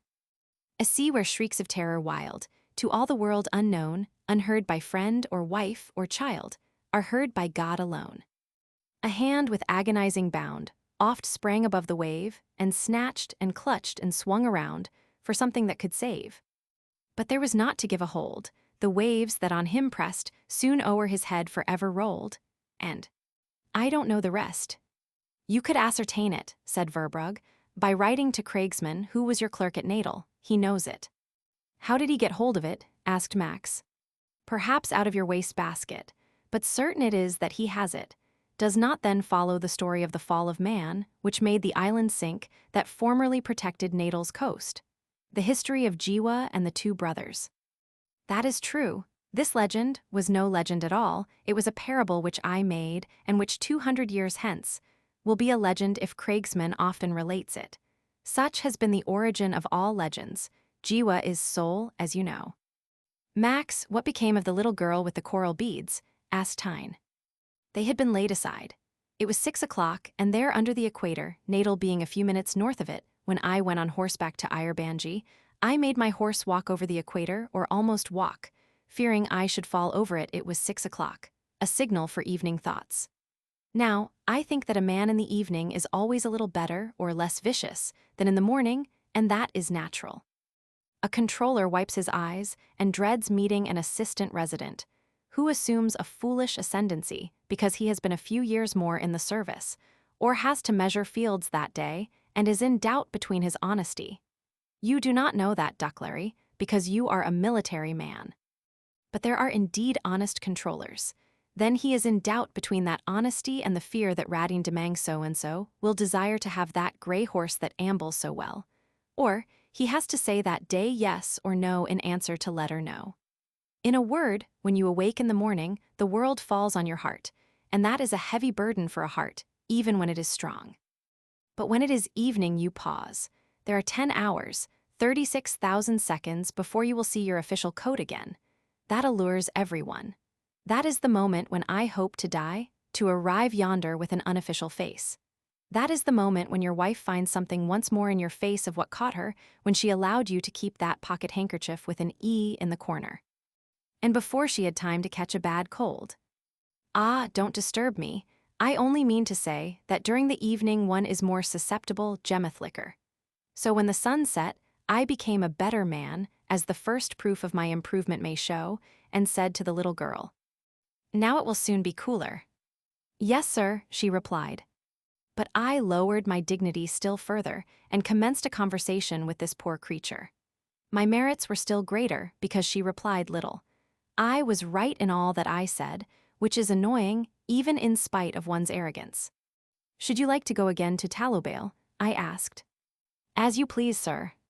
"No, I ask you if you think such an excursion agreeable." "If my father does," she replied. Was not this enough to anger me? Well then, I did not get angry, the sun had set, and I felt myself good gemethlick, enough not to be disheartened by so much stupidity, or rather, I believe I began to enjoy hearing my own voice. For few amongst us do not like to listen to their own voices, and after my muteness during the whole day, I thought, now that I did speak, it merited something better than the silly replies of C. Opie Cade. I will tell her something, I thought, then I shall hear it too without wanting any replies. Now you know that, as at the unloading of a ship, the kranjang, cask of sugar last put on board is the first to be taken out, so we generally unload first that thought or tale that was acquired last. In the periodical paper, Dutch India, I had read not long before a story by Jerome, the Japanese stonecutter. This Jerome has written many beautiful things. Did you read his auction in the House of the Dead? And his tombs, and above all the Padatti? I will give you the last. I had just read the Japanese stonecutter. Now I suddenly remember that my anger that day was connected with the perilousness of the natal roads. You know, Verbrugge, that no man-o'-war can approach these roads, certainly not in July. Yes, Ducklery, the rainy season is there at its height in July, quite different from here.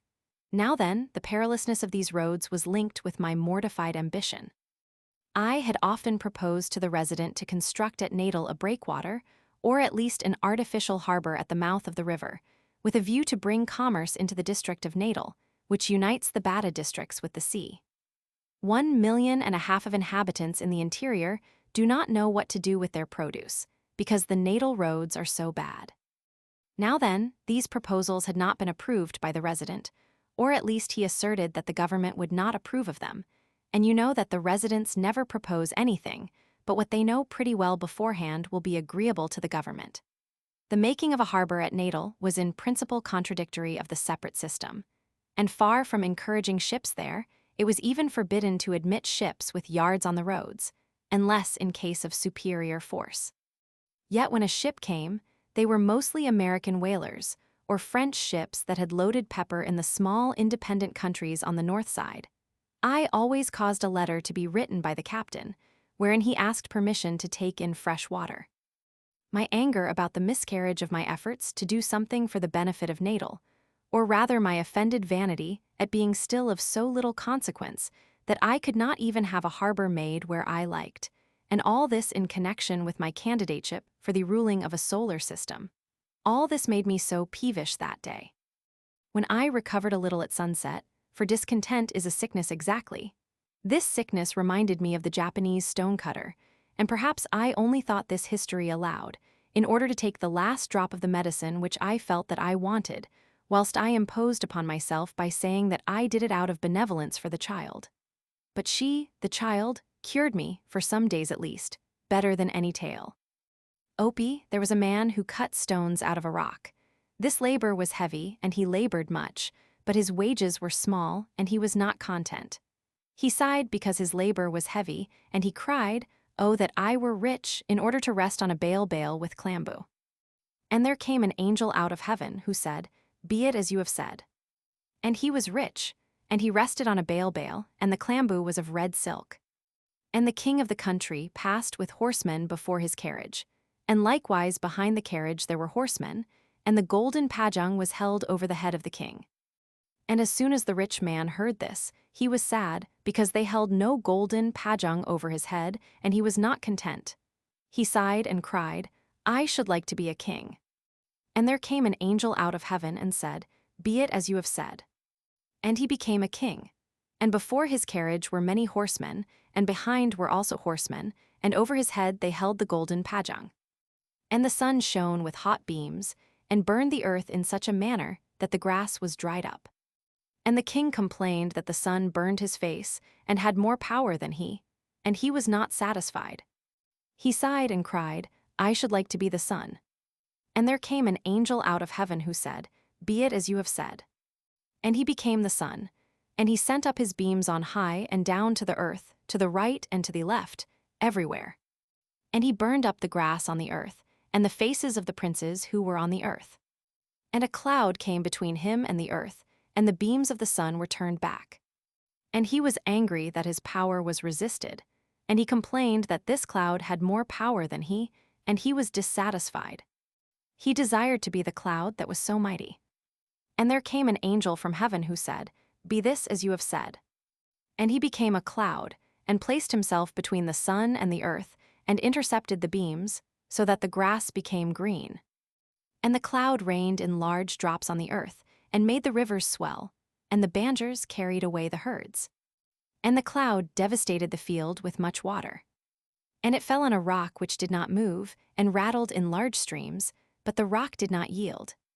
And the cloud was angry because the rock would not yield, and because the strength of its streams was vain, and it was not contented. It cried, This rock has more power than I have. I wish to be this rock. And there came an angel out of heaven who said, Be this as you have said. And it became a rock, and moved neither when the sun shone nor when it rained. And there came a man with pickaxe and sharp chisel and heavy hammer, who cut stones out of the rock. And the rock said, What is this, that the man has power over me and cuts stones out of my bosom? And it was discontented. It cried, I am weaker than he, I should like to be that man. And there came an angel out of heaven who said, Be this as you have said. And he became a stone cutter.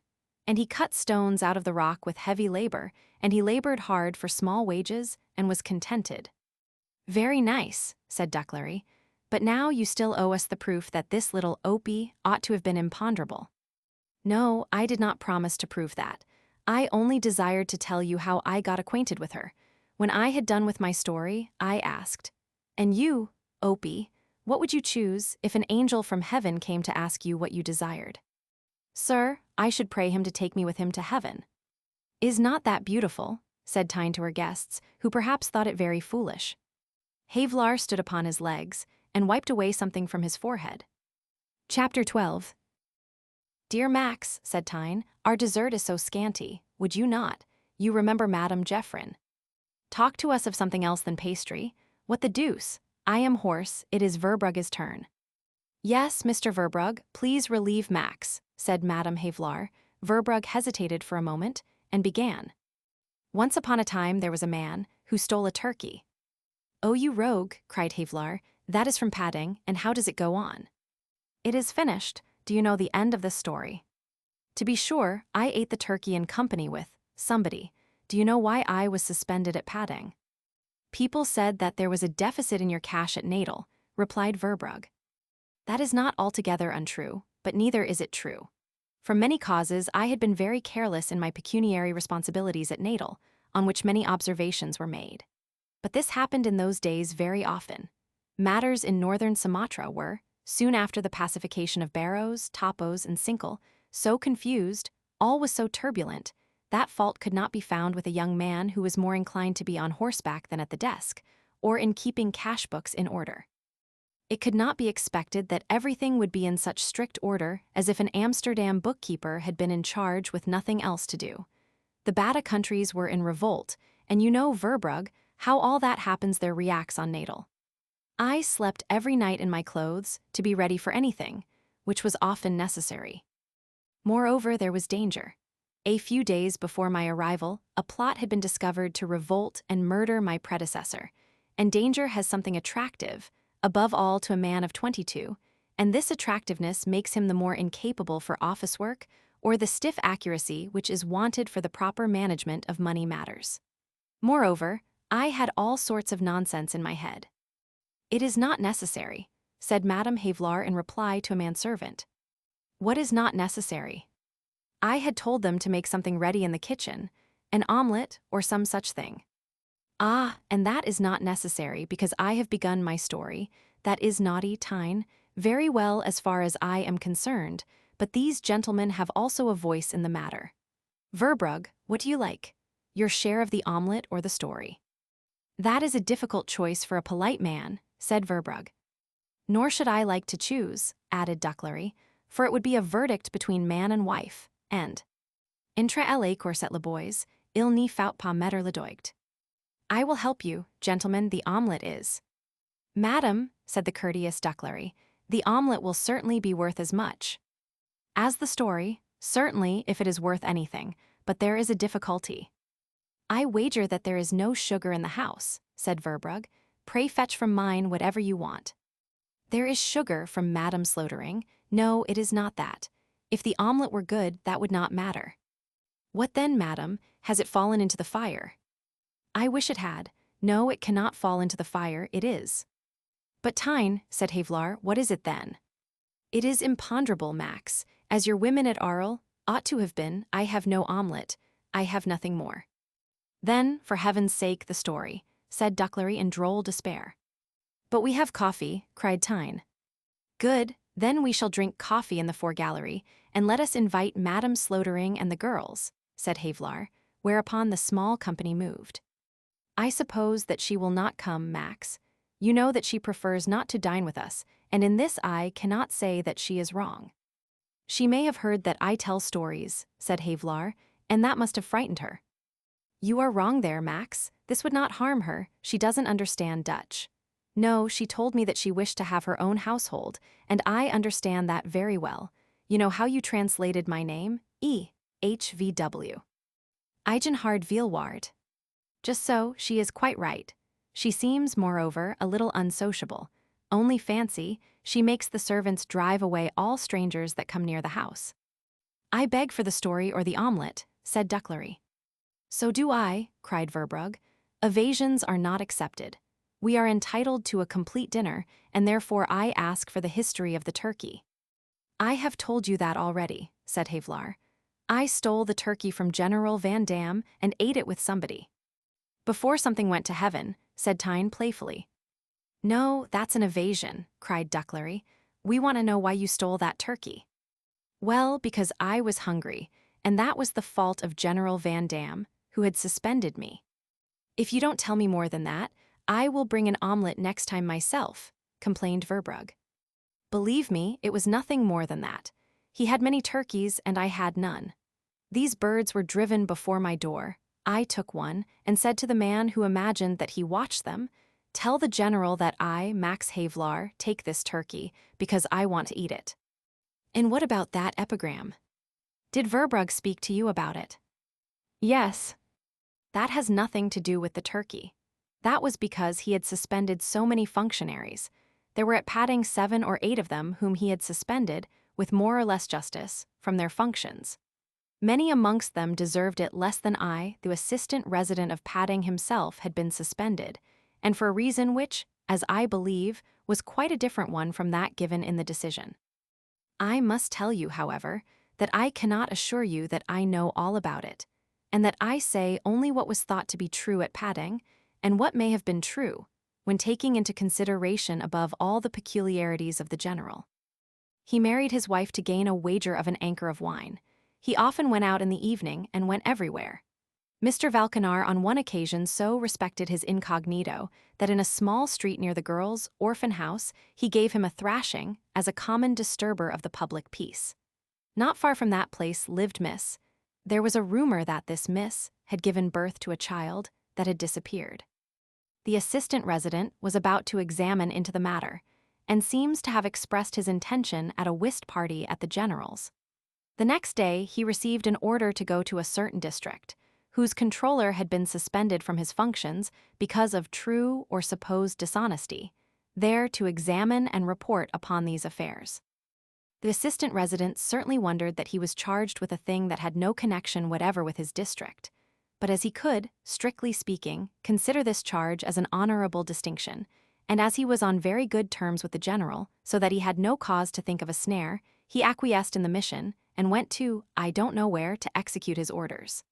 After some time, he returns and makes a report that was not unfavorable to the controller.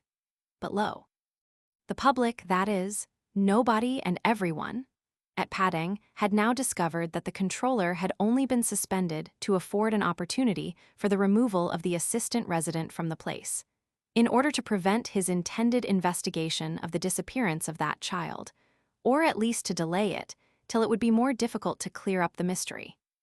I now repeat that I do not know whether that was true, but since my better acquaintance with General Van Dam, it appears to me very credible. And at Padang likewise there was nobody who did not think him capable of such a thing, considering how very bad his morals were. Most people only gave him credit for one quality, intrepidity in danger. And if I, who have seen him in danger, stuck to the opinion that he was, after all, a courageous man, that alone would induce me to withhold this story. It is true that he, in Sumatra, had caused many to be sabred down. But that ought to have been seen more closely, to form a correct estimate of his valor. And however strange it may appear, I believed that he owed his military glory in a great measure to the spirit of contradiction which animates us all more or less. One readily admits it is true that Peter or Paul is this or that, but what he is, that one must leave him, and never can you be so sure to be praised as when you have a very apparent fault. You, Verbrugge, are drunk every day. I asked Verbrugge, who is a pattern of temperance. Yes, I make you drunk every day. You forget yourself so far that Ducklary tumbles over you in the foregallery, that he will find unpleasant, but he will immediately remember to have seen something good in you, which he did not remark before. And when I come, and I find you thus horizontal, then he will put his hand on my arm and say, "Oh, believe me, he is otherwise such a good, honest, nice fellow." I say that of Verbrugge, even when he is vertical, said Ducklary. Not with the same fire and persuasion. Think of it, how often one hears people say, "Oh, if this man would be attentive to his business, he would be somebody," and then comes the story, how that he is not attentive to business, and is, therefore, nobody. I believe that I know the reason of this. Of those that are dead, we always hear good qualities which we never before perceived. This is because they are in nobody's way. All men are more or less concurrents. We should like to place everybody else completely under us and to have all things under us. Politeness, even self-interest, prevents the confession of this, for very soon nobody would believe us, even if we asserted something true. A subterfuge is sought for, and look how we do it. When you, Ducklary, say, "Lieutenant Slopkis is a good soldier, to be sure he is a good soldier," I cannot sufficiently express what a good soldier Lieutenant Slopkis is. But he is no theorist. Did you not say so, Ducklary? I never knew or saw Lieutenant Slopkis. Very well, make one, and say that of him. Well, I make him and say it. Do you know what you have now said? You have said that you, Ducklary, are thoroughly acquainted with theory. I am not a bit better. Believe me, we are wrong to be so angry with one who is very bad, for the good ones amongst us are very near the bad. Suppose we call perfection 0, and take 100 degrees to be bad, how very wrong we are then, who fluctuate between 98 and 99, to call shame on a person who stands at 101. And still I believe that many do not attain the 100th degree for want of good qualities. Courage, for instance, to be quite what one is.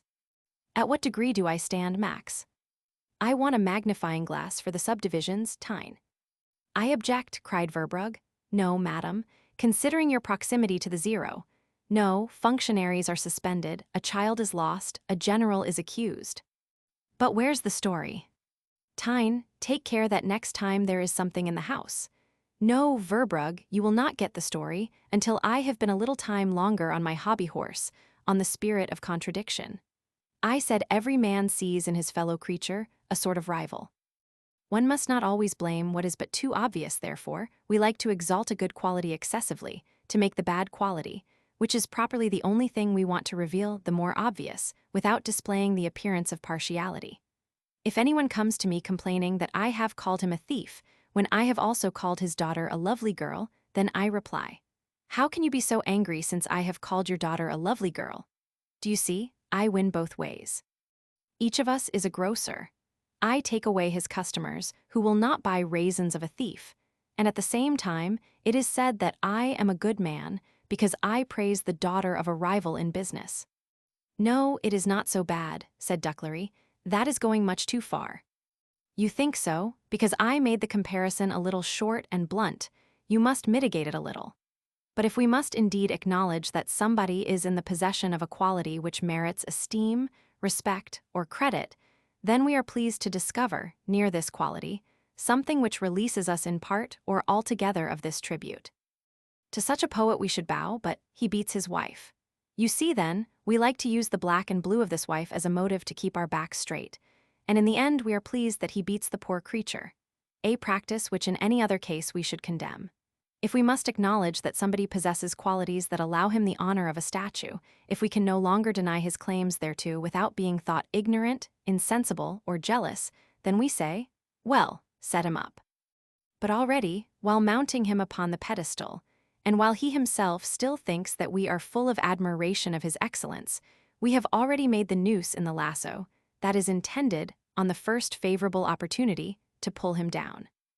The greater the changes among the occupiers of pedestals to have a turn too, and this so true that we from habit, and for exercise, like a sportsman who shoots crows which he does not bag, like to pull down even these statues, whose footpiece never can be mounted by us. If Capelman lives on sauerkraut and hard beer, he likes to say, Alexander was not great. He was intemperate. Whilst there exists for Capelman not the least chance of rivalry with Alexander in conquering the world.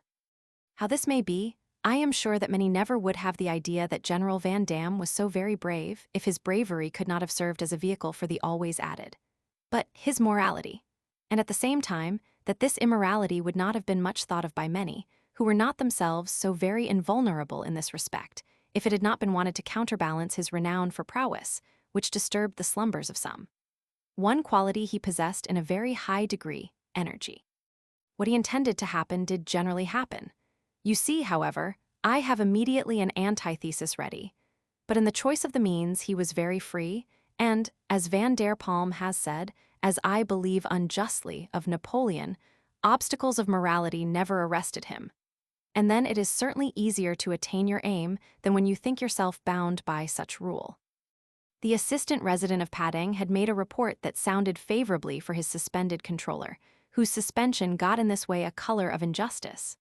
The Padang scandal continued. People always were talking about the disappearance of the child. The assistant resident was again obliged to notice the matter. But before he could clear up the mystery, he received an order whereby he was suspended by the governor of Western Sumatra because of negligence. He had, as it was said, out of friendship or pity, and while he knew better, represented the matter of the controller in a false light. I did not read the documents concerning this affair, but I know that the assistant resident was not in the least connected with this controller, which is already evident from his having been chosen to examine the matter. I know, moreover, that he was an estimable person, and the government thought so too, which appears from the annulling of the suspension after the affair had been examined elsewhere than on the west coast of Sumatra. This controller also was afterwards restored to his honor. It was their suspension which inspired me with the epigram that I caused to be put down on the general's breakfast table by somebody who was then in his service, and had been formerly in mine. Suspension on legs, the suspension that rules, old Jack the Suspender, the bogey of fools, would surely his conscience itself have suspended, were it not that it long ago finally ended. Such a thing was not proper, said Ducklary. I quite agree, but I was bound to do something. Only fancy, I had no money, received nothing, that I feared everyday starvation, which in reality I was very near. I had few or no relations at Padang, and moreover, I told the general that he was responsible if I perished from hunger, and that I should accept aid of nobody. In the interior there were persons who, on hearing what had happened, invited me to come to their homes, but the general prohibited the issue of my passport thither. Neither was I allowed to go to Java. Anywhere else I could have managed it, and perhaps there too, if people had not been so afraid of the mighty general. It appeared to be his intention to let me starve. Such a state of things lasted 9 months. And how did you live all that time? Had the general plenty of turkeys? No, I did that only once. I made verses and wrote comedies, and so on. And was that enough to buy rice at Padang? No, but I did not ask that for it. I would rather not say how I lived. Tyne pressed his hand, she knew it. "I have read a few lines which you wrote at that time on the back of a receipt," said Verbrugge. "I know what you mean. The lines give you an idea of my position. There was at that time a periodical paper, The Copyist, to which I subscribed. As it was under the protection of the government, the editor being an official under the General Secretary, the subscribers, money went into the exchequer. They offered me a receipt for 20 guilders.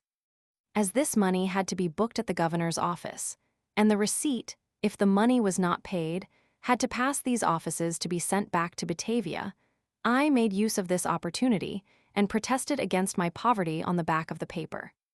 Vingt florins, quel tracer, adieu littérature, adieu capiste, adieu. Trop malheureux destin, G mours de fame, de freud, de soif, et de chagrin, vingt florins font pour moi du mois de nourriture.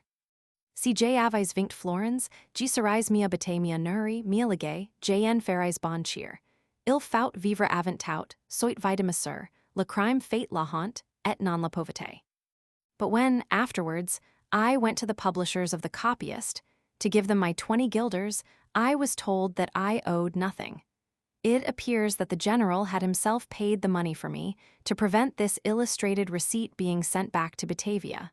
But what did he do after the taking away of that turkey? It was a theft, and after that epigram. He punished me terribly. If he had accused me as being guilty of want of respect for the governor of Western Sumatra, which could have been explained in those days with a little ingenuity, as an endeavor to undermine, to revolt, or as theft on the public road, he would have showed himself to be a right-minded man. But no, he punished me better. He ordered the man who had to watch the turkeys to choose henceforth another road, and as to my epigram, that is still worse. He said nothing and did nothing. You see, that was cruel. He did not grant me the smallest claim to be a martyr. I did not become interesting by persecution, and was not allowed to be unhappy through excess of wit. It was enough to disgust me once for all with epigrams and turkeys. So little encouragement extinguishes the flame of genius to the last spark. I never did it again. Chapter 13. "And may we now hear why you were suspended?" asked Ducklary. "Oh yes, for as I can assure you of, and even prove, the truth of all that I say on the subject, you will see that I did not act rashly. When I, in telling the story about that lost child, did not quite disregard the scandal of padding. Because you will think it very credible, as soon as I shall have made you acquainted with this general in affairs that concern myself. There were in my accounts at natal inaccuracies and omissions. You know how every inaccuracy ends in loss. Inaccuracy never increases money. It is pretended that I was short of thousands. But observe, they did not tell me that so long as I was at natal. Quite unexpectedly, I received an appointment in the Highlands of Padang. You know, Verbrugge, that in Sumatra an appointment to the Padang Highlands is considered as more profitable and more agreeable than one in the northern residency. As the governor had visited me a short time before, by and by you will know why and how, and things had happened in my house, in which I thought I had acted as a man. I accepted this appointment as a distinction, and set out from Natal for Padang. I made the passage on board a French ship, the Baobab, of Marseille, which had loaded pepper at Aachen, and of course, on arriving at Natal was in want of fresh water. As soon as I arrived at Padang, with the intention to depart from there to the interior, I wished, as in duty bound, to visit the governor.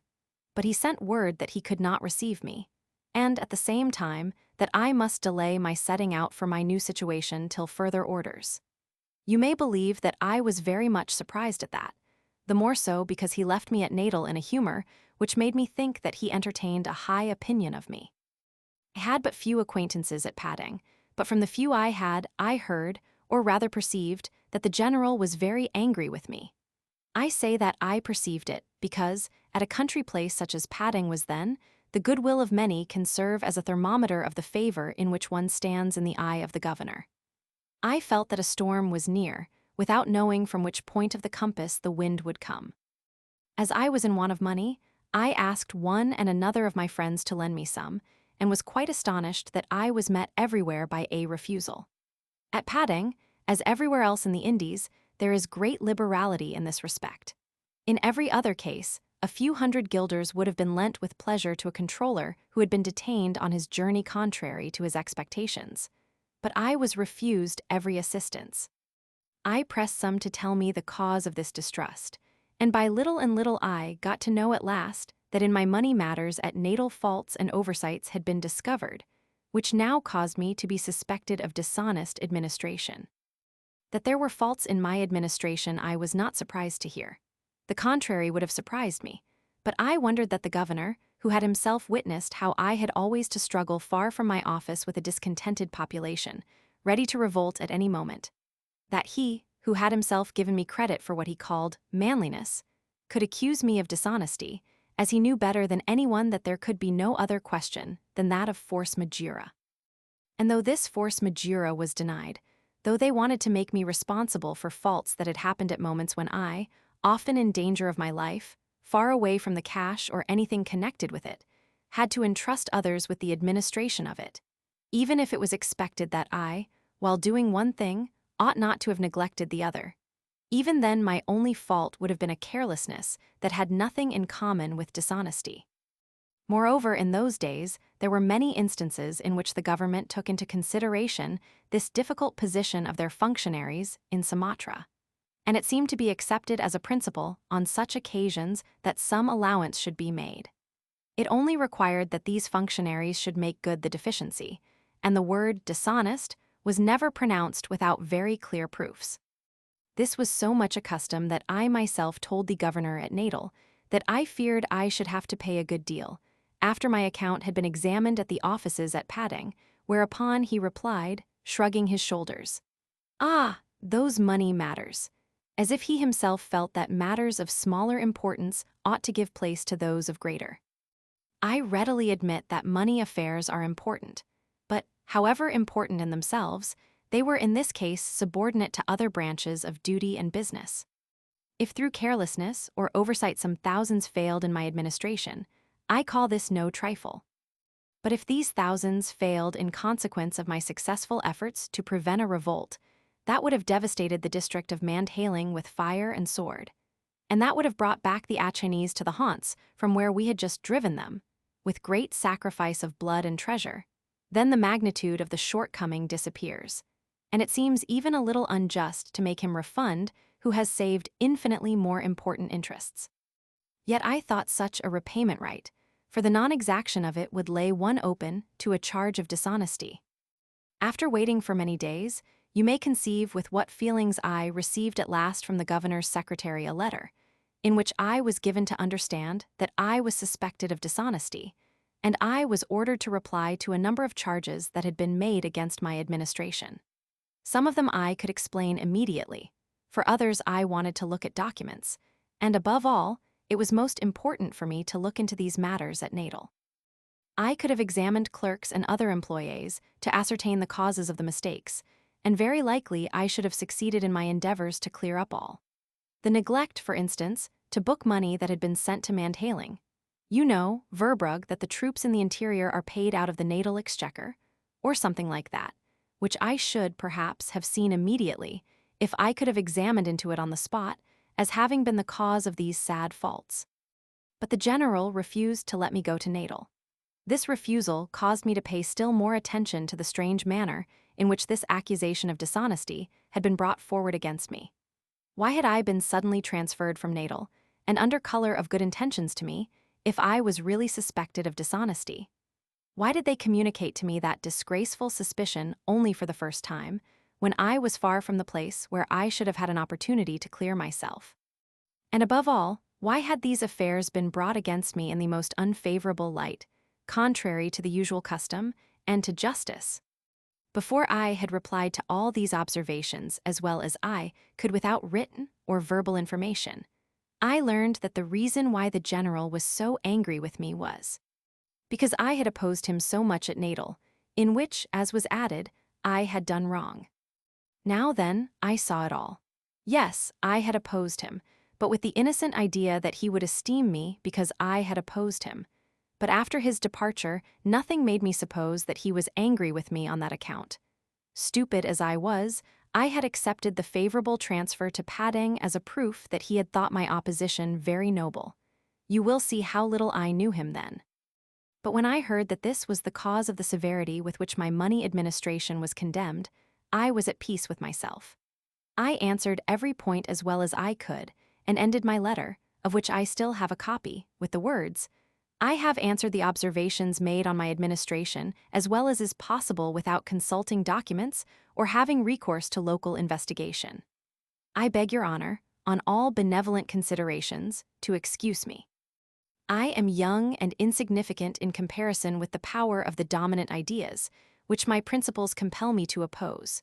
But I remain, nevertheless, proud of my moral independence, proud of my honor."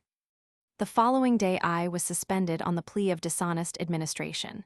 The officer of justice was ordered to fulfill my office and duty, and such was my position at Padang when scarcely 23 years of age. I contemplated the future that must bring me infamy. People advised me to appeal on the score of my youth, for I was still under age when the pretended mistake occurred. But I would not do that. Had not I thought, suffered, and I dare say labored too much already to advance the plea of youth?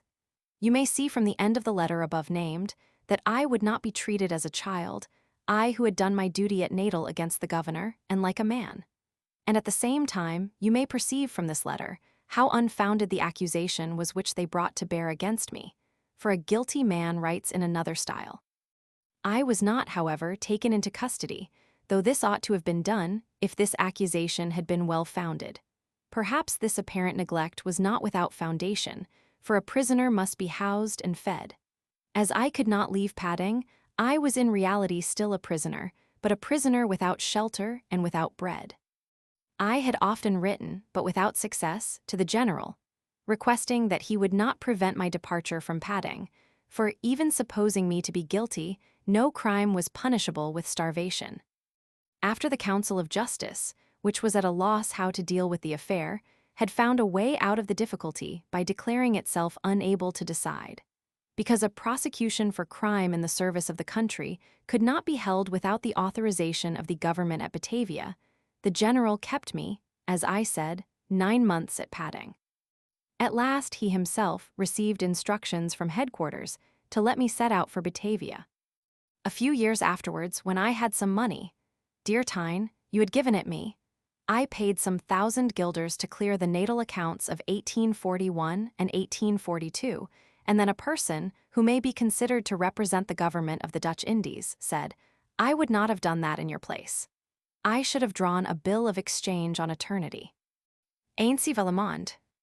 Havelaar was about to recommence the narrative, which his guests expected from him, and wherein he was to explain in what and why he had so opposed General Van Dam at Natal, when Madame Slotering appeared in her foregallery, beckoning to the policeman who sat on a bench near Havelaar's house. The policeman went over to her, and then said something to a man who had just entered the grounds, probably intending to go to the kitchen that was behind the house. Our company would probably have paid no attention to this if Madame Havelaar had not said that afternoon at dinner that Madame Slotering was so shy, and appeared to exercise a sort of control over every one that came into the grounds. We saw the man, who had been called by the policeman, go to her, and she questioned him, apparently much to his dissatisfaction. At least he retraced his steps, and was soon outside. "I am very sorry for that," said Tyne. "Perhaps it was a man selling fowls or vegetables. I have nothing yet in the house." "Then send someone after him," replied Havelaar. "You know that native ladies like to exercise power. Her husband was formerly the first man in the place, and however small an assistant resident may be as an individual, he is in his own district a petty king. She is not yet accustomed to dethronement. We must not grudge this small pleasure to the poor woman. Act as if you did not perceive it." This was not difficult for Tyne. She had no desire for power. A digression is necessary here, and I even intend to digress about digressions. It is not easy for an author to sail exactly between the two rocks of the too much or too little, and this difficulty is enhanced if one describes situations that have to remove the reader to unknown countries. There exists too nice a connection between the places and the events for us to be able to abstain entirely from describing the former. And to avoid the two rocks, already mentioned, becomes doubly difficult for him who has chosen the Indies for the scene of his narrative. For whereas the author who deals with European situations may suppose many affairs to be known, on the other hand, he whose story refers to the Indies has continually to ask himself whether the non-Indian will rightly understand this or that. If the European reader thinks of Madame Slotering as lodging with the Havelaars, as would be the case in Europe, it must appear incomprehensible that she was not present with the company that took coffee in the foregallery. I have certainly already observed that she lived in a separate house, but to understand this aright, and also events to be described, it is indeed necessary to make you acquainted with Havelaar's house and grounds. The accusation often made against the great artist who wrote Waverley, that he often abuses the patience of his readers by devoting too many pages to topography, seems to me to be unfounded, and I believe that in order to judge of the appropriateness of such descriptions, one has only to consider, was this topography required exactly to convey the impression which the author wanted to communicate to you? If so, do not be offended because he expects you to take the trouble to read what he had taken the trouble to write. But if it was not required, then throw the book aside. For the author who is empty-headed enough unnecessarily to give topography for ideas will be very seldom worth reading, even when at last his topography is at an end. But the judgment of the reader about the necessity of a deviation is often false, because he cannot know before the catastrophe what is necessary, and what not, to the systematic development of the situation. And when after the catastrophe he reads the book again, of books which one reads, but once I do not speak, and even then thinks that this or that digression could have been omitted without marring the impression of the whole, the question remains whether he would have had the same impression of the whole if the author had not conducted him thither in a more or less artificial manner, just by means of the digressions which seemed to him to be superfluous. Do you think that the death of Amy Robsart would have touched you if you had been a stranger in the halls of Kenilworth? And do you think that there is no connection through contrast, between the rich dress wherein the unworthy Leicester showed himself to her and the blackness of his soul? Do you not understand that Leicester, every one knows this who is acquainted with him from other sources than the novel only, was infinitely worse than he was painted in Kenilworth? But the great novelist, who liked better to charm by an artistic arrangement of colors than by coarseness of color, thought it beneath him to dip his brush in all the mud and all the blood that clung to the unworthy favorite of Elizabeth. He wished to point out only one spot in the mud pool, but he knew how to present such spots vividly to the eye, by means of what he put in juxtaposition in his immortal writings. He who thinks that all this juxtaposition may be rejected as superfluous quite forgets that in so doing, in order to bring about effects, one would be obliged to go over to the school which, since 1830, has flourished so long in France. Though I must say to the honor of that country, that the authors who in this respect have offended the most against good taste have been valued most in foreign countries, and not in France itself.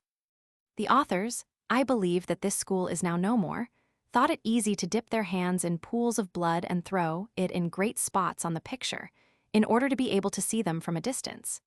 To be sure they are easier to paint, those rough lines of red and black, than the beautiful lines in the calyx of a lily. Therefore that school generally chose kings for the heroes of narratives by preference, from the time when the nations were still in their infancy. You see, the affliction of the king is represented on paper by cries of the people. His anger gives the author an opportunity to kill thousands on the field of battle. His errors give room to paint famine and plague. Such like things give work to rough pencils. If you are not touched at the sight of the corpse that lies there is room in my narrative for another man, convulsed with pain and still shrieking. Did you not weep for the mother, who sought in vain for her child? Well, I will show you another mother, who sees the quartering of her child. Did you remain unmoved at the martyrdom of that man? I increase the number 100-fold by torturing 99 at his side. Are you hardened enough not to shudder when seeing this soldier, who, in the besieged fortification, devours his left arm because of hunger? Epicure, I propose you give order. Right and left wheel form circle. Left files eat left arms of right files. March. Yes, in this manner, artificial horrors become folly, which en passant I would fain prove. And yet we would be reduced to this if we condemned too soon an author who wished to prepare you for his catastrophe without having recourse to these screaming colors. But the danger of the other extreme is still greater. You despise the efforts of coarse literature, which thinks it must take your feelings by storm with such rough weapons. But if the author falls into the other extreme, if he sins by too much deviation from the principal matter, by too much penciling, then your anger is still greater, and quite right. For then he has bored you, and that is unpardonable. If we walk together and you stray every moment from the road, and call me into the underwood only with the intention to prolong the walk, I think this disagreeable, and intend to walk alone for the future. But if you can show me there a plant which I did not know before, or in which I may see something that I overlooked, if you show me from time to time a flower, which I like to pluck and carry in my buttonhole, then I forgive your deviation from the road. Yes, I am grateful for it. And even without flower or plant, when you call me aside to show me through the trees the path that we shall walk upon by and by, but which now is still far from us in the depth, and which winds itself as a scarcely perceptible line through the field there below, then likewise I do not take this deviation amiss. For when at last we have arrived thus far, I shall know how our road has wound. Through the mountain, how it is that the sun, that was a few minutes ago there, is now on our left. Why that hill is now behind us, whose summit was just now before us. Then through that deviation you have made it easy for me to comprehend my walk, and to comprehend is to enjoy. Reader, I have often in my narrative left you on the broad way, though it has cost me much not to take you with me into the underwood. I was afraid that the walk would weary you, as I did not know if you would be pleased with the flowers and plants which I would show you. But as I believe that you will afterwards be pleased to have seen the path we shall walk upon presently, I am obliged to tell you something about Havelaar's house. You would be very wrong to form your ideas of a house in the Indies according to European notions, and to think of a heap of stones, small rooms piled upon large rooms, with the street before it, neighbors right and left, whose household gods lean against yours, and a little garden with 3 gooseberry bushes behind. With a few exceptions, the houses in the Indies have but one story. The European reader will think this very strange, for it is a peculiarity of civilization, or what passes for it, to consider strange all that is natural. The Indian houses are quite different from ours, but they are not strange. Our houses are strange. He who was the first to allow himself the luxury of not sleeping in the same room with his cows, put the second room of his house not upon, but next to the first, for to build them all on the ground is both more simple and more comfortable. Our high houses owe their origin to want of space. We seek high in the air what we miss on the ground, and so every maidservant, who in the evening shuts the window of her bedroom under the eaves, is a protest against this crowding, even when she is thinking, what I can readily believe, of something else. In those countries also where civilization and overcrowding of the population have not yet pushed mankind high up, because of the pressure below, the houses are of one story, and Havelaar did not belong to the few exceptions to this rule. On entering, but no, I will give a proof that I abandon all claims to the picturesque. Given, an oblong, divided into 21 parts, 3 in breadth, 7 in depth. You give each of these partitions a number, beginning with the upper corner on the left-hand side, from there to the right, so that 4 comes under 1, and so on. 11, 12, 14, 15, 17, 18, 21, 21. The first 3 numbers together form the foregallery, which is often open on 3 sides, and whose roof is supported in the front by pillars. From there, one enters by 2 folding doors, the inner gallery which is represented by the 3 following numbers. The partitions 7, 9, 10, 12, 13, 15, 16, and 18 are rooms, most of them being connected by doors with each other. The 3 last numbers form the open gallery behind, and what I have not mentioned is a sort of closed inner gallery or passage. I am very proud of this description. I do not know what expression is used in Holland to give the idea conveyed in the Indies by the word estate.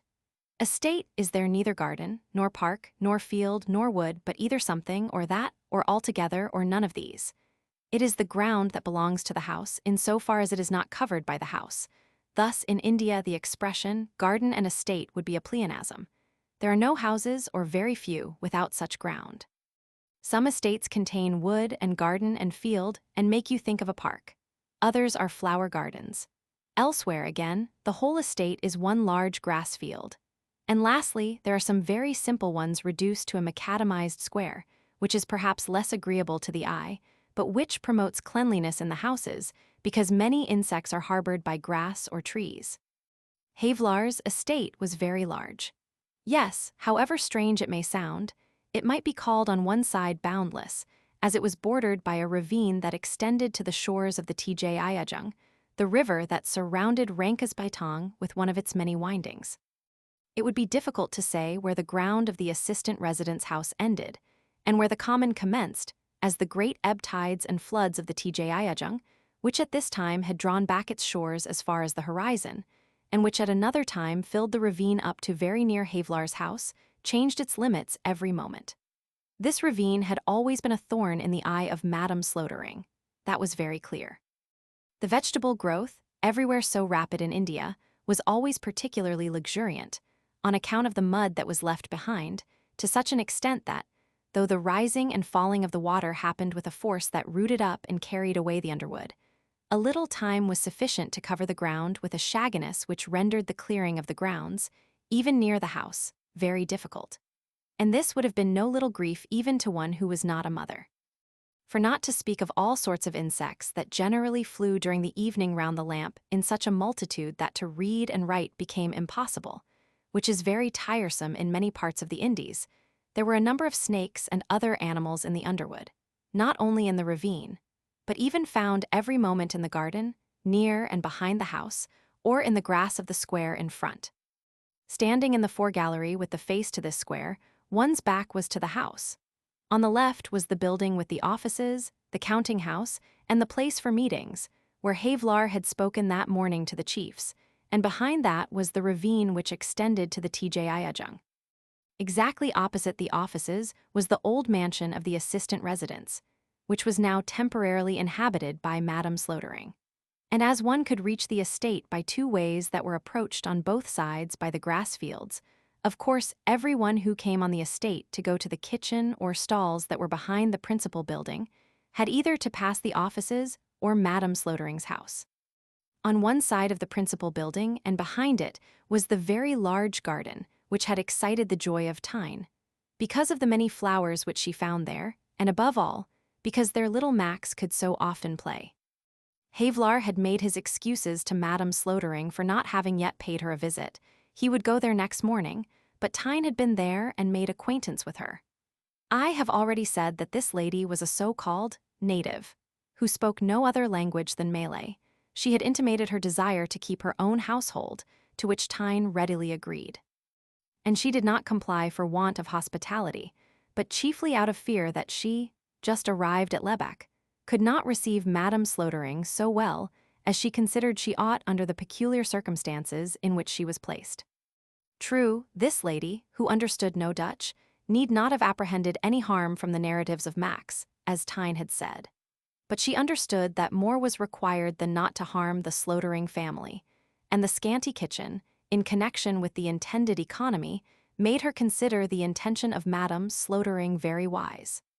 It is also doubtful whether, had the circumstances been otherwise, the intercourse with a person who spoke only one language, wherein nothing is printed that civilizes the mind, would have conduced to mutual pleasure. Tyne would have kept her company as much as possible, and would have spoken much with her about the kitchen and puddings, but this would always have been a sacrifice, and it was therefore thought much better that matters had been arranged through Madame Slotering's voluntary retirement in such a manner as left everyone in perfect liberty.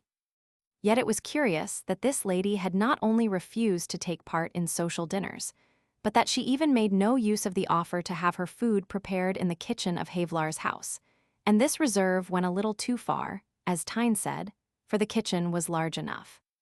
Chapter 14. You know, began Havelaar, that the Dutch possessions on the west coast of Sumatra are bounded on the north by independent districts, of which Achin is the most important.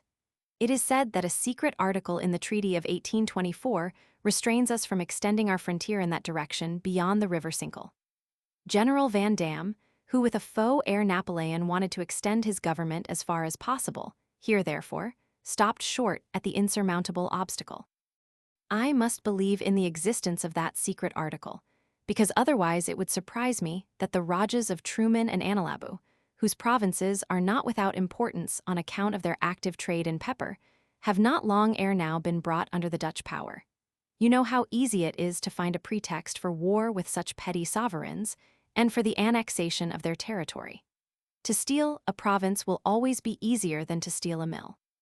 I believe that General Van Dam would even have taken a mill, if he had pleased, and do not understand, therefore, how he could have abstained from those provinces in the north if there had not existed more substantial reasons for so doing than right and justice.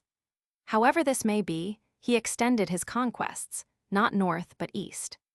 The provinces Mandhaling and Ankola.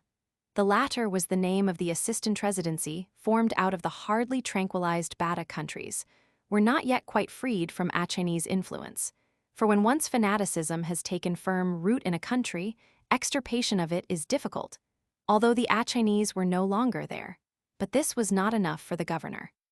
He extended his power to the east coast, and Dutch functionaries and Dutch garrisons were sent to Bila and Pertibia, which places were, as you know, afterwards evacuated, when at last a government commissioner came to Sumatra, who thought this extension purposeless, and therefore disapproved of it, above all because it was contrary to the principles of economy, on which the mother country so much insisted.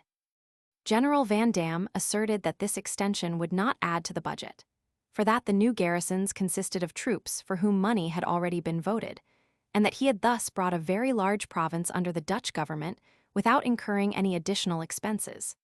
And as for diminishing the garrisons of other places, above all in Mandhaling, he believed that he could place sufficient confidence in the fidelity and alliance of Jang di Pertuan, the most influential chief in the Bata district.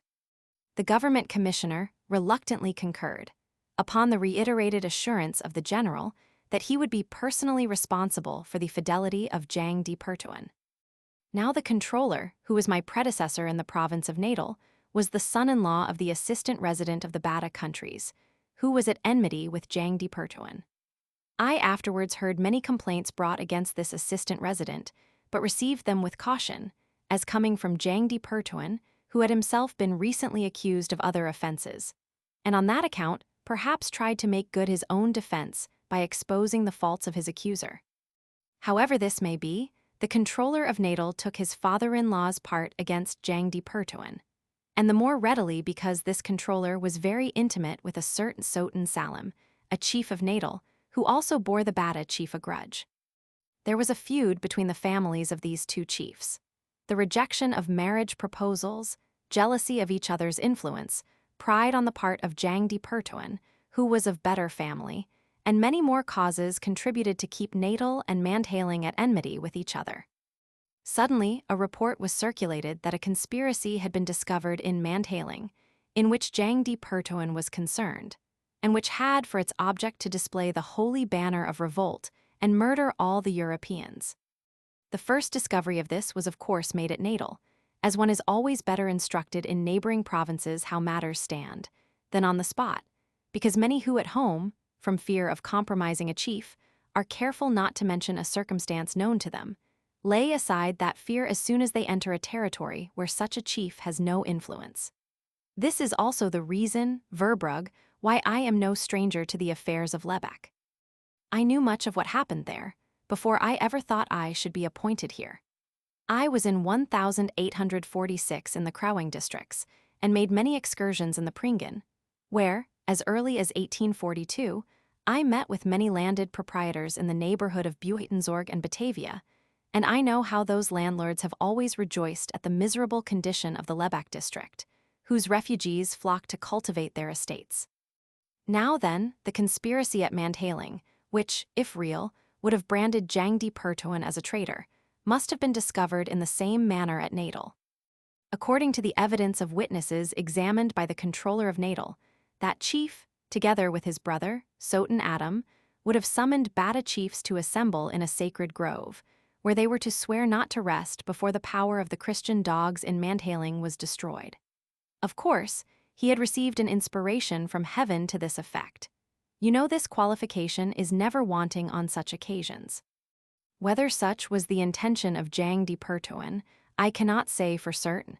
I read the evidence, but you will see why implicit reliance was not to be placed on it. It is certain that he, with his Islam fanaticism, was quite capable of such a project. He, with the whole population of Bata, had recently been converted by the Pateries to the true faith, and new converts are generally fanatical. The consequences of this true or supposed discovery was that Jang di Pertuan was apprehended and conveyed to Natal, where the controller shut him up in the fortress and sent him by sea, on the first opportunity, to the governor of the west coast of Sumatra at Padang, to whom were submitted the documents, in which the heavy accusations had been set forth that justified the severity of the measures already taken. Jang di Pertuan had thus left Mandhaling as a prisoner. At Natal, he was kept in confinement on board the man-o-war that had transported him thither. He expected, therefore, innocent or not, because he had been accused in legal form of high treason, to arrive at Padang as a prisoner, and he must certainly have been astonished to learn, on landing, not only that he was free, but that the general, whose carriage awaited him on shore, would consider it as an honor to receive him into his house and lodge him. Certainly never was a person accused of high treason more agreeably surprised. A short time afterwards, the assistant resident of Mandhaling was suspended from his office because of all sorts of deficiencies, about which I do not care to express an opinion. Now Jang di Pertuan, who, after having been for some time at Padang in the general's house, and treated by him with the utmost distinction, returned through Natal to Mandhaling, not with the self-esteem of one found innocent, but with the arrogance of a person who stands so high that he needs no declaration of innocence. Indeed, the matter had not been examined, and, suppose that the accusations brought against him were thought to be false, why, this very suspicion ought to have required an examination to punish the false witnesses and those who had induced them to tell such falsehoods. It appears that the general found reasons why this examination should not take place. The accusation against Jang di Pertuan was considered as non-avenue, and I am sure that the documents relating to the matter have never been submitted to the eyes of the government of Batavia. A few days after the return of Jang di Pertuan, I arrived at Natal to take in hand the government of that district. My predecessor told me, of course, what had just happened in Mandhaling, and gave me the necessary information as to the political condition of that province in relation to my department. It could not be taken amiss that he complained much of the, in his eyes, unjust treatment which his father-in-law had had to undergo, and of the incomprehensible protection which Jang di Pertuan appeared to receive from the general. Neither he nor I was acquainted at that time with the fact that the sending of Jang di Pertuan to Batavia was a blow aimed at the general's face, and that he had good reasons, whatever they might be, to guarantee that chief against a charge of high treason. This was of so much the more importance to the general, because the government commissioner, mentioned above, had become in the meanwhile governor-general, and probably would have recalled him from his government, from displeasure at the unfounded confidence in Jang di Pertuan, and the obstinacy founded upon that, with which the general had opposed the evacuation of the east coast. But, said my predecessor, whatever may move the general to admit all the accusations against my father-in-law, and yet not to think worth an examination the much heavier accusations against Jang di Pertuan. This matter is not yet ended, and if at Padang, as I suppose, the sworn evidence has been destroyed, I have here something else that cannot be destroyed. And he showed me a sentence of the Court of Justice at Natal, of which he was president, containing the condemnation of a certain Si Pamaga to the penalty of flogging, branding, and, I believe, 20 years hard labor, for attempting to murder the Toanko, an Indian functionary of Natal. Read the process verbal of the session, said my predecessor, and then you may judge whether my father-in-law will be believed at Batavia when he there accuses Jang di Pertuan of high treason. I read the documents. According to declarations of witnesses and the confession of the defendant, he had been bribed by Si Pamaga to murder at Natal the Toanko, his guardian Sotin, and the governing controller. In order to execute this design, he had gone to the house of the Toanko, and had there commenced a conversation about a sewa with the servants who sat on the staircase of the inner gallery, intending thereby to prolong his stay till he perceived the Toanko, who actually made his appearance very soon, surrounded by a number of relations and servants. Pamaga had fallen upon the Toanko with his sewa, but from unknown circumstances had not been able to execute his criminal design. The Toanko, much frightened, jumped out of the window, and Pamaga fled.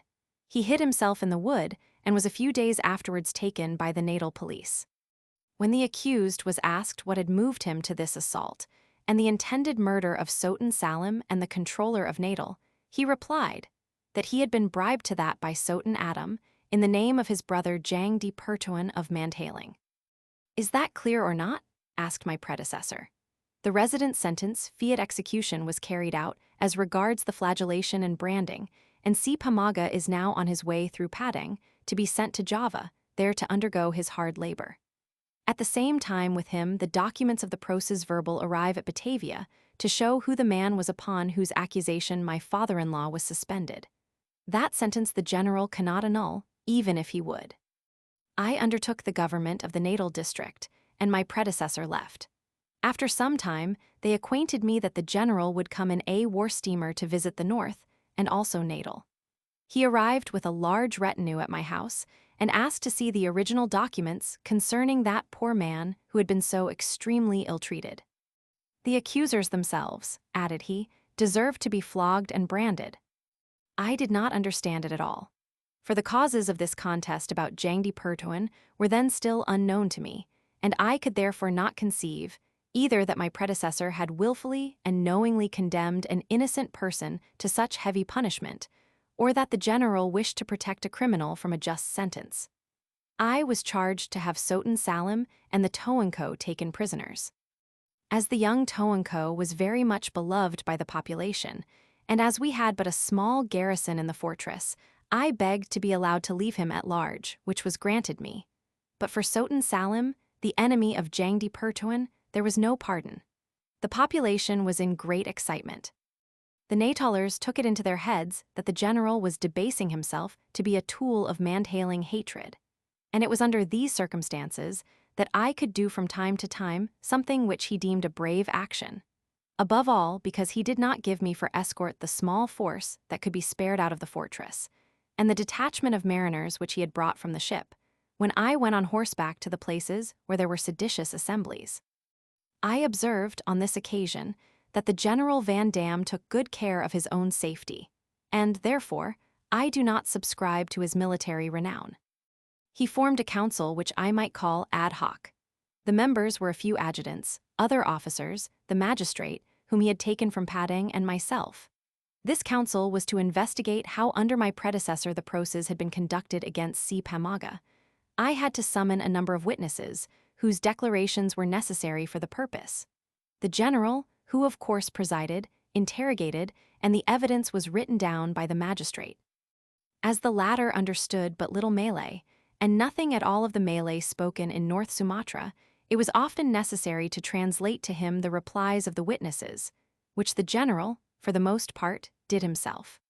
From the sessions of this council resulted documents that show very clearly that Si Pamaga never had the intention to murder any person whatever, that he had never seen or known Sultan Adam or Jang di Pertuan, that he had not assaulted the Toanko of Natal, who did not jump out of the window, and so on. Further, that the sentence against the unhappy Si Pamaga had been pronounced under the pressure of the president, my predecessor, and of Sultan Salim, a member of the council, the persons who had invented the pretended crime of Si Pamaga, to give to the suspended assistant resident of Mandhaling a weapon for his defense, and to give vent to their hatred against Jang di Pertuan. The mode of investigation by the general reminded one of a certain whist party of one of the sultans of Morocco, who said to his partner, "Play hearts, or I will cut your throat." The translations also, as he caused the officer of justice to write them down, left much to be desired. Whether my predecessor and Sultan Salim had exercised pressure on the Court of Justice to declare Si Pamaga guilty, I do not know. But this I know, that General Van Dam did exercise pressure on the evidence assigned to prove his innocence. Without as yet knowing the tendency of these proceedings, I opposed them, and went so far that I was obliged to refuse to sign some documents, and in this it was I so offended the general. You understand now the drift of the words, with which I ended the reply to the observations that had been made on my pecuniary administration, and in which I begged to be excused on all benevolent considerations. "It was very brave for one of your years," said Duclary. I thought it a matter of course, but it is certain that General Van Dam was not accustomed to anything of the kind. I have suffered much from the consequences of this affair. Oh no, Verbrugge, I see what you mean to say, I never regretted it.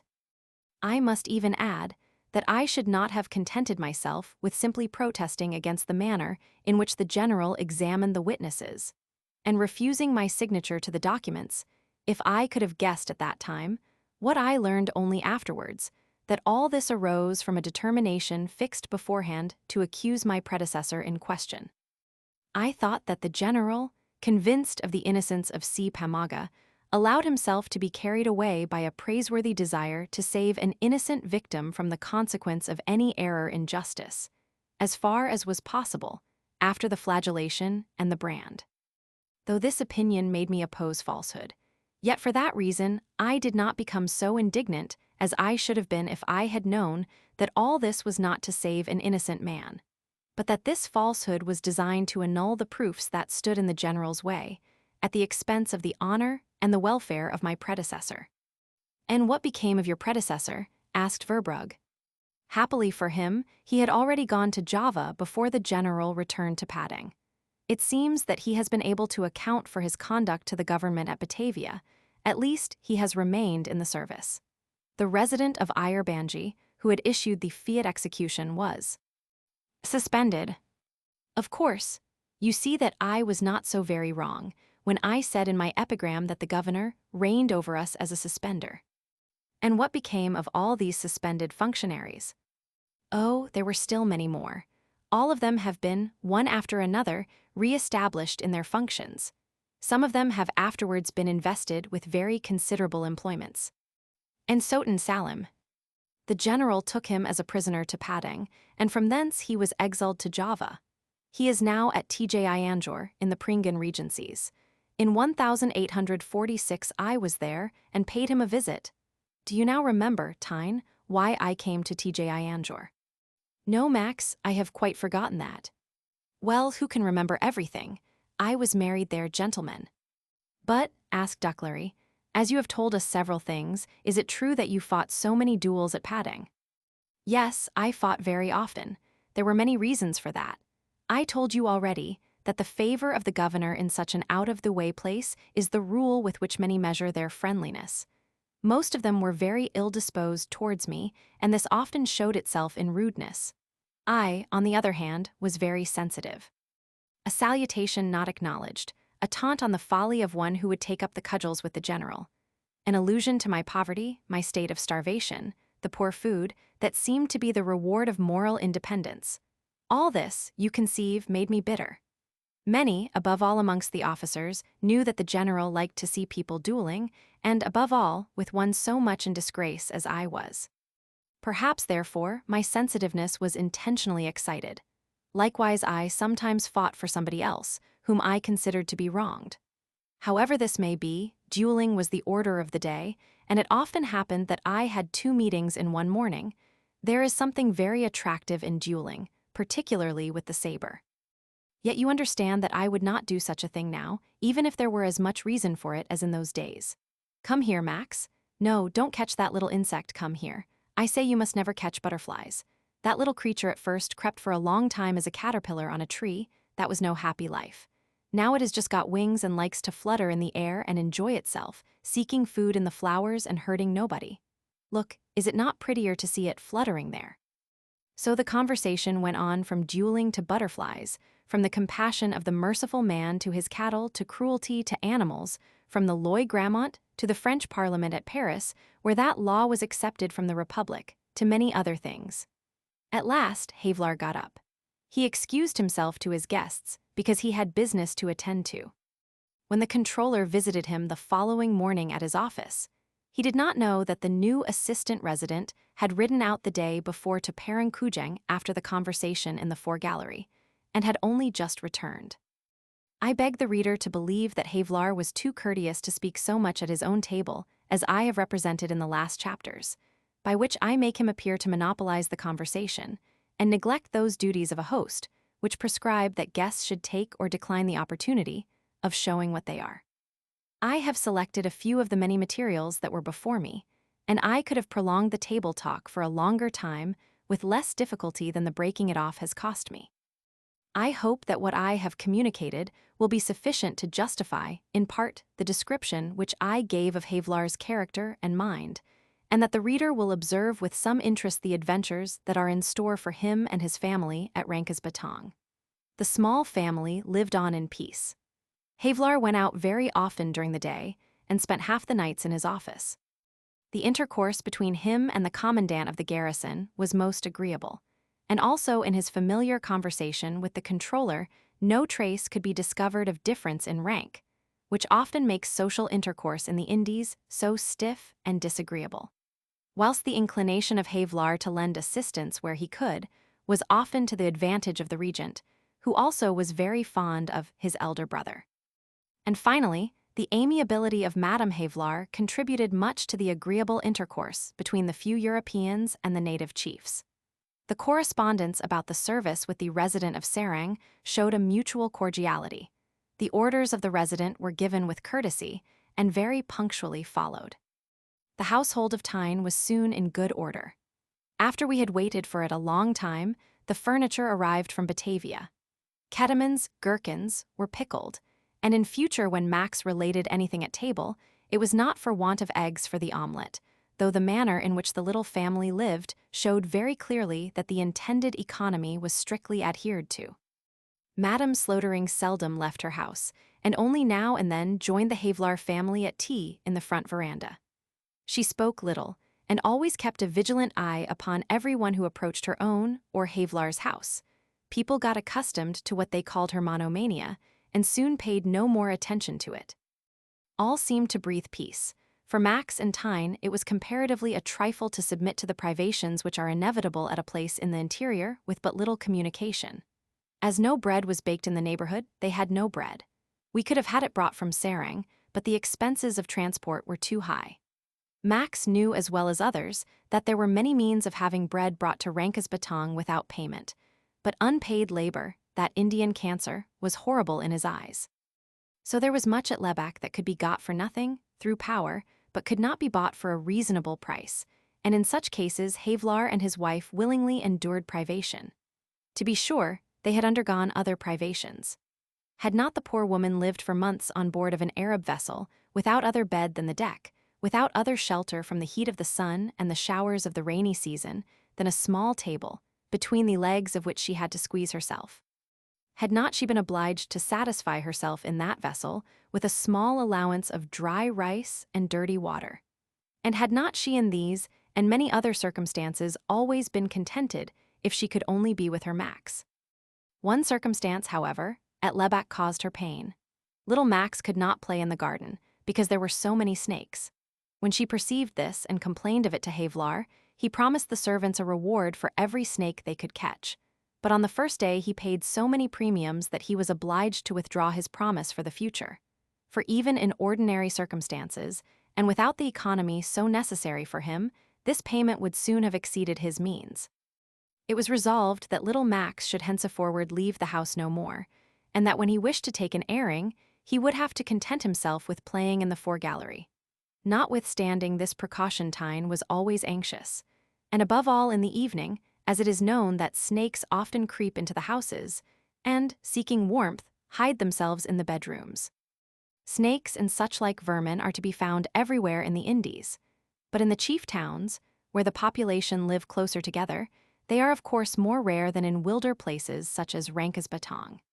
If Havelaar could have decided to have his estate cleared of weeds as far as the border of the ravine, the snakes would still from time to time have showed themselves in the garden, but not in such large numbers as was now the case.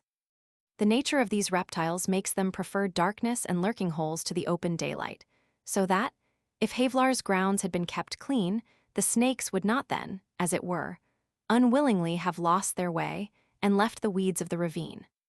But Havelaar's grounds were not cleared, and I wish to explain the reason of it, as it gives another opportunity of a view of the abuses that reign almost everywhere in the Dutch Indian possessions. The houses of the persons entrusted with power in the interior are built on common lands, if one may speak of such as existing in a country where the government appropriates all. Enough, these grounds do not belong to the official inhabitant, for he would take care not to buy or to hire grounds the maintenance of which was too much for him. Now, when the grounds of the house assigned to him are too large to be maintained in good order, they degenerate in a few weeks, so luxuriant is the growth of plants, into a wilderness. And yet, such grounds are seldom if ever to be seen in a bad condition. Yes, the traveler is often astonished at the beautiful park that surrounds a resident's house. No functionary in the interior has a sufficient income to get this labor done for fair wages, and as a respectable appearance of the administrator's house is necessary, in order that the population, attaching so much importance to externals, may find nothing in it to excite contempt, the question is, how has this result been obtained? In most places, the administrators have at their disposal persons condemned elsewhere, but not, however, kept at Bantam on account of political reasons.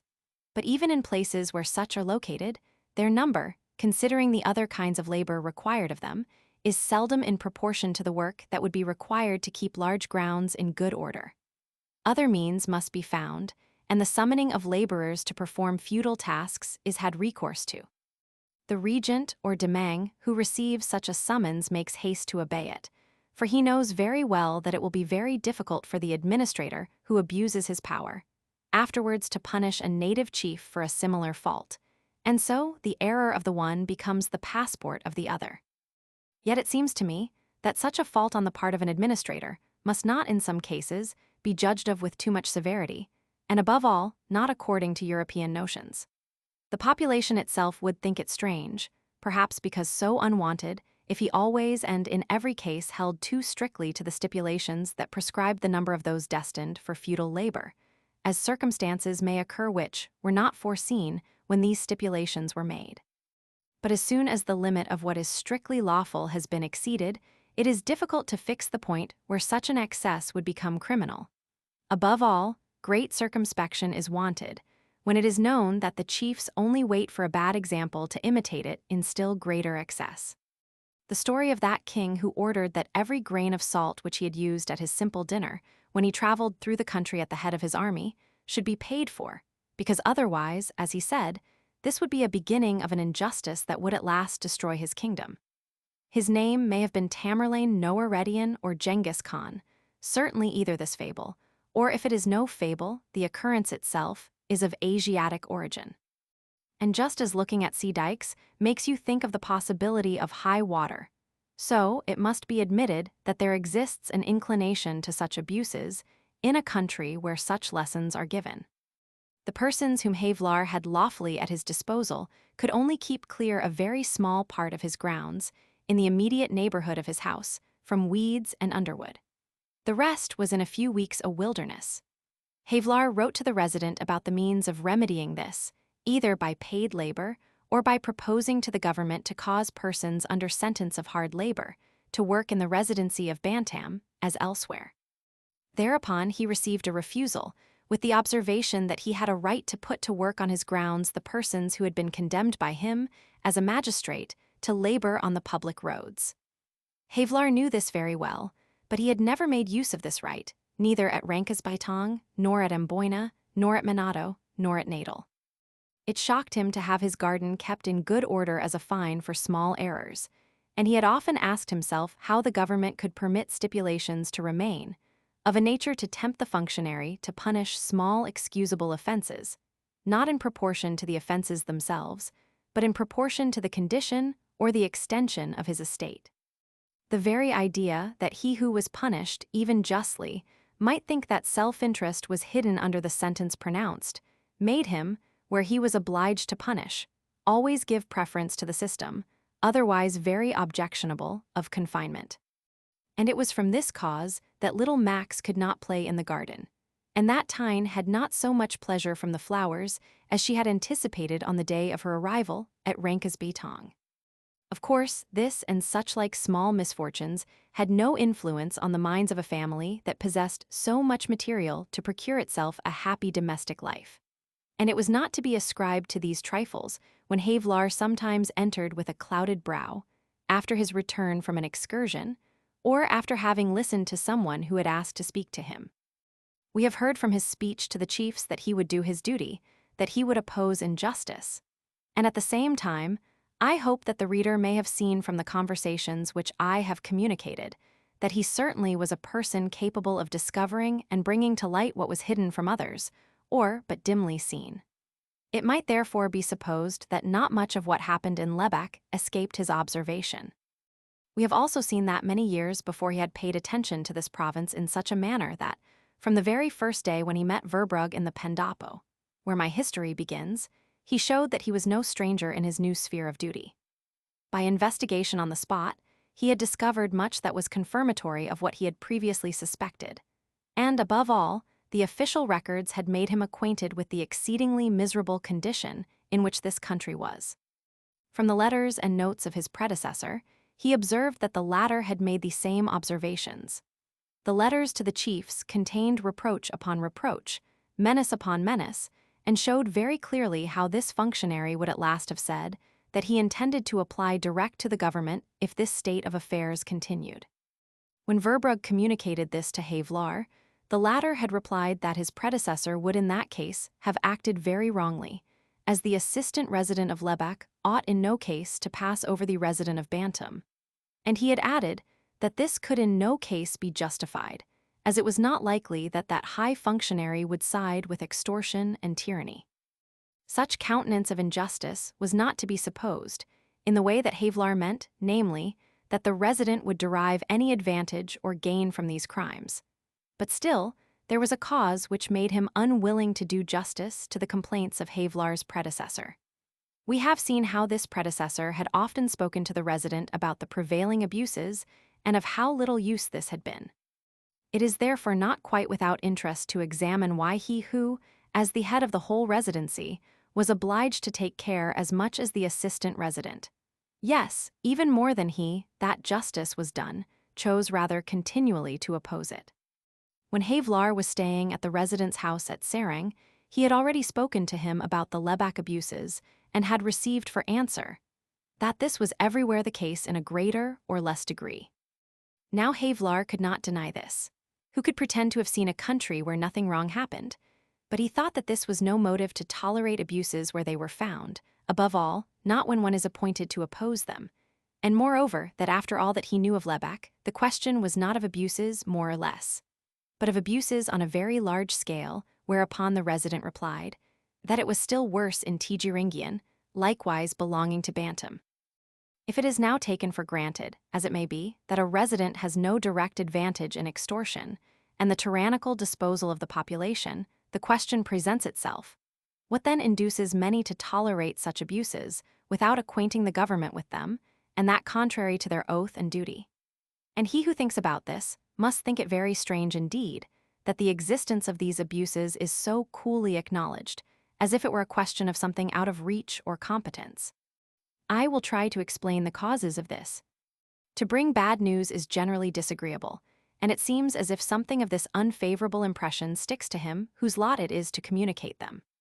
Now, when this alone is a reason with some for denying, while they know better the existence of something unfavorable, how much more this becomes the case, if one runs the risk not only of falling into the disgrace, which seems to be the fate of the bringer of bad tidings, but at the same time of being regarded as the cause of them.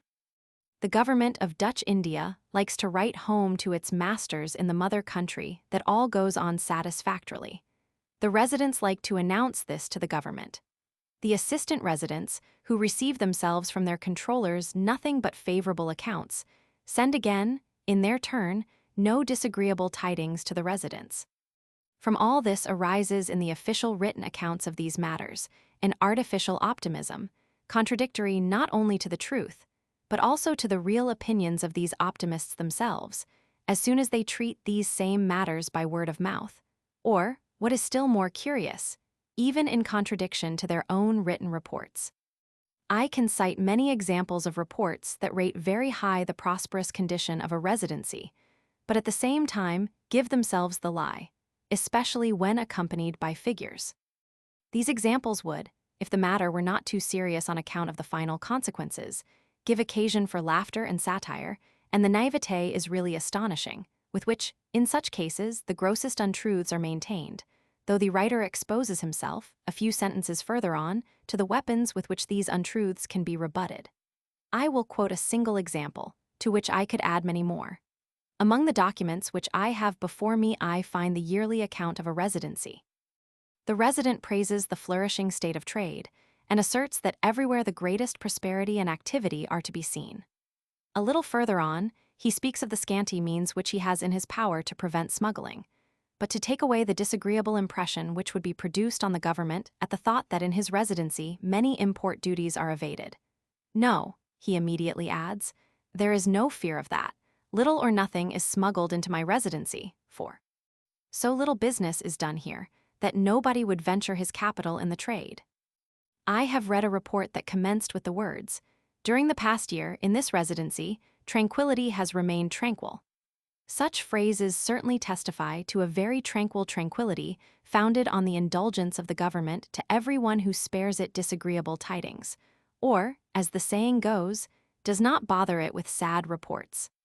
Where the population does not increase, it is ascribed to inexactness in the census of former years. Where the taxes do not rise, this circumstance must be attributed to the necessity for a low taxation in order to encourage agriculture, which will eventually, that is to say, when the writer of the report shall have retired from office, be sure to produce inestimable treasures. Where disturbances have taken place, that could not be concealed, they were occasioned by a few malefactors, and need be no more feared for the future, as there exists a general contentment. Where poverty or famine has thinned the population, this was the consequence of scarcity, drought, rain, or something else, never of misgovernment. The memorandum of Havelaar's predecessor, wherein he ascribed the emigration of the people from the district of Parangkujang to excessive abuses, lies before me. This notice was unofficial and contained matters about which this functionary had to speak to the resident of Bantam. But in vain Havelaar sought in the archives for a proof that his predecessor had described plainly what he meant by its true name in a public official missive. In short, the official reports of the functionaries to the government, and likewise the reports founded thereupon which are sent to the government in the mother country, are for the greater and more important part untrue. I know that this accusation is serious, yet I maintain it and feel myself capable of proving it. Whosoever is angry because of this undisguised utterance of my opinion, let him consider how many millions of money, how many human lives might have been spared to England, if the eyes of the nation had been opened in time to the true condition of affairs in British India. Let him consider what a large debt of gratitude would have been due to the man that had had the courage to be the job's comforter before it was too late to repair the wrong without bloodshed. I said that I could prove the charge. I will show, where it is necessary, that famine often reigned in regions that had been held up as models of prosperity, and where it was said that the population was tranquil and contented, I assert that it was often on the verge of a furious outbreak. It is not my intention to give these proofs in this book, yet I trust that it will not be laid aside without the readers believing that these proofs exist. For the present I confine myself to another and unique example of the ridiculous optimism of which I have spoken, an example that will be understood by everyone, whether acquainted or not with Indian affairs. Every resident sends in a monthly statement of the rice that has been imported into his province or exported elsewhere. These statements show how much of this rice is exported or imported. On comparing the quantity of rice which, according to the returns, is transported from residencies in Java to residencies in Java, we shall see that this quantity amounts to many thousand more picols, Javanese weight, than the rice that, according to the same returns, is imported into residencies in Java from residencies in Java. I will not speak now of what may be thought of the intelligence of the government that receives and publishes such returns, and will only show the reader the tendency of this cheat. The reward per cent. To European and native functionaries for products that must be sold in Europe had caused such a neglect of the rice culture that in some parts a famine has reigned that could not be juggled away from before the eyes of the nation. I have already said that orders were then given not to let things go so far as that again. To the many results of these orders belonged the statements referred to of the quantity of exported and imported rice, that the government might be able to keep an eye on the ebb and flow of that produce. Exportation from a residency represents prosperity, importation scarcity. On comparing and examining these statements, it appears from them that the rice is everywhere so abundant that all the residencies together export more rice than is imported into all the residencies together, I repeat that the tables alluded to only refer to rice grown on the island.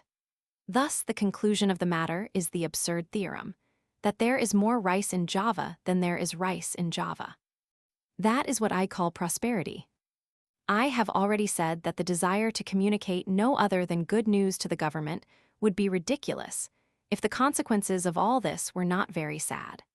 What amendment is to be hoped for much that is wrong if there exists a preconcerted intention to bend and distort all in the reports to the government? What, for instance, is to be expected of a population that, from its nature mild and submissive, has complained, year after year, of tyranny, when it sees the departure of one resident after another, on furlough or on half-pay, or called to another office, without anything ever being done towards the redress of the grievances under which it bows? Will not the bent bow rebound? Will not the long-suppressed discontent, suppressed in order to be able to deny it, be turned at last into fury, despair, frenzy? Cannot you see the jackery at the end of all this? And where will the functionaries then be that succeeded each other for years, without ever having had the idea that there existed anything higher than the favor of the government, anything higher than the satisfaction of the Governor-General? Where will they be then, those insipid report-writers, that blindfold the eyes of the government by their untruths? Shall those who before lacked the courage to put a manly word on paper fly to arms and preserve for Holland the Dutch possessions? Will they give back to Holland the treasures that will be required to stamp out revolt, to prevent revolution?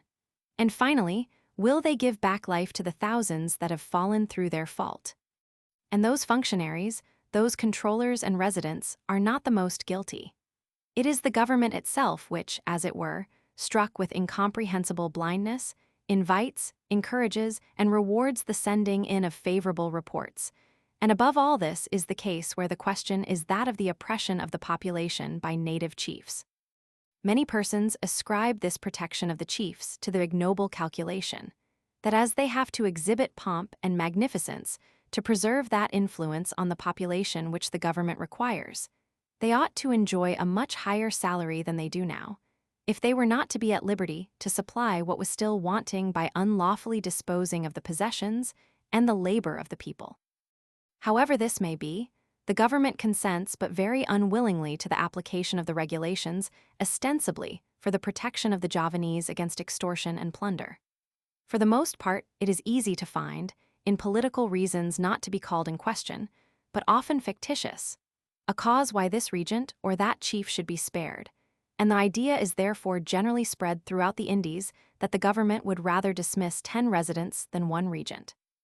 These pretended political reasons, if they are founded on anything, are generally supported by false reports, because it is the interest of every resident to extol the influence of his regents on the population, so that, if afterwards there arose a question of excessive indulgence towards the chiefs, he might shelter himself behind them.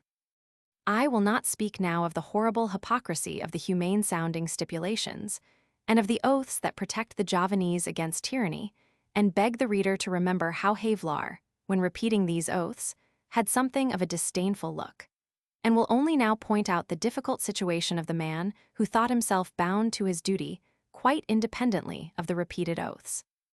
And for him this difficulty was greater still than it would have been for many others, because his heart was soft, and in contrast with his mind, which, the reader may have perceived by this time, was quite the opposite. So he had not only to contend with the fear of man and the cares of office or advancement, but also with the duties which he had to fulfill as a husband and a father. He had to conquer an enemy in his own heart. He could not see suffering without suffering himself, and it would lead me too far if I quoted examples of how he always took, even where he was injured and offended, the part of an adversary against himself. He had told Duclary and Verbrugge how in his youth he had found something attractive in dueling with the saber, which was true. But he did not add how he, after having wounded his adversary, generally wept and cherished his late enemy as a loved sister, till he was quite recovered. I could relate how he, at Natal, had spoken in a friendly manner to the man condemned to hard labor who had shot at him, how he caused him to be fed, and gave him more liberty than others, because he thought he had discovered that the exasperation of this condemned man was the consequence of a too severe sentence pronounced elsewhere. Generally, the mildness of his disposition was either denied or thought ridiculous. Denied by those who confounded his heart with his mind, thought ridiculous by those who could not understand how an intelligent man gave himself pains to save a fly that had stuck fast in a spider's web. Denied again by everyone, except Tyne, who afterwards heard him scoff at those stupid animals, and at stupid nature that created such animals. But there was still another means of pulling him down from the pedestal whereupon his acquaintances, Nolans Volans, were compelled to place him. Yes, he is witty, but there is inconsiderateness in his wit. He is intelligent, but he makes no good use of his intelligence. Yes, he is good-natured, but he plays the coquette with it. For his mind and his intelligence I do not stand up. But his heart, poor insects, which he saved when he was quite alone, will you defend his heart against the accusation of coquetry? But you fled away and did not care about Havelaar. You, that could not know that he would once need your testimony. Was it coquetry of Havelaar? When at Natal he jumped into the estuary after a dog, the animal's name was Sappho, because he feared that the young creature could not swim well enough to escape the sharks that are so numerous there. I find such a coquetting with good nature more difficult to believe than good nature itself. I call you to witness that have known Havelaar, if you are not stiffened by the cold of winter, and dead or dried up and withered by the heat yonder, under the equator. I summon you to testify of his heart, all of you who have known him. Now, above all, I summon you with confidence, because you need no more seek for the spot where the cord must be hooked in to pull him down ever so little. Yet, however inopportunely it may appear, I will here insert a few lines from his pen, which will, perhaps, make such witnesses superfluous. Max was once far from wife and child. He had to leave her behind in the Indies and was in Germany. With the quickness which I ascribe to him, but which I won't defend if attacked, he mastered the language of the country where he had been for a few months. Here are the lines which picture his love for his household. Mijn kind, de schlagt die nunt stund, hoor der nachtwind sasselt, die luft word koel, zu koel für dich vielleicht, den sternchen glut. Du hast den ganzen Tag so wild gespielt du bist wolmüd, kom, den ticker heret. Ach Mutter, lass mich noch ein Augenblick, is ist so sanft zu ruhen heirer, dort, da drin auf meiner Matschlaf, ich gleich, weiss nicht einmal was ich trom. Heirer kann ich doch gleich dir sagen was ich trom, fragen was mein Traum bedutet, hor was war des. Swar ein Klapper der de viel. Thut des dem Klapper way. Ich glaub nicht, man sagt die Frucht der Stein hat kein Jeffel. Doch ein Blum fühlt die auch nicht. Nien man sagt sei fool nicht. Warum den Mutter, als gestern ich die Pukal ampat brack haste du gesagt, is thut der Blum way.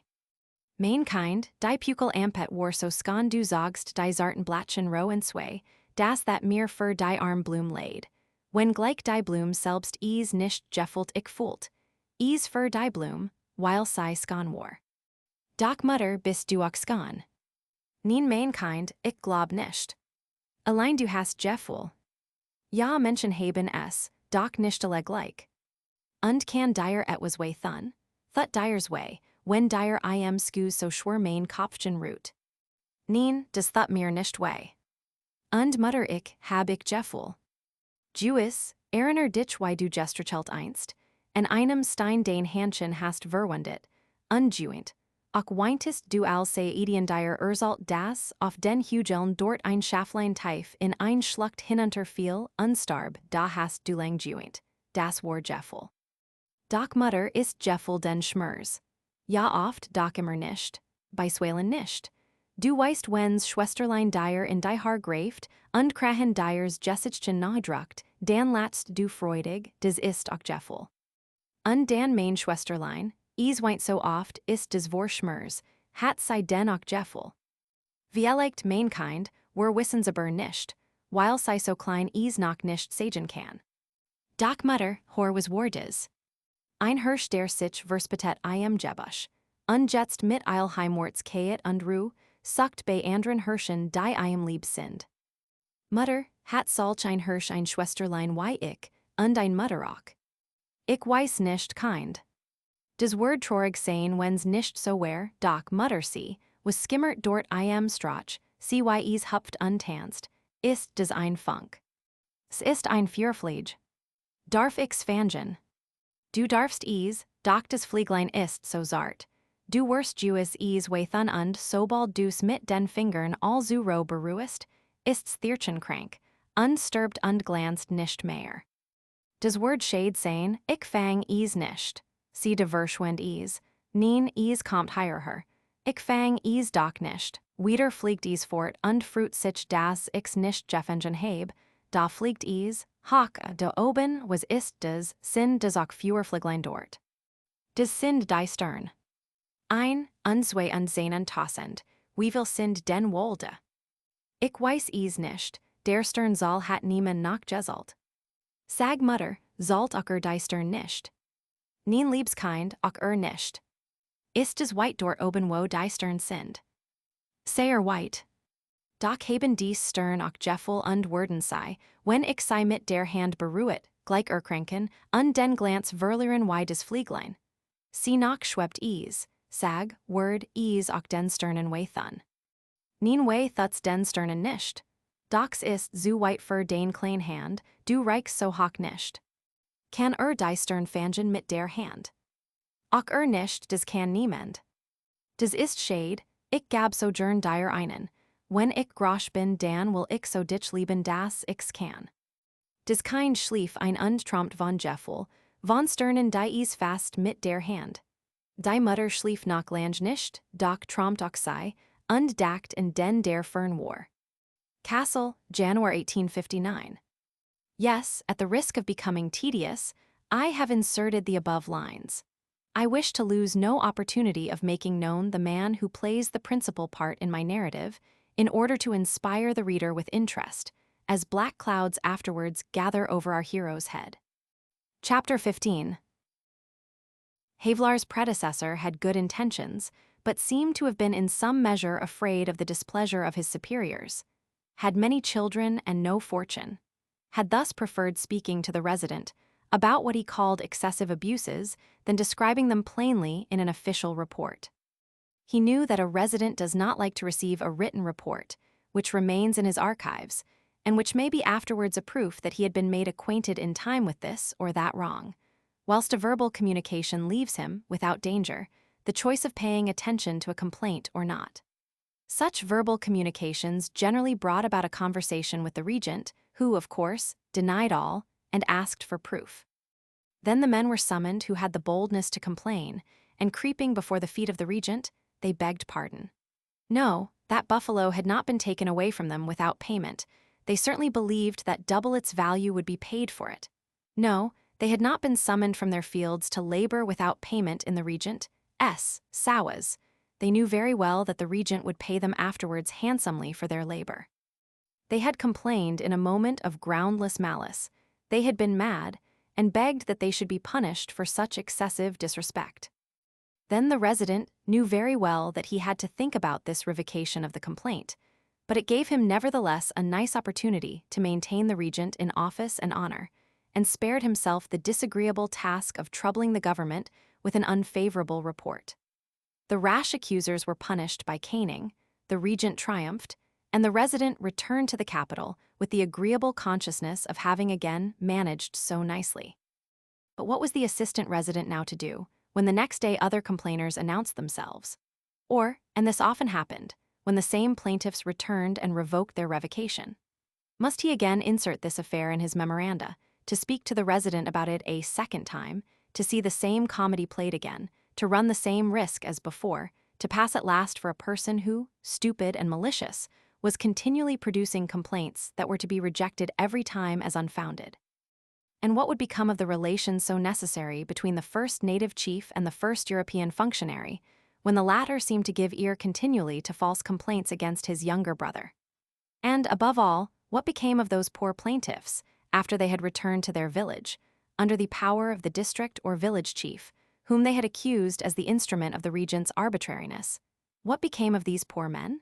He who could fly, fled. Therefore were there many Bantam people in the neighboring provinces. Therefore were there so many inhabitants of Lebak among the rebels in the Lampang district. Therefore had Havelaar asked in his speech to the chiefs, "Why is it that so many houses are empty in the villages, And why do many prefer the shadow of the wood elsewhere to the coolness of the forests of Lebec? But not everyone could fly.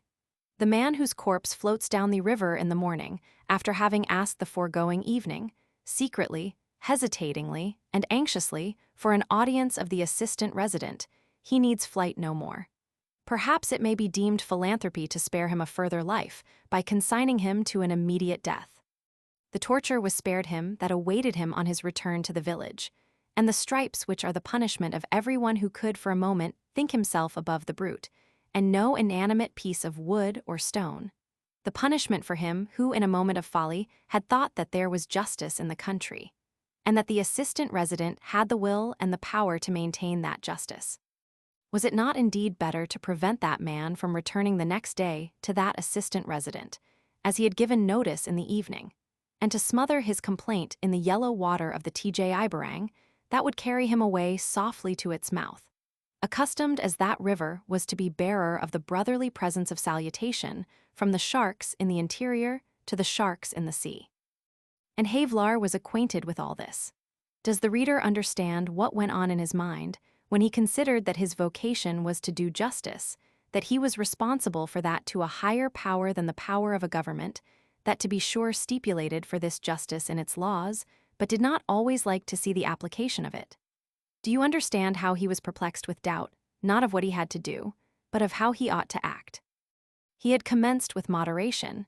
He had spoken to the regent as to an elder brother, and he who thinks that I, captivated with the hero of my history, try to extol too much the manner of his speaking, may hear how once after such an interview the regent sent his pate to him, to thank him for the benevolence of his words, and how again long afterwards this pate, speaking to the controller Verbrugge, after Havelaar had ceased to be assistant resident of Lebec, when nobody had anything more to hope of or fear from him, how the pate at the remembrance of these words had been touched, and cried, "Never as yet any gentleman spoke like him." Yet he would save, restore, not destroy. He had sympathy with the regent, he who knew how want of money oppresses, above all where it leads to humiliation and scorn, sought for reasons to avoid the unpleasant duty. The regent was old, and the head of a family that lived magnificently in neighboring provinces, where much coffee was reaped and where many emoluments were enjoyed. Was it not grievous for him to be so far behind his younger relatives in style of living? Moreover, he was fanatical, and thought whilst his years advanced to be able to purchase the welfare of his soul by paying for pilgrimages to Mecca, and by giving alms to prayer-singing idlers. The functionaries who had preceded Havelaar in Lebec had not always shown a good example. And finally, the extensiveness of the Lebec family of the regent, that lived entirely at his expense, made it very difficult for him to return to the right path. Therefore Havelaar sought for reasons to delay all severity, and to try once more, and still once more, what could be done by gentle means. And he went further still than kindness. With a generosity which reminded him of the faults that had made him so poor, he continually advanced money to the regent, and that on his own responsibility, in order that necessity should not urge too strongly to rapine, and, as was ordinarily the case, he forgot himself so far as to offer to retrench in his own family to what was strictly necessary, that he might assist the regent with the little that he could still spare of his income. Were it still necessary to prove the gentleness with which Havelaar fulfilled his difficult duty, that proof could be found in the verbal message which he entrusted to the controller, when Verbrugge was going for a few days to Serang. Tell the resident that he, on hearing of the abuses that take place here, must not believe that I am indifferent on the subject, of which I do not immediately make an official report, because I would spare the regent, for whom I feel pity, from too great severity, so I will try first to bring him to a sense of duty by gentleness.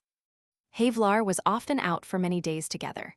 When he was at home, he was for the most part to be found in the room which we represented in our plan as number 7. There he was generally occupied in writing, and received the persons who asked an audience. He had chosen this spot, because there he was near his Tyne, who was generally in the next room.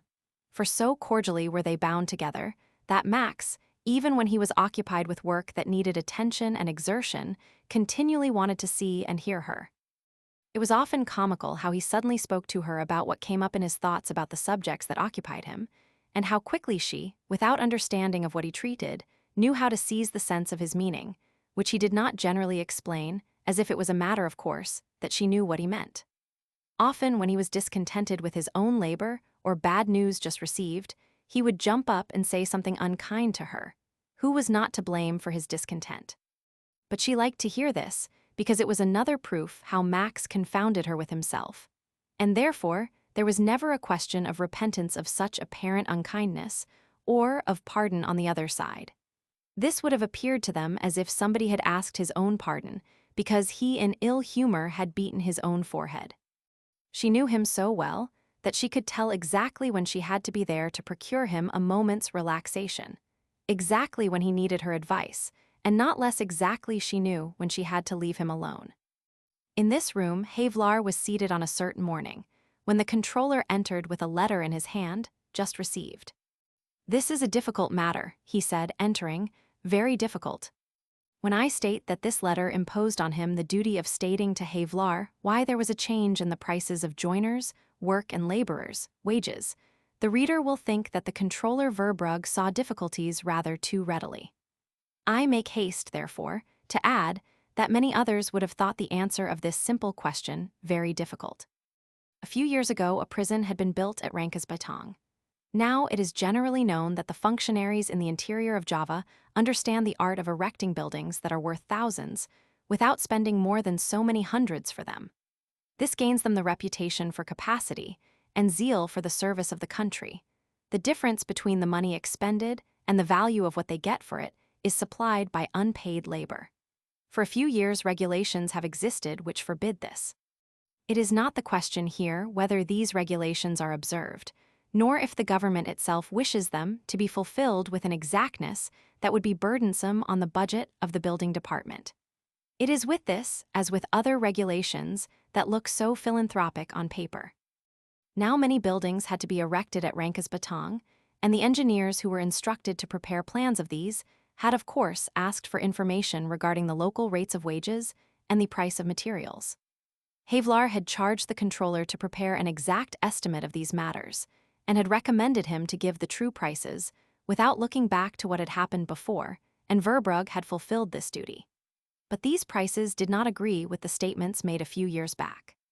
The reason of this difference was asked, and that was what Verbrugge deemed so very difficult. Havelaar, who knew very well what was concealed behind this apparently simple business, replied that he would communicate his ideas about this difficulty in writing, and I find amongst the documents before me a copy of the letter, which seems to be the consequence of this promise.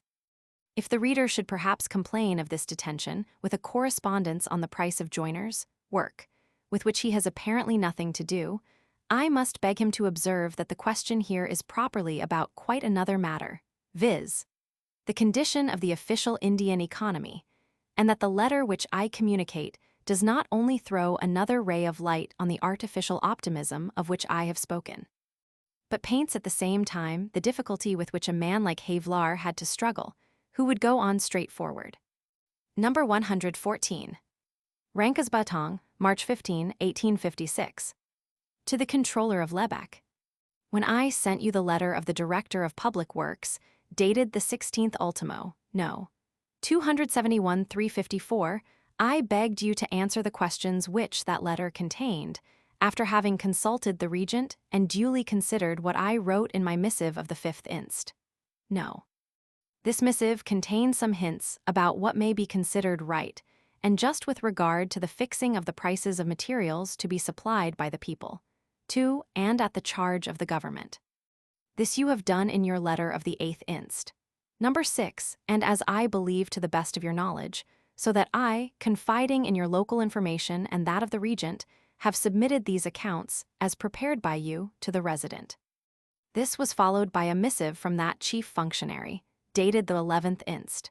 Number 326, whereby information was required about the cause of the difference between the prices given by me and those that had been sent in 1854 and 1855, the 2 preceding years, for the building of a prison. I, of course, put this letter into your hands and verbally required you now to justify your statements, which ought to be less difficult for you, as it enabled you to appeal to the instructions given you in my letter of the 5th inst. and of which we spoke at length more than once. Up to this point, all is very plain and simple. But yesterday, you entered my office with the resident's letter in your hands and began to speak of the difficulty of clearing up the questions put therein. I perceived again some reluctance to give certain things their true names, which I have told you of before and lately in the presence of the resident, something which I call for shortness, sake halfness, and against which I often warned you in a friendly way. Halfness leads to nothing. Half is no good. Half true is untrue. For full payment, for a full rank, after a distinct complete oath, full duty must be done. If courage is sometimes necessary to fulfill that duty, one must possess that courage. For myself, I should not have the courage to lack that courage.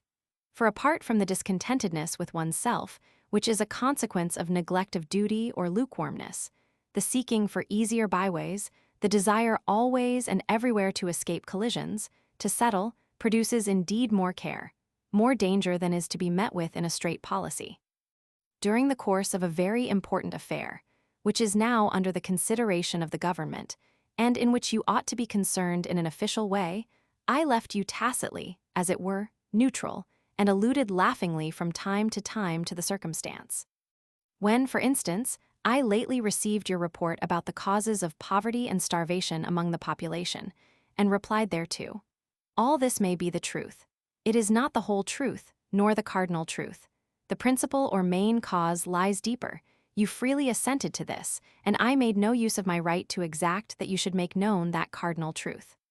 For this indulgence I had many reasons, and, amongst others, this, that I thought it unjust to exact suddenly from you what many others in your place would have readily afforded.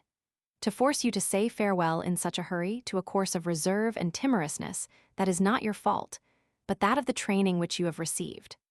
Finally, I wish to give you first an example how much simpler and easier it is to do one's duty fully than only by halves. But now that I have had the honor of seeing you so long under my orders, and after having continually given you occasion to make yourself acquainted with principles, which, unless I err, will triumph at last, I should wish that you accepted them, that you would make your own the power which is not wanting, but merely in disuse, to tell me to the best of your knowledge what you have to say, and that you would bid adieu at once and forever to that unmanly fear of telling the plain truth. I expect, therefore, a simple but complete report of what seems to you to be the cause of the difference in price between 1854 and. I sincerely hope that you will not consider any phrase of this letter meant to hurt you. I trust that you understand me well enough to know that I say neither more nor less than I mean, and moreover, I give you the assurance that my observations refer less to you than to the school in which you were trained for an Indian functionary. Yet this circumstance attenuante would disappear if you, continuing longer with me and serving the government under my orders, should go on to follow the course against which I set myself. You may have observed that I have omitted the title Right Honorable. It annoyed me. Do the same to me, and let our honorableness, where it is necessary, come forward in another manner than by this annoying style, spoiling the use of titles. The Assistant Resident of Lebec. Signed, Max Havelaar. The reply to this letter was an accusation against some of Havelaar's predecessors, and proved that he was not very wrong in quoting the bad examples of former times amongst the reasons that pleaded as an excuse for the regent. In communicating this letter, one have departed from the order of time, to make it at once obvious how little help Havelaar could expect from the controller, as soon as quite different and more important transactions were to be called by their right names. When the latter, who was without doubt a good man, had to be addressed in this way about telling the truth, when the question was only to give information about the prices of wood, stone, lime, and wages. And how Havelaar had not only to struggle with the power of those who reaped advantage from crime, but likewise with the timorousness of those who, though condemning that crime as much as he, did not mean courageously to combat it. Perhaps the reader, after having perused this letter, will think no more with such disdain of the servile submission of the Javanese, who in presence of his chief revokes like a coward an accusation, however well-founded it may be. For if you consider that there was so much cause for fear even for the European functionary, who certainly may be deemed to be somewhat less exposed to vengeance, what then awaited the poor husbandman who, in a village far from the capital, fell entirely into the power of his accused oppressors? Is it surprising that these poor men, afraid of the consequences of their boldness, endeavored to escape or to soften those consequences by humble submission. And it was not only the controller Verbrugge who did his duty with a shyness characteristic of neglect of duty. The Jaxa likewise, the native chief, who fills in the council of the country the office of public prosecutor, preferred entering in the evening, unseen and without attendance, the house of Havelaar. He whose duty it was to prevent theft, he whose vocation it was to catch the sneaking thief, sneaked softly in at the back door, as if he were himself a thief, fearing to be seized, after having firstly convinced himself that there was no company which could have afterwards betrayed him as guilty of performing his duty. Was it to be wondered at that the soul of Havelaar was very sad, and that Tyne had to go more than ever to his room to console him, when she saw him sitting there with his head resting on his hand. And yet his greatest difficulty was not in the shyness of those who were near him, nor in the accessory cowardice of those who had invoked his help. No, quite alone, if necessary, he would do justice, without or with the help of others. Yes, against all, even were it against the will of those who were in want of that justice. For he knew the influence he had over the people, and how, if once the poor oppressed were summoned to repeat loudly, and before the tribunal, what they had whispered to him during the evening and the night in solitude. He knew how he had the power to work upon their minds, and how the force of his words would be stronger than the fear of the revenge of district chief or regent. The fear that his proteges would forsake their own cause did not restrain him. It cost him so much to accuse this old regent. That was the reason of his internal struggle. But on the other hand, he ought not to yield to this reluctance, because the whole population, besides their good right, had as much claim to pity. Fear for himself had no part in his doubts. For though he knew the unwillingness with which the government generally entertains the accusation of a regent, and how much easier it is to take away the bread of the European functionary than to punish a native chief, he had a special reason to believe that exactly at this moment, other than the ordinary principles would predominate in the decision of such an affair. It is true that he would have done his duty as faithfully even without this opinion, with more pleasure if he had deemed the danger for himself and his household greater than ever. We have already said how difficulty enticed him, how he thirsted for sacrifice. But he thought that the charm of a self-sacrifice did not exist here, and he feared that, when at last he should have to commence a more serious struggle against injustice, he should come short of the chivalrous pleasure of having commenced this struggle as the weakest party. Yes, that was what he feared. He thought that at the head of the government was a governor-general who would be his ally, and it was another peculiarity of his character, that this opinion restrained him from severe measures, and would do so longer than anything else, because it prevented his attacking injustice at a moment that he thought justice stronger than ever. I have already said, in my attempt to describe his character, that with all his sharpness he was ingenuous, naïf. I will endeavor to explain how Havelaar arrived at this opinion. Few European readers can form an exact idea of the height on which a governor-general must stand as an individual, not to be beneath the dignity of his office, and it is therefore not too severe a judgment, if I maintain that very few, perhaps none, have been able to respond to so heavy a claim. Not to speak of the qualities of head and heart that are required, only cast an eye on the giddy height on which so suddenly the man is placed, who, yesterday only a citizen, today has power over millions of subjects. He who a short time ago was still hidden among his acquaintances, without being more than they in rank or power, feels himself suddenly, for the most part unexpectedly, elevated above a multitude infinitely greater than the small circle in which he had been before but imperfectly known, and I believe that I was not wrong in calling this height giddy. Which, indeed, puts us in mind of the giddiness of one who sees suddenly a precipice before him, or which makes you think of the blindness that strikes us, if we come suddenly from a deep darkness into bright light. Against such transitions, the nerves of vision and the brain are no match, even where they are of extraordinary strength. When also the nomination to the rank of governor-general bears in itself causes of corruption, which will affect even one remarkable for excellent understanding and thorough conscientiousness, what may be expected of persons who already before their nomination had many faults? And if we suppose that the king is always well informed before he signs his august name at the foot of the document, in which he says he is convinced of the good faith, the zeal, and the capacity of the newly appointed governor. Even if we suppose that the new viceroy is zealous, faithful, and able, then the question still remains whether this zeal, and above all this capacity, exist with him in a measure high enough elevated above mediocrity to satisfy the claims of his vocation. For the question cannot be whether the man, who for the first time leaves the king's cabinet at The Hague as governor-general, possesses at that moment the capacity necessary for his new office. That is impossible.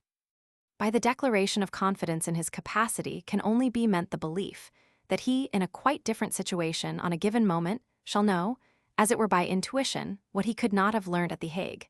In other words, that he is a genius which suddenly must know and understand what before it neither knew nor understood. Such geniuses are rare, even among persons who are in favor with kings. As I speak of geniuses, the reader will understand that I wish to omit what could be said of many a governor. It would likewise disgust me to insert in my book pages that should expose the serious design of this work to the suspicion of hunting after scandal. I omit, therefore, the peculiarities that can only reach certain persons, but as a general history of the malady of the situation of the governors general, I believe that I can give. First period, dizziness, incense drunkenness, self-conceit, immoderate self-confidence, disdain of others, above all of persons who have been long in India. Second period, fatigue, fear, dejection, inclination to sleep and rest, immoderate confidence in the Council of India, homesickness and desire for a Dutch country seat. Between these two periods, and as a sort of transition, perhaps as cause of this transition, there is dysentery. I trust that many persons in India will thank me for this diagnosis. The application is very useful, for it may be accepted as very certain that the patient, who through overexertion in the first period would choke at a gnat, would later, after the dysentery, swallow without difficulty a camel. Or, to speak more plainly, that a functionary who accepts presents not with the intention of enriching himself, for instance, a bundle of pisang worth a few pence, would, in the first period of the malady, be driven away with scorn and disgrace. But if that official has patience enough to wait for the second period, he may seize very calmly, and without any fear of punishment, the garden where the pisang grew, with the adjoining gardens and the houses round, and what there may be in those houses and other things, ad libitum. Every one may take advantage of this pathological philosophical observation, and keep secret my advice to prevent too much competition. A curse on it that indignation and grief are so often clothed in the rags of satire. A curse on it that a tear, to be understood, must be accompanied with a sneer. Or is it the fault of my inexperience that I seek in vain for words to name the depth of the wound that cankers in our Indian government, without borrowing the style of Figaro or Punch? Style? Yes, there are documents before me in which there is style. Style that showed that there was a man in the neighborhood, a man to whom it would have been worth the trouble to give a helping hand. And of what use was this style to poor Havelaar? He did not translate his tears into grins, he did not scoff, he did not endeavor to touch by a medley of colors or insipid farces. Of what use was it to him? If I could write like him, I should write otherwise than he. Style, did you hear how he spoke to the chiefs? And of what use was it to him? If I could speak like him, I should speak otherwise than he. Away with conscientious language, away with considerateness, straightforwardness, plainness, simplicity, feeling, away with all that puts you in remembrance of Horace's Justum et tenacem, trumpets here, and the sharp rattle of kettle drums, whizzing of rockets, screeching of tuneless strings, here and there a true word sneaking in as contraband, under cover of so much drumming and so much trumpeting. Style? He had style. He had too much soul to drown his thoughts in. I have the honor to be, and the right honorable, and the respectfully giving in considerations. That was the luxury of the small world in which he moved. When he wrote, something impressed you in the reading of it, which made you understand that there were clouds accompanying this thunderstorm, and that you did not hear the rattling of tin thunderstorm as in a theater. When he struck fire from ideas, the heat of his fire was felt by all but born clerks, or governors general, or the writer of that most disgusting report about tranquil tranquillity. And what was the use of it to him? If I want to be heard, and above all understood, must I then write otherwise than he? But how then? Do you see, reader? I look for an answer to this how, and therefore my book is such a medley. It is a pattern card, make your choice. Afterwards I will give you yellow or blue or red, as you please. Havelaar had already so often observed the governor's malady in so many sufferers, and often in anima vili, for there are in a logical residence, controllers, clerks' maladies, that are in proportion to the first as the measles to the smallpox. And finally, he himself had suffered from this malady. He had already so often observed this, that he knew the symptoms very well. He had remarked that the present Governor-General had been less dizzy at the commencement of the malady than most others, and he concluded from this that the rest of the malady would likewise take another course. Therefore he feared to be the strongest, if at last he should have to come forward as the champion of the rights of the inhabitants of Lebec. Chapter 16. Havelaar received a letter from the regent of Tjanger, wherein the latter communicated to him that he wished to pay a visit to his uncle the regent of Lebec. This was very disagreeable news for him.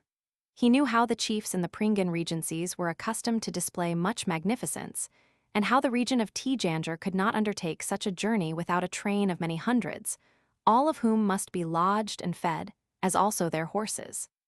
He would gladly have prevented this visit, but he thought in vain of the means of doing so without offending the regent of Rankesbytong, as the latter was very proud and would have felt deeply offended if his comparative poverty had been mentioned as a motive for not visiting him.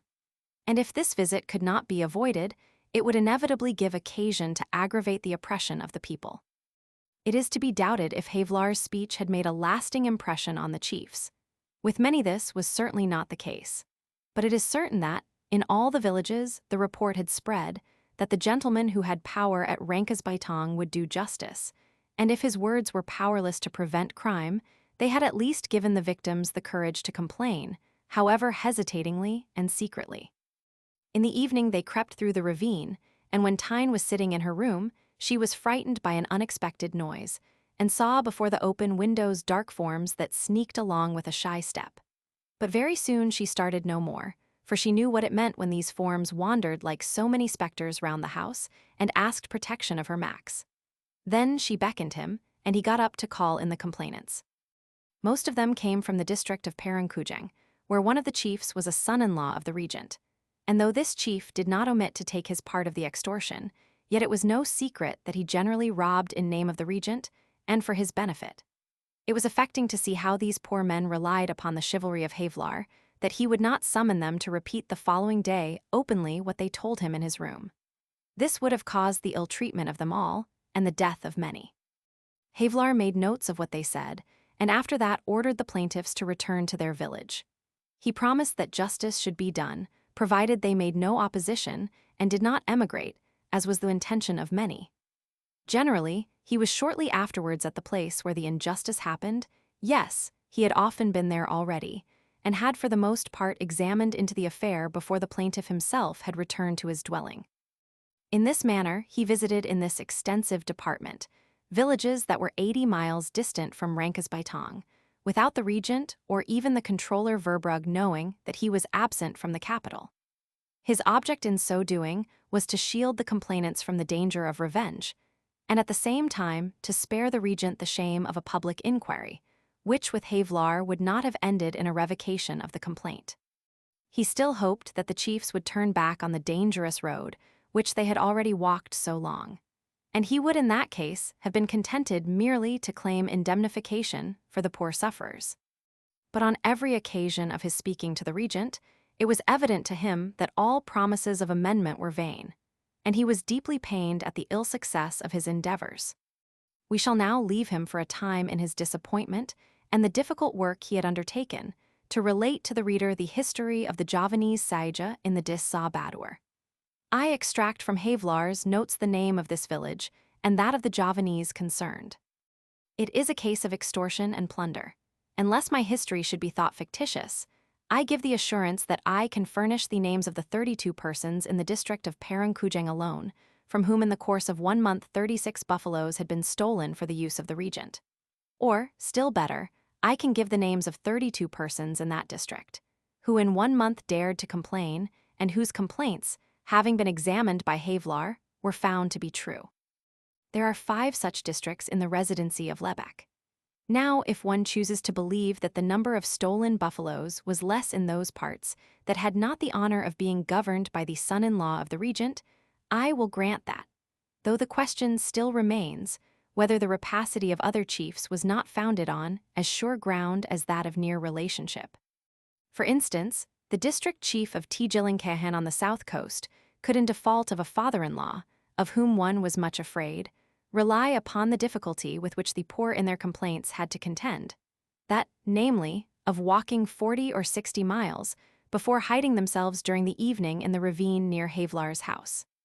And if we observe the fact that many started never to reach that house, that many did not even leave their village frightened as they were by their own experience or by the sight of the fate which overtook other plaintiffs, then I believe that we should be wrong in thinking that the multiplication by 5 of the number of buffaloes stolen out of one district would be too high an estimate of the number of cattle stolen every month in the 5 districts to provide for the wants of the regent of Lebach's court.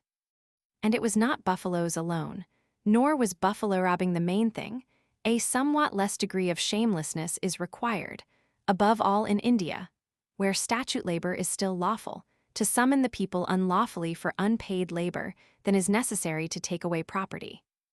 It is easier to make the population believe that the government wants labor without wishing to pay for it, than that it should claim the poor man's buffalo for nothing. And even if the timorous Javanese dared to investigate whether the statute labor required of him agreed with the regulations on the subject, even then it would be impossible to succeed, as the one has nothing to do with the other, and he cannot therefore calculate whether the fixed number of persons has not been exceeded 10 or 50 times. Where also the most dangerous, the most easily discovered abuse is executed with such boldness, what may not then be thought of the abuses that are much easier of execution and less liable to discovery? I said that I was going to relate the history of the Javanese Saija. Yet I am compelled first to make one of those digressions which are so difficult to avoid when describing situations that are quite strange to the reader. I will state at the same time the causes that make it so difficult for those who have not been in India to judge of Indian affairs.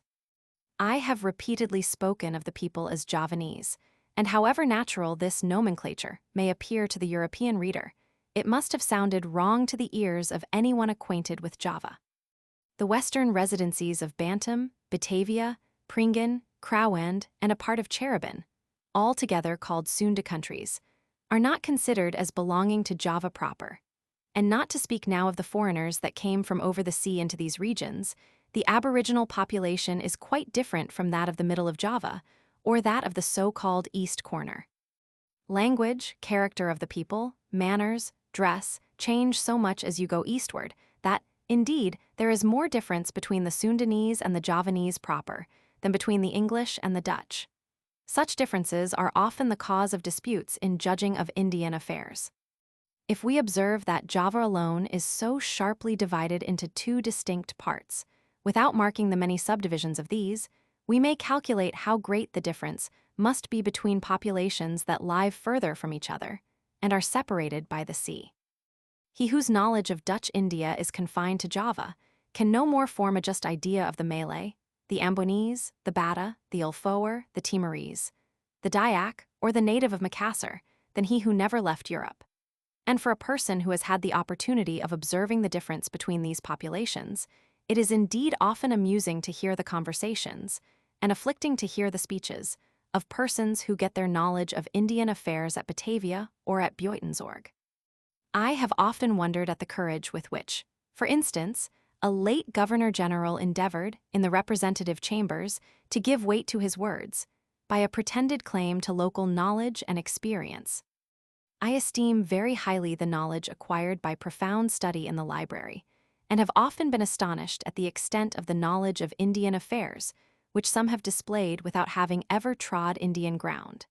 And when a late Governor-General gives proofs of having acquired such knowledge in this manner, we feel for him the respect which is the legitimate reward of the conscientious and fruitful labor of many years. This respect would be still greater for him than for the scholar who had fewer difficulties to conquer, because he at a far distance, without inspections, ran a less risk of falling into the errors which are the consequence of a defective view, as was the lot of the late Governor-General. I said that I was surprised at the confidence which some have shown in the treatment of Indian affairs. For they know that their words are heard by others than those who think it enough to have passed a few years at Buitenzorg to know India, that these words are likewise read by those persons in India itself, who were the witnesses of their inexperience, and who, as much as I, are astonished at the boldness with which a man, who, only a short time ago, tried to hide this incapacity behind the high rank which the king had given him, speaks now all at once as if he really possessed a knowledge of the affairs of which he treats. Again and again, therefore, you hear complaints of incompetent interference. Again and again, this or that system is opposed in the representative chambers by denying the competency of him who represents such a system. And it would perhaps not be inopportune to make an exact inquiry into the qualities which make a person competent to judge of competency. Generally, the touchstone of an important question is not the matter of which it treats, but the value which is ascribed to the opinion of the person who speaks of it. And as he is often one who is considered to be qualified above all others, one who had, in India, such a high position, the consequence of it is that the results of the voting bear generally the color of the errors that seem to stick to these important positions. If this is the case where the influence of such a person is only exercised by a member of the representative chambers, how great, then, will be the inclination to judge wrongly if such influence is accompanied by the confidence of the king, who placed this functionary at the head of the ministry of the colonies. It is a peculiar phenomenon, perhaps owing its origin to a sort of dullness, which shuns the trouble of judging for ourselves. How easily one gives his confidence to persons who know how to give themselves the appearance of more knowledge, when this knowledge has been drawn from a foreign source. The reason perhaps is that self-love is less hurt by the acknowledgement of such an ascendancy than would be the case if one could have recourse to the same expedients when anything like emulation should arise. It is easy for the representative of the people to give up his opinion, as soon as it is combated by a person who may be deemed to pass a more accurate judgment than he, and this accuracy need not be ascribed to personal superiority, confession of which would be more difficult, but only to the particular circumstances wherein such an opponent has been. And not to speak of those who have filled high offices in India, it is indeed strange how often value is ascribed to the opinion of persons who really possess nothing to justify the credit given them, than the remembrance of a residence of so many years in those regions, and this is so much the more strange, because they, who attach importance to such a source of information, would not readily believe all that would be told them. For instance, about political economy in Holland, by a person who could show that he had lived 40 or 50 years in Holland. There are persons who have lived more than 30 years in Dutch India without ever coming in contact with either the population or the native chiefs. And it is sad that the Council of India is often totally, or for a great part, composed of such persons, that the means have even been found to make the king sign the appointment, as Governor-General, of a person who belonged to this class. When I said that this supposed capacity of a newly appointed Governor-General might be considered as implying that he was held to be a genius, I did not mean to recommend the appointment of geniuses. Besides the difficulty of having this important employment continually vacant, another reason pleads against this. A genius would not be able to work under a minister of the colonies, and would therefore be useless, as geniuses generally are. It would, perhaps, be desirable that the main faults given by me in the form of a diagnosis should get the attention of those who are called upon to the choice of a new governor. Taking it for granted that all the persons considered eligible are conscientious, and in the possession of a faculty of comprehension sufficient to enable them to learn a little of what they will have to know, I think it a main thing that the avoidance may be expected of them of that presumptuous self-conceit in the beginning, and, above all, of that apathetic sluggishness in the last years of their administration. I have already said that Havelaar, in his difficult duty, thought he could rely upon the help of the Governor-General, and I added that this opinion was naïf. That Governor-General was expecting his successor. His rest in Holland was near. We shall see what this sluggishness brought upon Havelaar and upon the Javanese sage, whose monotonous history, one amongst many, I am now about to relate. Yes, monotonous it will be. Monotonous as the history of the activity of the ant, which had to carry up its contribution for the winter store over the clod, the mountain, which blocks up the way to the storehouse. Again and again it falls back with its burden, to try again to put its feet on that little stone high there on the rock at the top of the mountain. But between it and this top there is an abyss, a depth which 1,000 ants could not fill. This must be passed. Therefore the ant, that has scarcely the strength to drag its burden on even ground, a burden many times heavier than its own body, that can hardly lift it up and balance itself on an unsteady footing, has to preserve its equilibrium.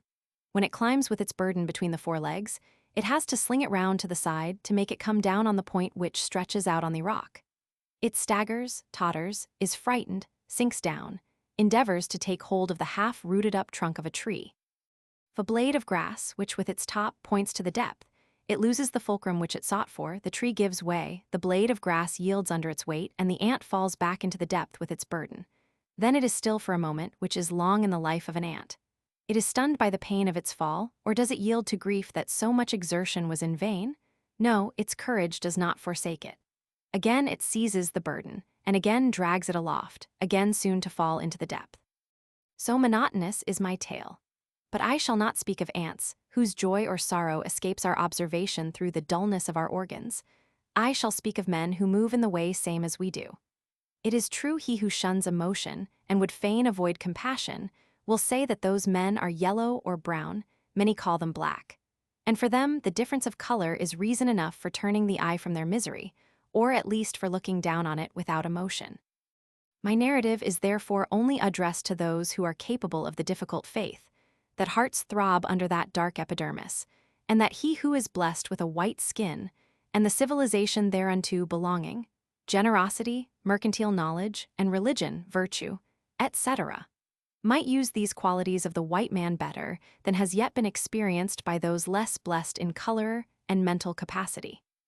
Yet my confidence in your sympathy with the Javanese does not go so far as to make me imagine when I tell you how the last buffalo has been carried off from the enclosure, in broad daylight, without fear, under protection of Dutch power.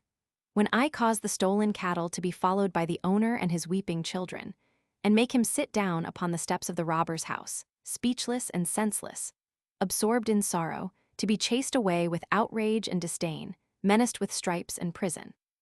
See, I neither claim nor expect that you will be moved by this in the same manner as you would be if I sketched the destiny of a Dutch peasant whose cow had been taken away. I ask no tear for the tears that flow on such dark faces, nor noble indignation when I shall speak of the despair of the sufferer.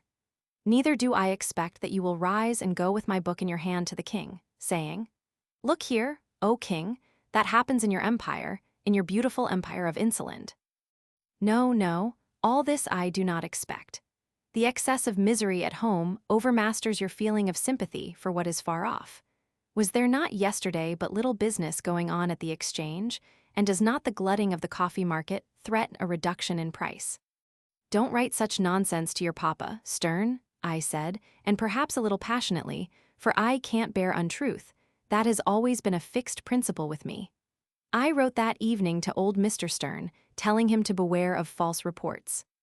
The reader understands what I have again suffered in listening to the last chapters. Was I not right when I said that Schalman had made them all mad with his parcel? Would you recognize in this writing business of Stern? And Fred too helps, that is certain. Young men that were educated in a respectable house. What foolish sallies are these against a sickness which reveals itself in a desire for a country seat? Is that aimed at me? Am not I allowed to go to Drebbergen as soon as Fred is a broker? And who speaks of dysentery in the company of mothers and daughters? It is a fixed principle with me always to remain quiet, for I think it useful in business, but I must confess that it has often cost me a great deal to listen to all the nonsense that Stern reads. What does he mean? What must be the end of all this? When shall we hear anything substantial? Of what interest is it for me whether Havelaar keeps his garden clean or not, and whether those people enter in front of the house or at the back? At Busselink and Waterman's, one has to go through a small entrance, near an oil warehouse, where it is always abominably dirty. And then those tiresome buffaloes. Why do they want buffaloes, those black fellows? I never had a buffalo, and yet I am contented. There are men who are always complaining. And as regards that scoffing at forced labor, I perceive that he had not heard that sermon of Domine Wallar, otherwise he would know how useful labor is in the extension of the kingdom of God. It is true, He is a Lutheran. To be sure, if I could have known how he would write the book, which was to be so important to all coffee brokers and others, I would rather have done it myself. But he is supported by the Rosemeyers, who trade in sugar, and this makes him so bold. I said plainly, for I am honest in those things, that we can dispense with the history of that man Saija. But just then, all at once, Louise Rosemeyer began to cry. It appears that Stern had told her that there would be something about love in it, and girls are mad after that. Yet this would not have made me yield, if the Rosemeyers had not told me that they would like to be acquainted with Stern's father. Of course, through the father they will arrive at the uncle, who trades in sugar. If I am now too much for common sense, and against Stern Jr., I get the appearance as if I would keep them away from him, and that is not at all the case, for they trade in sugar. I don't understand what Stern means by what he writes. There are always discontented people, and does it become him who enjoys so much good in Holland? Only this week my wife gave him chamomile tea, to scoff at the government. Does he mean to excite public discontent? Does he want to become Governor General? He is self-conceited enough for that. I told him the other day that he spoke very bad Dutch. "Oh, that is nothing," said he. "It seems that a governor is very seldom sent over who understands the language of the country. What shall I do with such a self-conceited fellow? He has not the least respect for my experience. When I told him this week that I had been a broker for 17 years, he cited Busselink and Waterman, who have been brokers for 18 years, and, said he, they have 1 year's more experience. Thus he caught me, for I must confess, because I like truth, that Busselink and Waterman have little knowledge of business, and that they are old women and sneaks. Mary, too, is led astray. Only this week, it was her turn to read at breakfast. We were about to have the history of Lot, when she suddenly stopped and refused to proceed. My wife, who likes religion as much as I do, tried gently to persuade her to obedience, because it does not become a modest girl to be so obstinate. All in vain. Thereupon I, as a father, was obliged to scold her with much severity, because she spoiled, by her obstinacy, the comfort of the breakfast, which always has a bad influence on the whole day. But nothing would help, and she went so far as to say that she would rather be beaten till she was dead than proceed with reading. I have punished her with 3 days' confinement to her room on coffee and bread. I hope that it will do her good. To make this punishment severe, at the same time a moral lesson, I have ordered her to copy the chapter which she would not read 10 times, and I have treated her with this severity above all, because I have perceived that she has, during the last few days, whether from Stern or not I do not know, taken up ideas which appear to me to be dangerous to morality, to which my wife and I are so much attached. I heard her sing, for instance, a French song by Béranger, I believe, in which the poet pities a poor old beggar, who in her youth sung at a theatre, and yesterday at breakfast she had no stays on. Mary, I mean, that was really not respectable. I have likewise to confess that Fred brought home little good from the prayer meeting. I had been much pleased with his sitting so quietly in church. He did not move, and always looked at the pulpit, but afterwards I heard that Betsy Rosemeyer was sitting near it. I said nothing about it, for one must not be too severe towards young people, and the Rosemeyers are a respectable firm.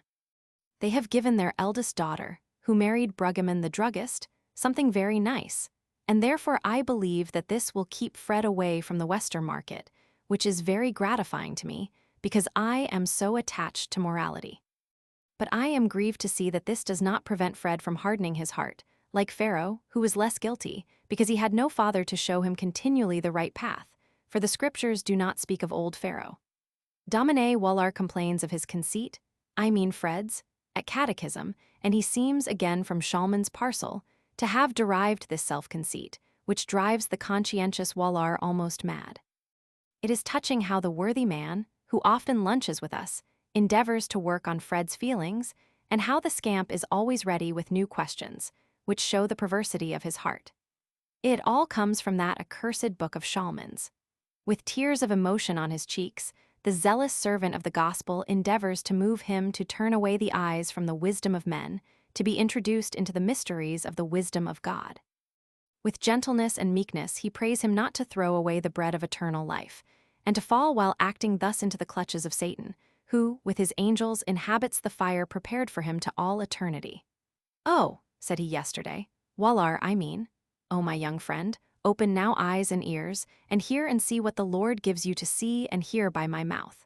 Pay attention to the evidences of the saints who have died for the true faith. Look at Stephen, sinking down under the stones that crush him. See how he still looks to heaven, and how he ceases not to sing psalms. I would rather have thrown stones in return, said Fred in reply. Reader, what shall I do with this fellow? A moment afterwards Havelaar commenced again, for he is an ardent servant and sticks to his work. Oh, said he, young friend, the preamble was as above. Can you remain insensible when you think of what shall become of you when once you are counted amongst the goats on the left hand? Thereupon the rogue burst out laughing, I mean Fred, and Mary laughed too. I even thought that I perceived something like a laugh on my wife's face, but then I helped Havelaar. I punished Fred with a fine out of his money box to the missionary society. But all this touches me deeply. And could anyone take pleasure in hearing stories about buffaloes and the Javanese with such grievances of his own? What is a buffalo to the salvation of Fred? What do I care about the affairs of those people away there, when I have to fear that Fred will spoil my business by his unbelief, and that he will never become a good broker? For W himself has said that God so directs all things that orthodoxy leads to wealth. Look only, he said, is there not much wealth in Holland? That is because of the faith. Is there not in France everyday murder and homicide? That is because there are Roman Catholics there. Are not the Javanese poor? They are pagans. The more the Dutch have to do with the Javanese, the more wealth will be here, and the more poverty there. I am astonished at Havelaar's penetration. For it is the truth that I, who am exact in religion, see that my business increases every year, and Busselink and Waterman, who do not care about God or the commandments, will remain bunglers as long as they live. The Rosemeyers, too, who trade in sugar and have a Roman Catholic maidservant, had a short time ago to accept 27% out of the estate of a Jew who became bankrupt. The more I reflect, the further I advance in tracing the unsearchable ways of God. Lately, it appeared that 30 millions had been gained on the sale of products furnished by the pagans, and in this is not included what I have gained thereby, and others who live by this business. Is not that as if the Lord said, here you have 30 millions as a reward for your faith? Is not that the finger of God, who causes the wicked one to labor to preserve the righteous one? Is not that a hint for us to go on in the right way, and to cause those far away to produce much, and to stand fast here to the true religion? Is it not, therefore, pray and labor, that we should pray, and have the work done by those who do not know the Lord's Prayer? Oh, how truly Havelaar speaks when he calls the yoke of God light. How easy the burden is to everyone who believes. I am only a few years past 40, and can retire when I please to Driebergen and see how it ends with others who forsake the Lord. Yesterday I saw Schalman with his wife and their little boy. They looked like ghosts. He is pale as death, his eyes protrude, and his cheeks look hollow. His attitude is bent, though he is younger than I am. She too was dressed very poorly, and she seemed to have been weeping again. I perceived immediately that she is of a discontented temper. I need only see a person once to form an opinion. That comes from my experience. She had on a thin cloak of black silk, and yet it was very cold. There was no trace of a crinoline, her thin dress hung loose round the knees, and a fringe hung from the edge. He had not even his shawl, and looked as if it was summer. Yet he seems to possess a kind of pride, for he gave something to a poor woman sitting on a bridge. He who has himself so little sins if he gives anything to another. Moreover, I never give in the streets, that is a principle of mine, for I always say, when I see such poor people, perhaps it is their own fault, and I must not encourage them in their wickedness. Every Sunday I give twice, once for the poor and once for the church, so it is right.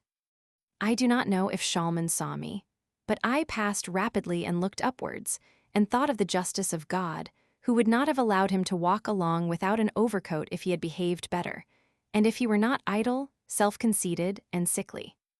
As regards my book, I must indeed beg pardon of the reader on account of the unpardonable manner in which Sterne abuses our contract.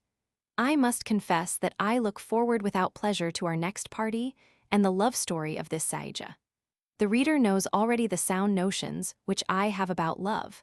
Think only of my criticism of that excursion to the Ganges. That young ladies take pleasure in such things I understand, but that men of years hear such nonsense without disgust is inexplicable to me. I will endeavor to hear nothing of this Saija, and hope that the fellow will marry soon if he is to be the hero of a love story. It was very good of Stern to warn us that it will be a monotonous story. When he afterwards commences with something else, I will listen again. But I am tired almost as much of his always condemning the government as of his love stories. It may be seen from everything that Stern is young and has little experience. To judge rightly of affairs, one must see them clearly. When I married, I went to The Hague and visited the museum with my wife. I there came in contact with persons in all sorts of positions in society, for I saw the Minister of Finance pass by, and we bought flannel together in Veen Street, I and my wife, I mean, and nowhere did I perceive the slightest evidence of discontent against the government. The young woman in the shop looked healthy and contented, and when in 1856 some tried to deceive us by saying that at The Hague all was not as it ought to be, I said at the party what I thought about the discontent, and I was believed, for everyone knew that I spoke from experience. When returning from my journey, the conductor of the diligence played a gay, popular melody, and he would not have done that if there had been so much wrong. So having paid attention to all, I knew immediately what to think of all that grumbling in 1856. Opposite to us, there lived a young woman whose cousin has a toko in the East Indies, as they call a shop there. If all was so very bad as Stern represents, she would likewise know something about it, and yet it seems that she is very contented, for I never hear her complain. On the contrary, she says that her cousin lives there at a country seat, and that he is member of the consistory, and that he has sent her a cigar case ornamented with peacock's feathers, which he had himself made of bamboo. All this shows distinctly how unfounded all these complaints about misgovernment are. Likewise, it is clear that for a person who will behave properly, there is still something to gain in that country, and that when this Schalman was there, he was idle, conceited, and sickly, otherwise he would not have come home so very poor, to walk about here without a greatcoat. And the cousin of the young woman who lives opposite us is not the only one who has made his fortune in the East Indies. In the club I see so many persons who have been there, and who are very nicely dressed. But it is plain one must pay attention to one's business yonder as well as here. In Java pigeons will not fly into anybody's mouth ready roasted. There must be work, and whoever will not work is poor, and remains so as a matter of course. Chapter 17. Saeja's father had a buffalo, with which he plowed his field. When this buffalo was taken away from him by the district chief at Parangkujang, he was very dejected, and did not speak a word for many a day. For the time for plowing was come, and he had to fear that if the sawa was not worked in time, the opportunity to sow would be lost, and lastly, that there would be no paddy to cut, none to keep in the lombang storeroom of the house. I have here to tell readers who know Java, but not Bantam, that in that residency there is personal landed property, which is not the case elsewhere. Saeja's father, then, was very uneasy. He feared that his wife would have no rice, nor Saeja himself, who was still a child, nor his little brothers and sisters. And the district chief, too, would accuse him to the assistant resident if he was behindhand in the payment of his land taxes, for this is punished by the law.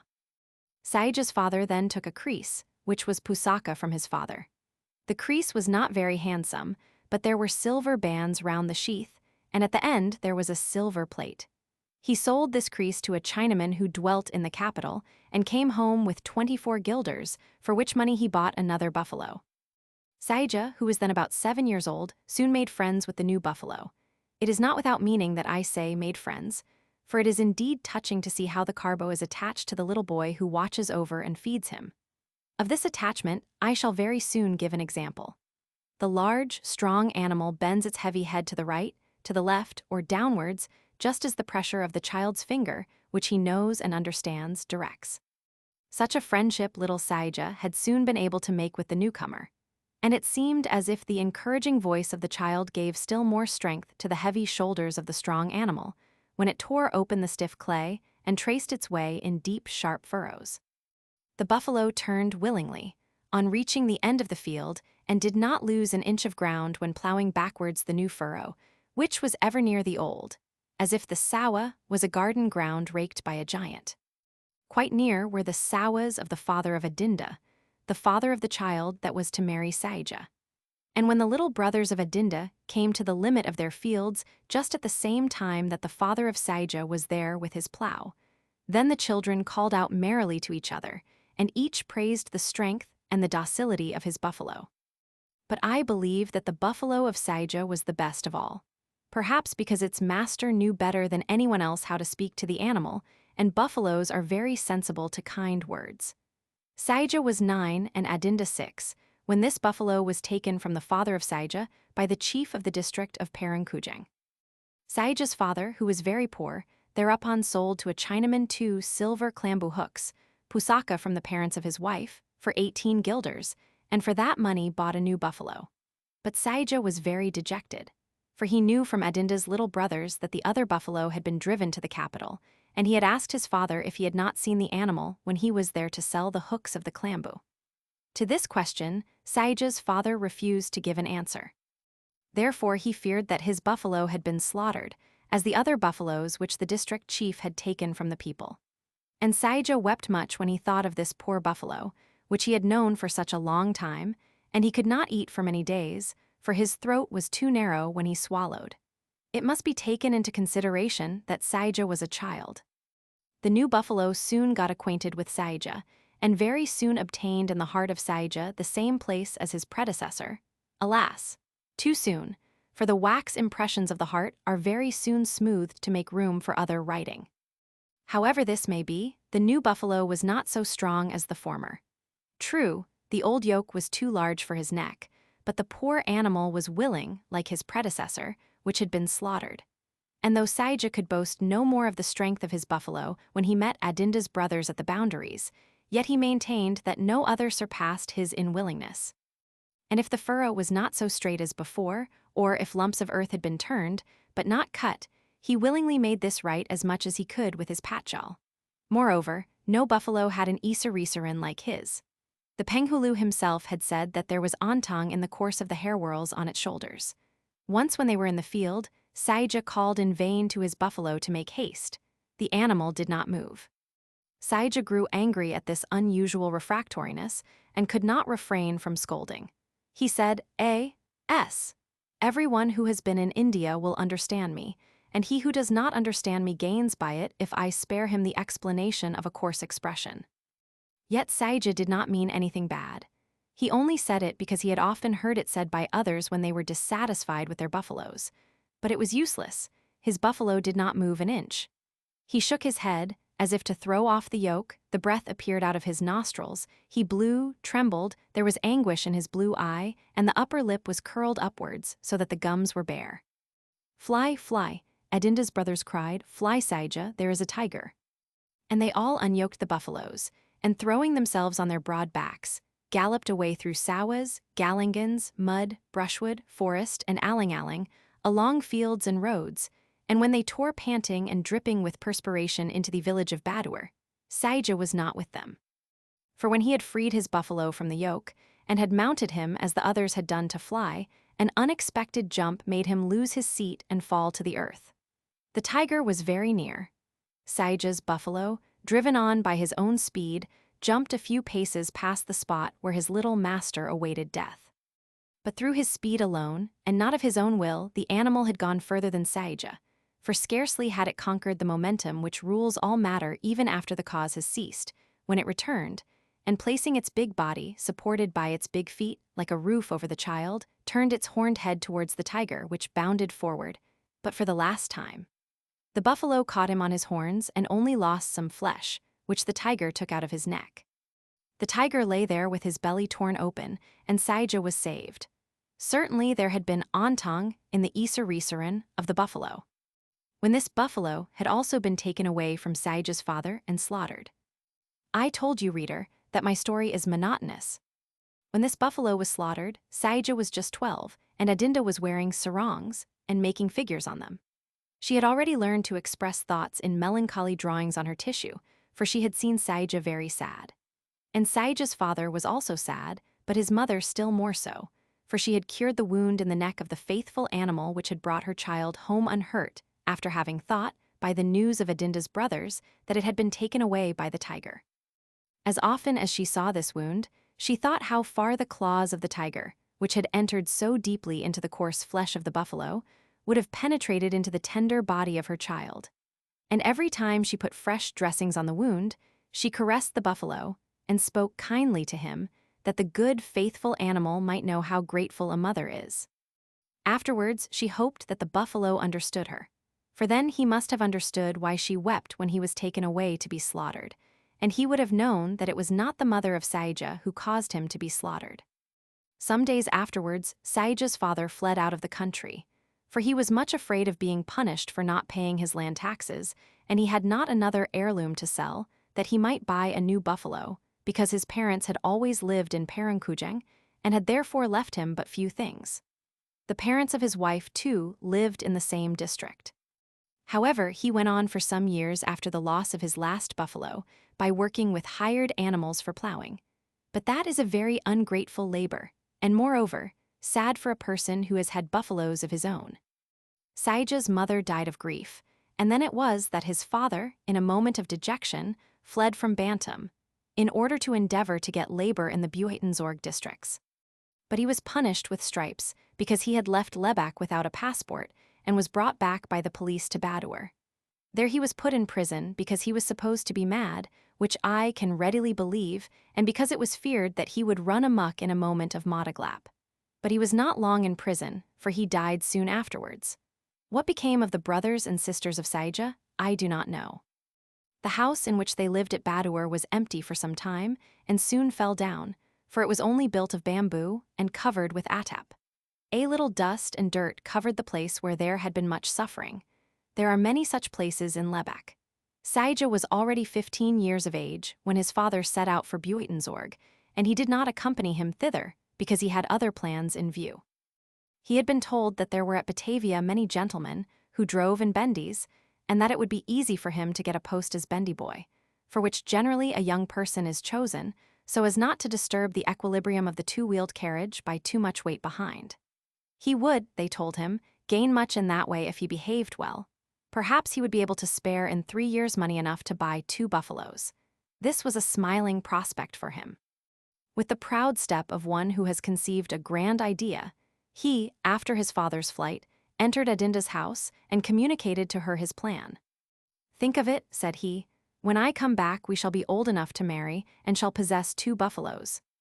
Very well, Saija, I will gladly marry you when you return. I will spin and weave sarongs and slendangs and be very diligent all the time." "Oh, I believe you, Adinda, but if I find you married?" "Saija, you know very well that I shall marry nobody, but you, my father, promised me to your father. And you yourself. I shall marry you, you may be sure of that. When I come back, I will call from afar off. Who shall hear it, if we are stamping rice in the village?" "That is true, but, Adinda—" "Oh yes, this is better, wait for me under the jati wood, under the ketapan where you gave me the melati." "But Saija, how can I know when I am to go to the ketapan?" Saija considered and said, "Count the moons, I shall stay away 3 times 12 moons, this moon not included. See, Adinda, at every new moon, cut a notch in your rice block. When you have cut 3 times 12 lines, I will be under the ketapan the next day. Do you promise to be there?" "Yes, Saija, I will be there under the ketapan, near the jati wood, when you come back." Hereupon Saija tore a piece off his blue turban, which was very much worn, and gave the piece of linen to Adinda to keep it as a pledge. And then he left her and Badoer. He walked many days. He passed Rangkasbatang, which was not then the capital of Lebak, and Warunggunung, where was the house of the assistant resident, and the following day saw Pamaringang, which lies as in a garden. The next day he arrived at Serang, and was astonished at the magnificence and size of the place, and the number of stone houses covered with red tiles. Saija had never before seen such a thing. He remained there a day because he was tired, but during the night, in the coolness, he went further, and the following day, before the shadow had descended to his lips, though he wore the large tudung which his father had left him, he arrived at Tangerang.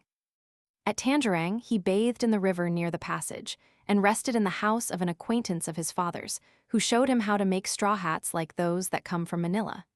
He stayed there a day to learn that, because he thought to be able to get something by that afterwards, if he should perhaps not succeed at Batavia. The following day, towards the evening when it was cool, he thanked his host very much, and went on. As soon as it was quite dark, when nobody could see it, He brought forth the leaf in which he kept the melody, which Adinda had given him under the ketapan tree, for he was sad because he should not see her for so long a time.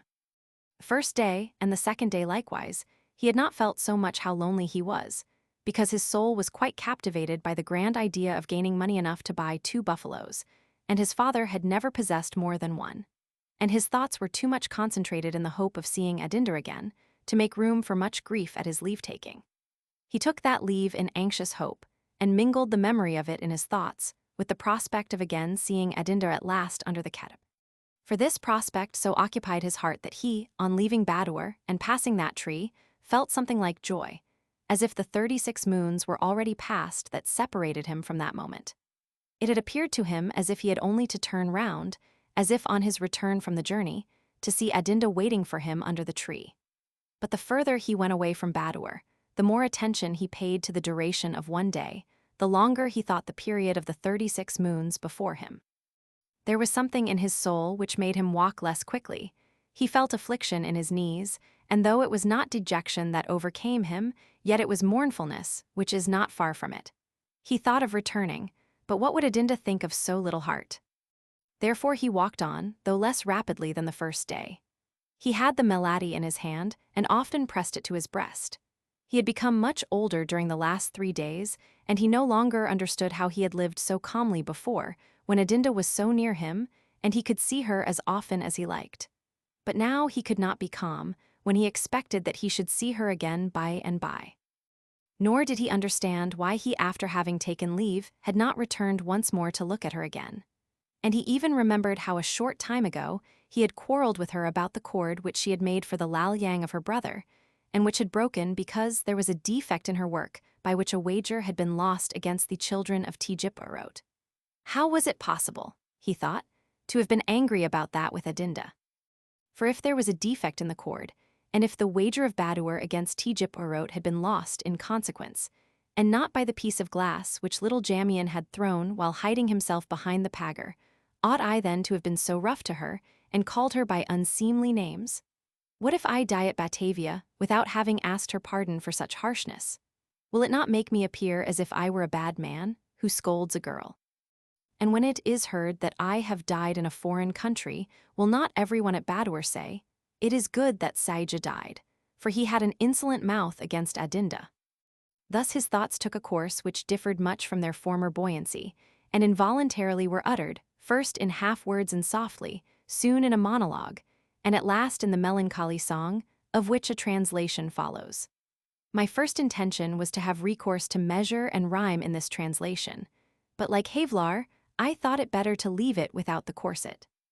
I do not know where I shall die. I saw the great sea on the south coast, when I was there with my father making salt. If I die at sea, and my body is thrown into the deep water, then sharks will come, they will swim round my corpse and ask, "Which of us shall devour the body that goes down into the water?" I shall not hear it.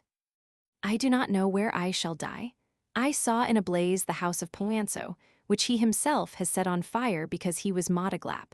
If I die in a burning house, glowing embers will fall on my corpse, and outside the house there will be many cries of men throwing water on the fire to kill it.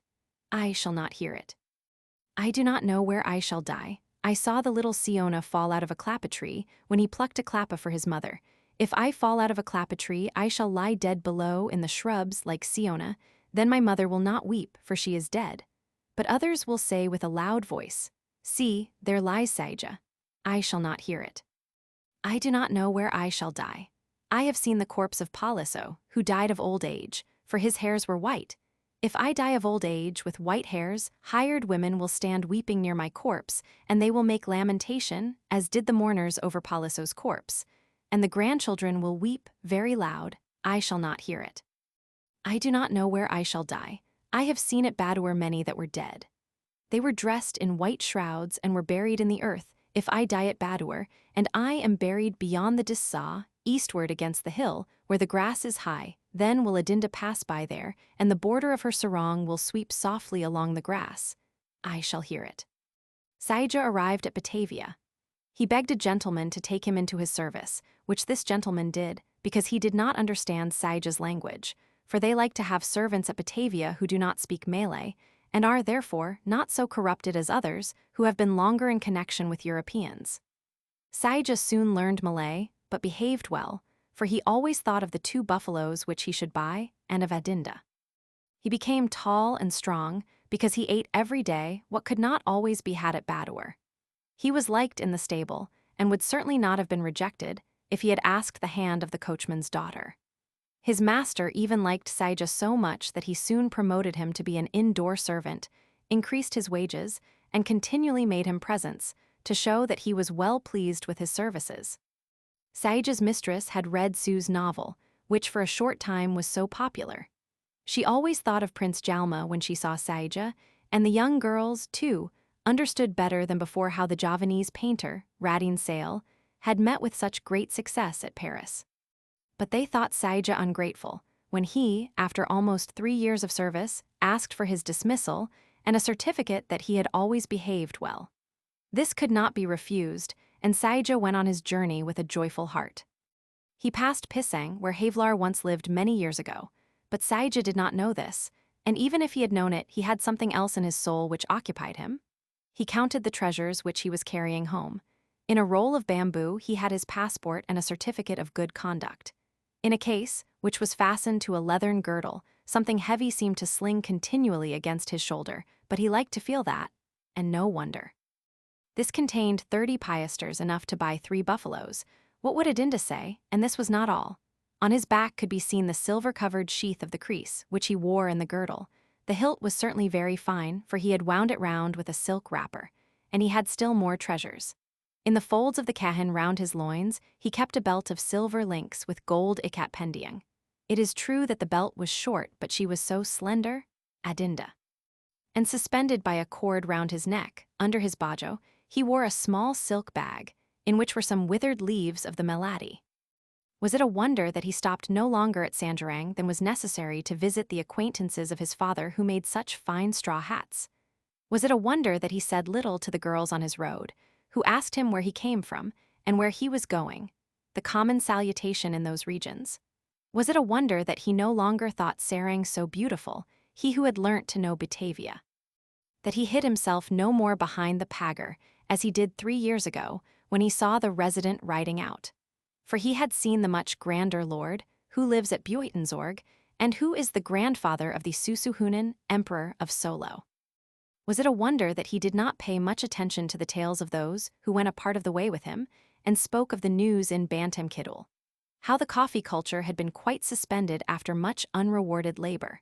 How the district chief of Parangkujang had been condemned to 14 days, arrest at the house of his father-in-law for highway robbery. How the capital had been removed to Rangkas Batang. How a new assistant resident was there, because the other had died some months ago. How this new functionary had spoken at the first Seba meeting. How for some time nobody had been punished for complaining. How the people hoped that all that had been stolen would be returned or paid for. No, he had sublime visions before his mind's eye. He sought for the Ketapan tree in the clouds, as he was still too far off to seek it at Badoer. He caught at the air which surrounded him, as if he would embrace the form which was to meet him under that tree. He pictured to himself the face of Adinda, her head, her shoulders. He saw the heavy conde, Shinyan, so black and glossy, confined in a net, hanging down her neck. He saw her large eye glistening in dark reflection, the nostrils which she raised so proudly as a child, when he, how was it possible, vexed her, and the corner of her lips where she preserved a smile. He saw her breast, which would now swell under the kabai. He saw how well the sarong of her own making fitted her hips, and descending along the thighs in a curve, fell in graceful folds on the small foot. No, he heard little of what was told him. He heard quite different tones. He heard how Adinda would say, "Welcome, Saija. I have thought of you in spinning and weaving, and stamping the rice on the floor, which bears 3 times 12 lines made by my hand. Here I am under the Ketapan the first day of the new moon. Welcome, Saija, I will be your wife." That was the music which resounded in his ears, and prevented him from listening to all the news that was told him on the road. At last he saw the Ketapan, or rather he saw a large dark spot, which many stars covered, before his eye. That must be the wood of Jadi, near the tree where he should see again Adinda, next morning after sunrise. He saw it in the dark, and felt many trunks. soon found the well-known roughness on the south side of a tree, and thrust his finger into a hole which Sea Pante had cut with his parang to exorcise the Pontianak who was the cause of his mother's toothache, a short time before the birth of Pante's little brother. That was the Ketapan he looked for. Yes, this was indeed the spot where he had looked upon Adinda for the first time with quite a different eye from his other companions in play, because she had for the first time refused to take part in a game which she had played with other children, boys and girls, only a short time before. There she had given him the melody. He sat down at the foot of the tree and looked at the stars, and when he saw a shooting star he accepted it as a welcome of his return to Badur, and he thought whether Adinda would now be asleep, and whether she had rightly cut the moons on her rice floor. It would be such a grief to him if she had omitted a moon, as if 36 were not enough. And he wondered whether she had made nice sarongs and slendangs. And he asked himself, too, who would now be dwelling in her father's house. And he thought of his youth and of his mother, and how that buffalo had saved him from the tiger, and he thought of what would have become of Adinda if that buffalo had been less faithful. He paid much attention to the sinking of the stars in the west, and as each star disappeared in the horizon, he calculated how much nearer the sun was to his rising in the east, and how much nearer he himself was to seeing Adinda. For she would certainly come at the first beam. Yes, at daybreak she would be there. Ah! Why had not she already come the day before? It pained him that she had not anticipated the supreme moment which had lighted up his soul for 3 years with inexpressible brightness. And, unjust as he was in the selfishness of his love, it appeared to him that Adinda ought to have been there waiting for him, who complained before the time appointed that he had to wait for her. And he complained unjustly, for neither had the sun risen, nor had the eye of day cast a glance on the plain. The stars, it is true, were growing pale up there, ashamed as they were of the approaching end of their rule. Strange colors were flowing over the tops of the mountains, which appeared darker as they contrasted sharply with places more brightly illuminated. Here and there flowed something glowing in the east, arrows of gold and of fire that were shot hither and thither, parallel to the horizon. But they disappeared again, and seemed to fall down behind the impenetrable curtain which hid the day from the eyes of Saija. Yet it grew lighter and lighter around him. He now saw the landscape, and could already distinguish a part of the clapperwood behind which Badur lay. There Adinda slept. No, surely she did not sleep. How could she sleep? Did she not know that Saija would be awaiting her? She had not slept the whole night, certainly. The night police of the village had knocked at her door to ask why the Pelatat Javanese lamp continued burning in her cottage, and with a sweet laugh she had said that a vow kept her awake to weave the slendang, in which she was occupied, and which must be ready before the first day of the new moon. Or she had passed the night in darkness, sitting on the rice floor and counting with her eager finger that indeed 36 deep lines were cut near each other. And she had amused herself with an imaginary fright as to whether she had miscalculated, perhaps had counted one less, to enjoy again and again, and every time the delicious assurance that without fail 3 times 12 moons had passed since Saija saw her for the last time. And now that it was becoming light, she too would be exerting herself with useless trouble to bend her looks over the horizon to meet the sun, the lazy sun that stayed away. There came a line of bluish red, which touched the clouds and made the edges light and glowing, and it began to lighten, and again arrows of fire shot through the atmosphere. But this time they did not disappear, they seized upon the dark ground and communicated their blaze in larger and larger circles, meeting, crossing, unrolling, turning, wandering, and uniting in patches of fire and lightnings of golden luster on the azure ground. There was red and blue and silver and purple and yellow and gold in all this. Oh God, that was the daybreak that was seeing Adinda again. Saija had not learnt to pray, and it would have been a pity to teach him, for a more holy prayer, more fervent thanksgiving than was in the mute rapture of his soul, could not be conceived in human language. He would not go to Badur, to see Adinda in reality seeming to him less pleasurable than the expectation of seeing her again. He sat down at the foot of the Ketapan, and his eyes wandered over the scenery. Nature smiled at him, and seemed to welcome him as a mother welcoming the return of her child, and as she pictures her joy by voluntary remembrance of past grief, when showing what she has preserved as a keepsake during his absence. So Saija was delighted to see again so many spots that were witnesses of his short life. But his eyes or his thoughts might wander as they pleased, yet his looks and longings always reverted to the path which leads from Badur to the Ketapan tree. All that his senses could observe was called Adinda. He saw the abyss to the left, where the earth is so yellow, where once a young buffalo sank down into the depth. They had descended with strong rattan cords, and Adinda's father had been the bravest. Oh, how she clapped her hands, Adinda. And there, further on the other side, where the wood of cocoa trees waved over the cottages of the village, there somewhere, Siona had fallen out of a tree and died. How his mother cried, because Siona was still such a little one, she lamented, as if she would have been less grieved if Siona had been taller. But he was small, that is true, for he was smaller and more fragile than Adinda. Nobody walked upon the little road which leads from Badur to the tree. By and by she would come. It was yet very early. Saija saw a badging squirrel spring with playful nimbleness up the trunk of a cocoa tree. The graceful animal, the terror of the proprietor of the tree, but still lovely in form and movement, ran untiringly up and down. Saija saw it and forced himself to stay and look at it, because this calmed his thoughts after their heavy labor since sunrise, rest after the fatiguing expectancy. Soon he uttered his impressions in words and sang what his soul dictated him. I would rather read you his lay in Malay, that Italian language of the East. See how the badging looks for his means of living on the klapa tree. He ascends, descends, wantons right and left. He turns round the tree, springs, falls, climbs, and falls again. He has no wings, and yet he is as quick as a bird. Much happiness, my badging. I give you hail. You will surely find the means of living which you seek. But I am sitting alone near the wood of jati trees waiting for the food of my heart. Long has the small appetite of my badging been sated, long has he returned to his little nest. But still my soul and my heart are very sad. Adinda. Still there was nobody on the path leading from Badur to the Ketapan. Saija caught sight of a butterfly, which seemed to enjoy itself in the increasing warmth. See how the butterfly flutters everywhere. His wings glisten like a flower of many colors. His heart is in love with the blossoms of the canary. Certainly he looks for his fragrant sweetheart. Much joy, my butterfly. I give you hail, you will surely find what you seek. But I am sitting alone near the jati wood, waiting for what my heart loves. Long since has the butterfly kissed the canary blossom which it loves so well, but still my soul and my heart are very sad. Adinda. And still there was no one on the path leading from Badur to the Ketapan.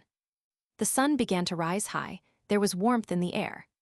See how the sun glitters on high, high above the Waringi hill. He feels too warm and wishes to descend, to sleep in the sea as in the arms of a spouse. Much joy, O sun, I give you hail. What you seek you will surely find. But I sit alone by the jati wood waiting for rest for my heart. Long the sun will have set and will sleep in the sea, when all is dark, and still my soul and my heart will be very sad. Adinda. And there was nobody on the road, leading from Badur to the Ketapan. When no longer butterflies shall flutter about, when the stars shall no longer glitter, when the melody shall no longer yield its perfume, when there shall be no longer sad hearts, nor wild animals in the wood, when the sun shall go wrong and the moon forget the east and the west. If Adinda has not yet arrived, then an angel with shining wings will descend on earth to look for what remained behind. Then my corpse shall be here under the Ketapan. My soul is very sad. Adinda. There was nobody on the path leading from Badur to the Ketapan. Then my corpse will be seen by the angel. He will point it out with his finger to his brethren. See, a dead man has been forgotten. His rigid mouth kisses a melody flower. Come, let us take him up to heaven, him who has waited for Adinda till he died. Surely he may not stay behind alone, whose heart had the strength to love so much. Then my rigid mouth shall open once more. To call Adinda whom my heart loves, I will kiss the melody once more, which she gave me. Adinda, Adinda. And still, there was nobody on the path leading from Badur to the Ketapan. Oh, she must have fallen asleep towards morning, tired of watching during the night, of watching for many nights. She had not slept for weeks, so it was. Should he rise and go to Badur? No, that would be doubting her arrival. Should he call that man who was driving his buffalo to the field? That man was too far off, and moreover, Saija would speak to no one about Adinda, would ask no one after Adinda. He would see her again, he would see her alone, he would see her first. Oh, surely, surely she would soon come. He would wait. But if she were ill or dead? Like a wounded stag, Saija flew along the path leading from the Ketapan to the village where Adinda lived. He saw nothing and heard nothing, and yet he could have heard something, for there were men standing in the road at the entrance of the village, who cried, "Saija, Saija." But was it his hurry, his eagerness, that prevented him from finding Adinda's house? He had already rushed to the end of the road, through the village, and like one mad, he returned and beat his head because he must have passed her house without seeing it. But again he was at the entrance of the village, and, oh God, was it a dream? Again he had not found the house of Adinda. Again he flew back and suddenly stood still, seized his head with both his hands to press away the madness that overcame him, and cried aloud, "Drunk, drunk, I am drunk." And the women of Badur came out of their houses, and saw with sorrow poor Saija standing there, for they knew him, and understood that he was looking for the house of Adinda, and they knew that there was no house of Adinda in the village of Badur. For, when the district chief of Parangkujang had taken away Adinda's father's buffaloes. I told you, reader, that my narrative was monotonous. Adinda's mother died of grief, and her baby sister died because she had no mother and had no one to suckle her. And Adinda's father, who feared to be punished for not paying his land taxes. I know that my tale is monotonous. Had fled out of the country, he had taken Adinda and her brothers with him. But he had heard how the father of Saija had been punished at Buitenzorg with stripes for leaving Badur without a passport, and therefore Adinda's father had not gone to Buitenzorg, nor to the Pringan, nor to Bantam. He had gone to Tijilingkahan, the quarter of Lebak bordering on the sea. There he had concealed himself in the woods, and waited for the arrival of Pa Into, Pa Lanta, Sionaya, Pa Ansiv, Abdul Isma, and some others that had been robbed of their buffaloes by the district chief of Parangkujang, and all of whom feared punishment for not paying their land taxes. There they had at night taken possession of a fishing boat, and had gone to sea. They had steered towards the west, and kept the country to the right of them as far as Java Head. Then they had steered northwards till they came in sight of Prince's Island, and sailed round the east coast of that island, and from there to the Lampoons. Such at least was the way that people told each other in whispers in Lebak, when there was a question of buffalo robbery and unpaid land taxes. But Saija did not well understand what they said to him. He did not even quite understand the news of his father's death. There was a buzzing in his ears, as if a gong had been sounded in his head. He felt the blood throbbing convulsively through the veins of his temples that threatened to yield under the pressure of such severe distension. He spoke not, and looked about as one stupefied, without seeing what was round and about him, and at last he began to laugh horribly. An old woman led him to her cottage, and took care of the poor fool. Soon he laughed less horribly, but still did not speak. But during the night the inhabitants of the hut were frightened at his voice, when he sang monotonously, "I do not know where I shall die," and some inhabitants of Badur put money together to bring a sacrifice to the Bajajas of the Tjayajung for the cure of Saija, whom they thought insane. But he was not insane. For upon a certain night when the moon was very clear, he rose from the bale, softly left the house, and sought the place where Adinda had lived. This was not easy, because so many houses had fallen down, but he seemed to recognize the place by the width of the angle which some rays of light formed through the trees, at their meeting in his eye, as the sailor measures by lighthouses and the tops of mountains. Yes, there it ought to be, there Adinda had lived. Stumbling over half-rotten bamboo and pieces of the fallen roof, he made his way to the sanctuary which he sought. And, indeed, he found something of the still-standing pagar, near to which the bale of Adinda had stood, and even the pin of bamboo was still with its point in that pagar, the pin on which she hung her dress when she went to bed. But the bale had fallen down like the house, and was almost turned to dust. He took a handful of it, pressed it to his opened lips, and breathed very hard. The following day he asked the old woman who had taken care of him where the rice floor was which stood in the grounds of Adinda's house. The woman rejoiced to hear him speak, and ran through the village to seek the floor. When she could point out the new proprietor to Saija, he followed her silently, and being brought to the rice floor, he counted thereupon 32 lines. Then he gave the woman as many piasters as were required to buy a buffalo, and left Badur. At Tjilingkahan he bought a fishing boat, and after having sailed 2 days, arrived in the Lampoons, where the insurgents were in insurrection against the Dutch rule. He joined a troop of Badur men, not so much to fight as to seek Adinda, for he had a tender heart, and was more disposed to sorrow than to bitterness. One day that the insurgents had been beaten, he wandered through a village that had just been taken by the Dutch army and was therefore in flames. Saija knew that the troop that had been destroyed there consisted for the most part of Badoer men. He wandered like a ghost among the houses, which were not yet burned down, and found the corpse of Adinda's father with a bayonet wound in the breast. Near him Saija saw the 3 murdered brothers of Adinda, still boys, children, and a little further lay the corpse of Adinda, naked and horribly mutilated. A small piece of blue linen had penetrated into the gaping wound in the breast, which seemed to have made an end to a long struggle. Then Saija went to meet some soldiers who were driving, at the point of the bayonet, the surviving insurgents into the fire of the burning houses. He embraced the broad bayonets, pressed forward with all his might, and still repulsed the soldiers, with a last exertion, until their weapons were buried to the sockets in his breast. A little time afterwards, there was much rejoicing at Batavia for the new victory, which so added to the laurels of the Dutch Indian army. And the governor wrote that tranquility had been restored in the lampoons. The King of Holland, enlightened by his statesmen, again rewarded so much heroism with many orders of knighthood. And probably thanksgivings mounted to heaven from the hearts of the saints in churches and tabernacles, at the news that the Lord of hosts had again fought under the banner of Holland. But God, moved with so much woe, did not accept the sacrifices of that day. I have made the end of the history of Saija shorter than I could have done if I had felt inclined to paint something dreary. The reader will have observed how I lingered over the description of the waiting under the Ketapan, as if I was afraid of the sad catastrophe, and how I glided over that with aversion. And yet that was not my intention when I began to speak about Saija. For I feared that stronger colors were requisite to move when describing such strange circumstances. Yet while writing I felt that it would be an insult to the reader to believe that I ought to have put more blood in my picture. I could have done it, for I have documents before me, but no, rather a confession. Yes, a confession. I do not know whether Saija loved Adinda. I know not whether he went to Badoer, nor whether he died in the lampoons by Dutch bayonets. I do not know whether his father died by being beaten with rods, because he left Badoer without a passport. I do not know whether Adinda counted the moons by lines in her rice floor. All this I do not know. But I know more than all this.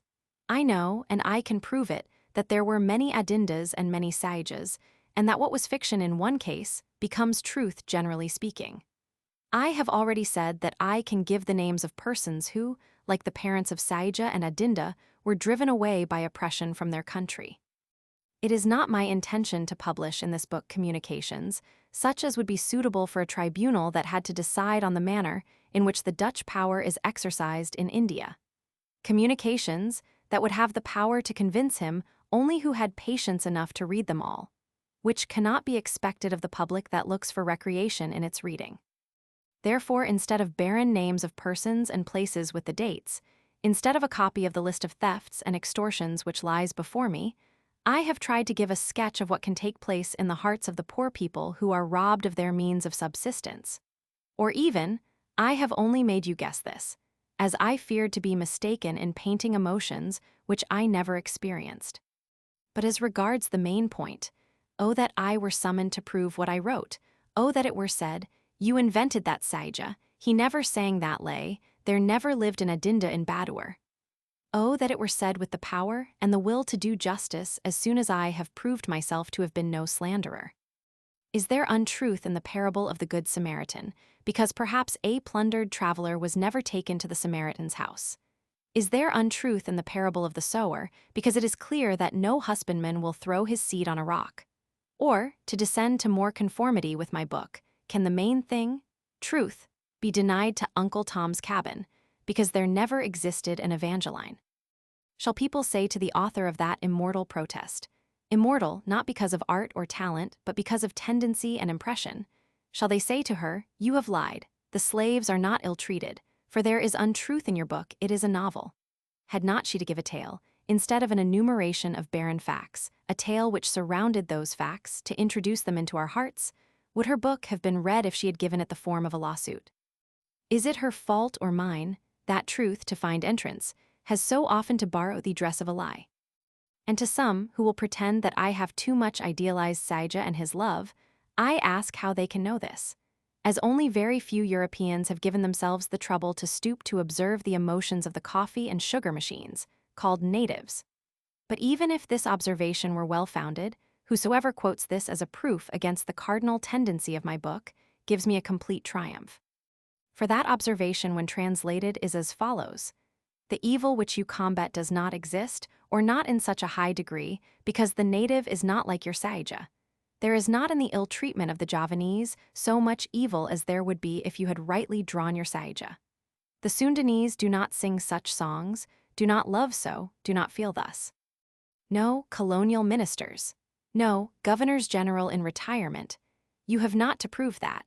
You have to prove that the population is not ill-treated, whether there are sentimental Saijas amongst this population or not. Or should you dare to pretend that you may steal buffaloes of men who do not love, who do not sing melancholy songs, who are not sentimental? On an attack upon literary performances, I should defend the exactness of the picture of Saija. But on political grounds, I admit immediately all observations on this exactness, to prevent the great question from being removed to a wrong basis.